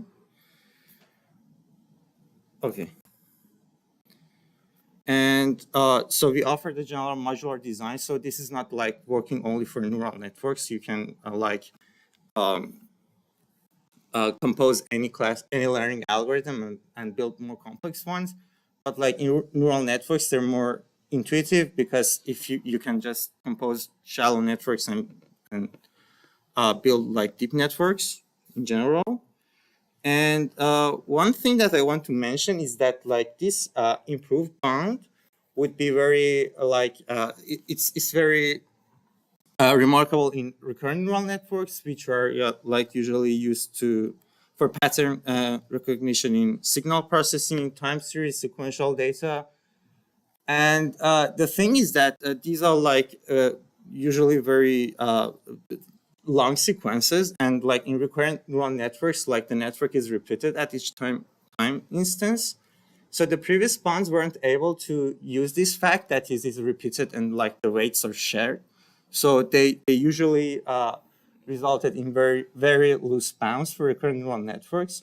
But using our composition theorem, we were able to use this fact that it's just the same network that is repeated, and get very tighter bounds. For example, we can turn the dependence on the sequence length from a polynomial dependence into a logarithmic dependence. So I guess the final question is that, so if we are adding noise, won't we hurt the performance of the network because we're adding noise? So the thing is that in our experiments, we noticed that in order to outperform other bounds, we just really need a negligible amount of noise, 10 to the power of minus 240 for standard deviation, which is extremely small. And if you see in the bottom figure, the performance, this is on MNIST data set actually, but the performance doesn't change much up to a standard deviation of 0.1. Of course, we need less than that amount of noise. And yeah, that's it. This is just our results. I brought it here for the sake of completeness, but I just wanted to mention the dependence on epsilon and the weights, that we don't have any dependence on weights, and our dependence on epsilon is better than other bounds. It's logarithmic, and for the number of parameters, we also outperform. So yeah, that's all I had to say. Thank you.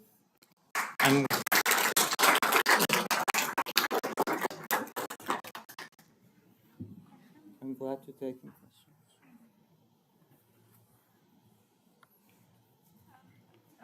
So I understand the contributions primarily on the theoretical side in terms of the bands, but if if you think about like in terms of guidelines for machine learning model developers, like when they try to solve a practical problem, for example, to identify the shape of the femur from image, in what ways your work can help in the design?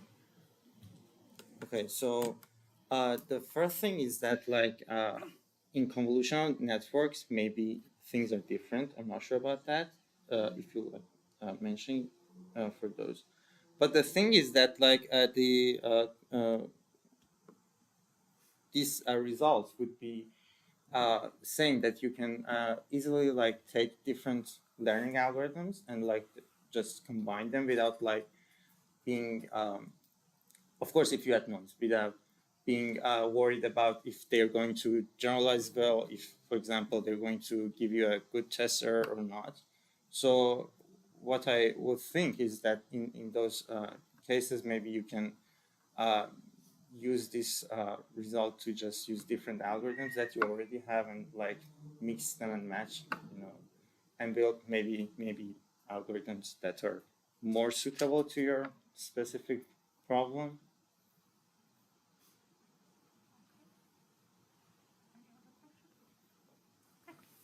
Thank the speaker again. Thank you.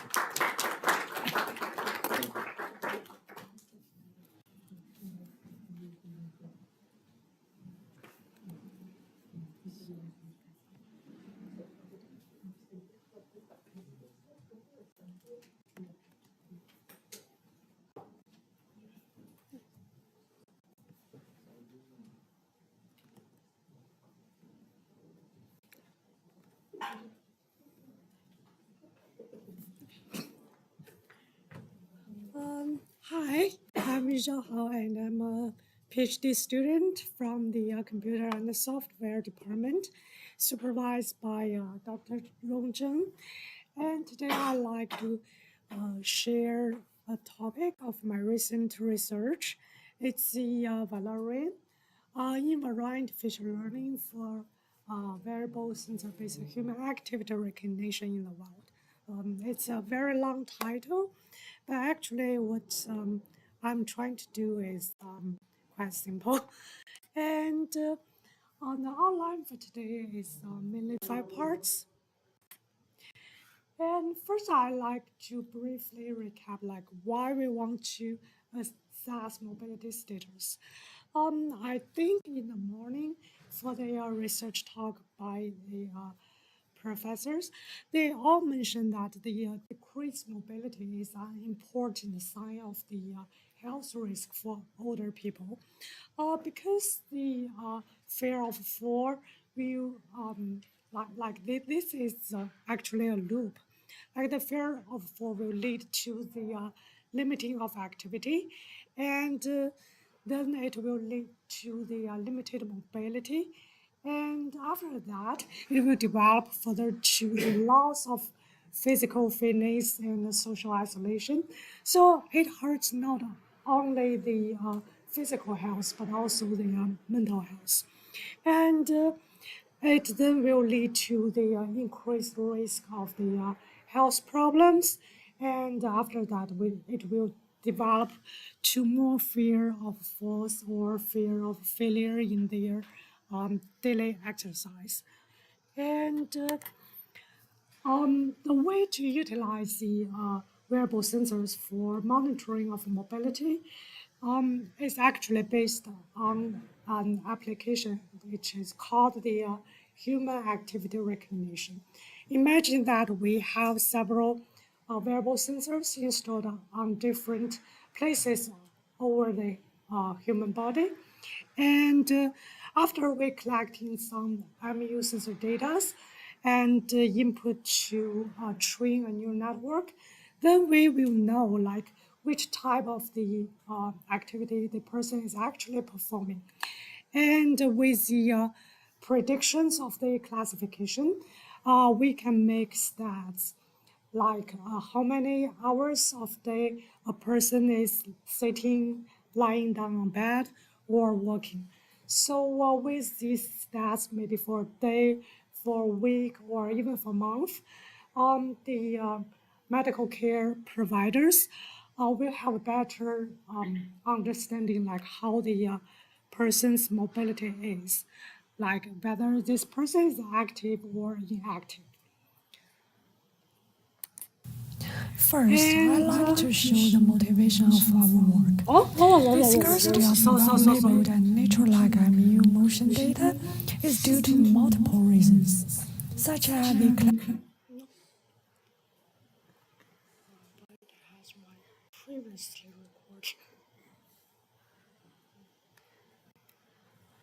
collection of some activities.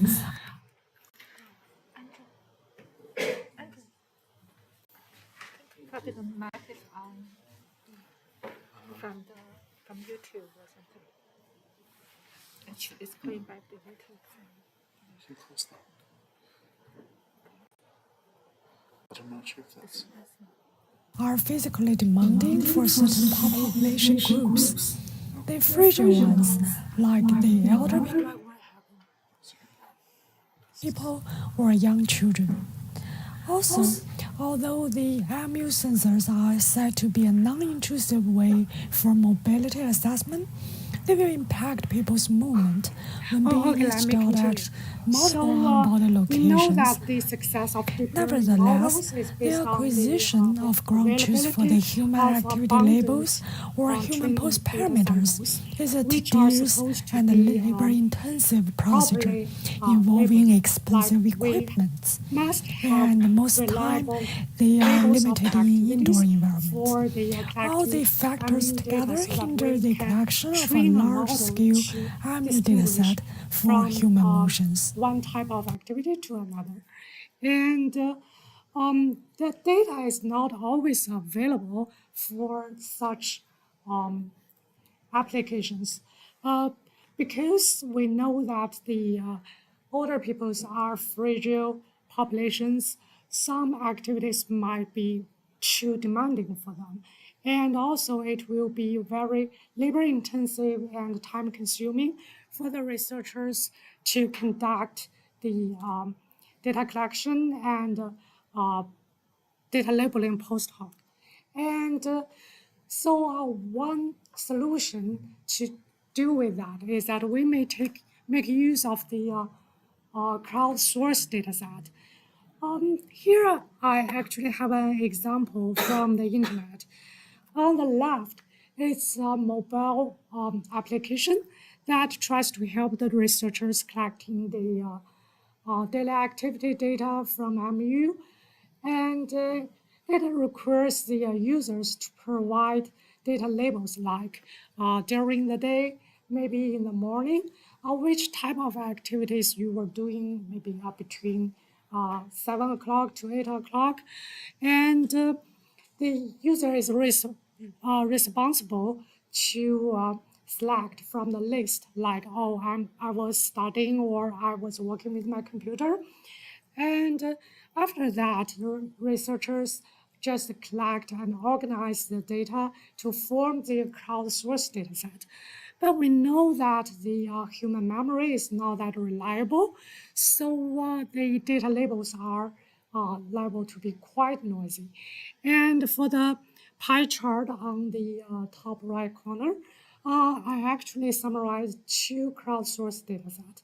The one on the left is from a dataset collected in the real-world environment, and it was supposed that during the data trial, the researchers just want to collect like the climbing up or climbing down activities.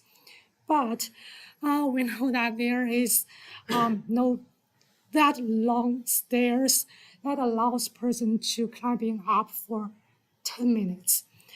So during the data trial, there are actually sometimes the subject is standing still or just walking on the flat ground.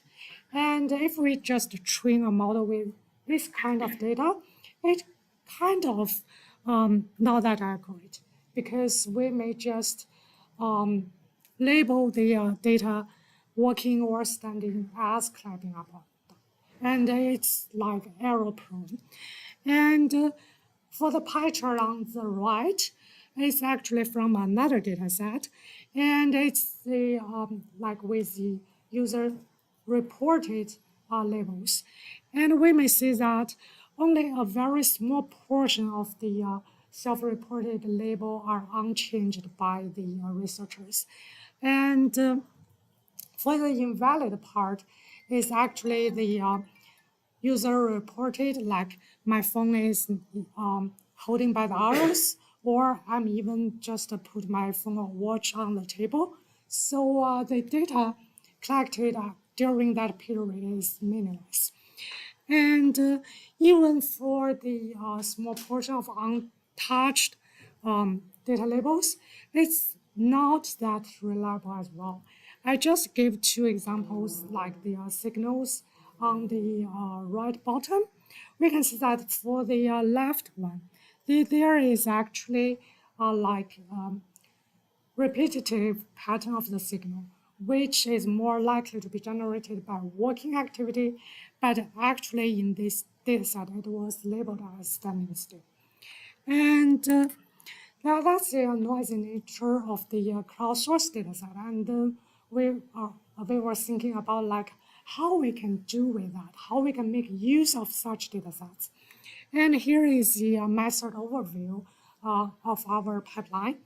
And as the data labels is not trustworthy, so the first thing jumped into our mind is that we just get rid of those labels and make use of the unlabeled data with the self-supervised pre-training of the model. So the basic idea of this step is that we just use the MU data themselves and add 8 different types of data transformation to it, and let the model to learn whether we change the original data or not. By learning those transformations, the model will have a higher semantic understanding of what the feature of the MU data should be, so that they know, wow, you changed it in one way, or it's the untouched data. And in the second step, we do the domain invariant feature learning. It's actually a type of the multitask learning, like all subjects in our in one data set, we try to learn the shared feature between them. Because different people may do the same activities differently, so that the variable sensor readings will be different. But we want to know only what it was unchanged among people, so that we only keep the like shared feature extractors and for the further use. And the last step is that we try to learning with the noisy labels. Like there is a theory in such field that the machine learning model first learns the easy patterns, and it will gradually memorize the wrong labels and become overfitting. We may see the plots on the top right. The right line gradually like grows after maybe 100 epochs, and it's just because the model tries to memorize the wrongly labeled data. And the solution here is quite simple. We just take advantage of the contextual temporal information from the predictions. Like we do a linear combination of the historical predictions and use it instead of the predictions per each epoch. And here are some evaluation results. This one is we add the artificial noise to the data collected under controlled environment, because we have ground truth to do such evaluation, like the labels are trustworthy, but we add noise to simulate the circumstance of the crowdsourced dataset. And we also conducted experiments on the real-world dataset. And for this one, I think from the TSNE plots, it will be much clearer. Like for our proposed method, compared to the baseline, we have better cluster structure for each type of activities, and the boundaries have large margin compared to the baseline. And here is the conclusion, like what we do for this research. Firstly, that the mobility status is quite important, and then the variable sensor-based HAR is very convenient and non-intrusive for the mobility assessment of older adults. And the success of deep learning method requires large amount of data, and our method actually explore the opportunity to make use of the existing large amount but noisy crowdsourced dataset. Yeah, that's all.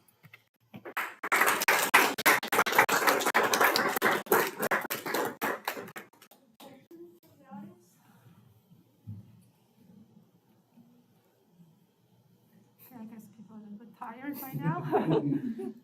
Okay, go ahead. How bad is extrasensory?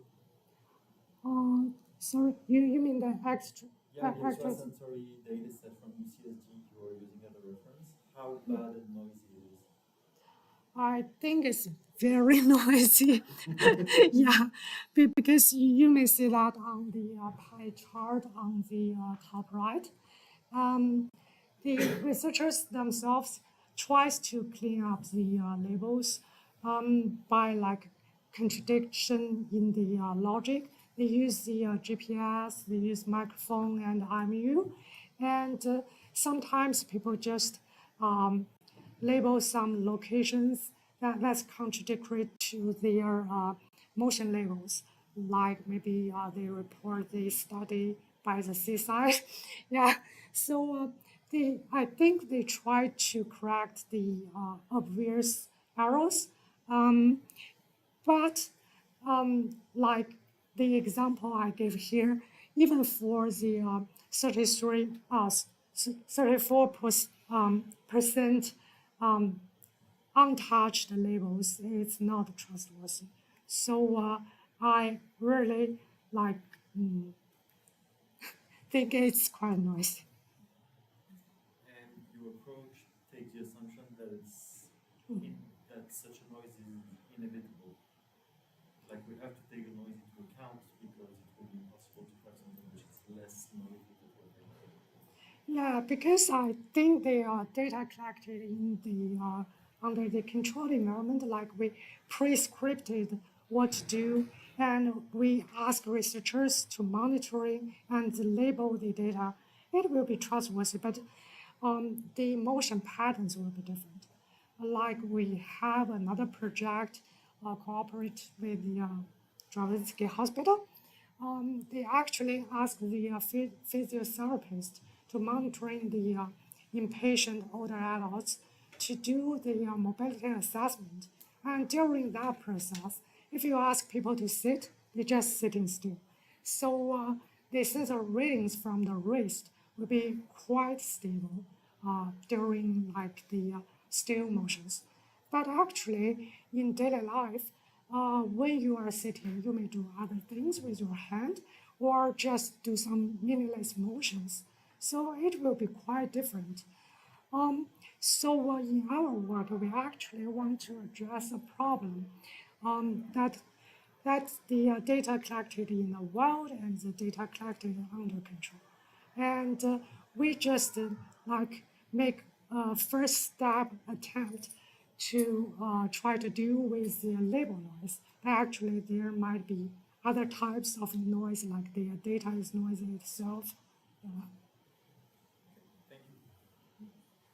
All right, so, go ahead. Thank you. So I may have missed it, but when you pre-train your model, are you using non-noisy data or? Yeah, actually, you can use either noisy or non-noisy data because you don't have to use database labels. You just training a model with the X, and you make some different types of the data transformation to change the X. And it's kind of the multitask learning. Like we have 8 types of transformations, and for each output layer, you just output a binary classification whether we change the data this way or not. Yeah. And after that, we only keep the feature extractor time. I'm just curious about the IMU number and placement and why you chose that for this work. So why was it IMU and why you chose that specific number and placement of the IMUs? Can you talk a bit about that? Oh, you mean why we choose the IMUs varying at hand, wrist? Yeah, so why this? And then was it only one IMUs or Actually, I think our research is mainly related to their locomotions. So the perfect placement of the IMUs should be maybe in the trunk and also the lower limbs. And I think in our project, we collect data from the wrist, thigh, and ankle. And I think the combination of those 3 sensors will work the best. But if you can only choose 2 of them, then maybe just the thigh and ankle. Yeah. that's a bit what we're doing because I thought that was interesting to see what how it really stands to. Yeah. But I think people choose to wear MU on the wrist because it's more comfortable.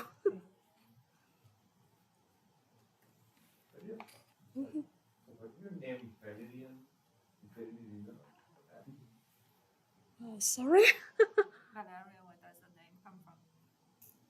Oh, the name comes from a kind of flower, wildflower. Why did you choose that name? I think it's beautiful. Some kind of acronym from the invariant feature learning. Yeah. You find the right letters to put it together. All right, so I think that concludes the student part. Now we're gonna move directly to student poster. So what we'll do is I'm gonna ask everyone to just bring your laptop and connect to the table. So there on each table there is a HDMI cable. I encourage you to follow, and you're going to see there are labels on the TV, right? You see 6, 4, 3, so on. So the table that closest to the TV has the corresponding port. So that I will encourage you to follow the order on the program. For instance, the first poster is from Aliyah Ma. Should be table 1. If you need to have either a HDMI converter or something that you can directly connect to you have a HDMI port on your computer. If you have trouble with that, come to me and we'll find a way. Okay? Any question about the setup?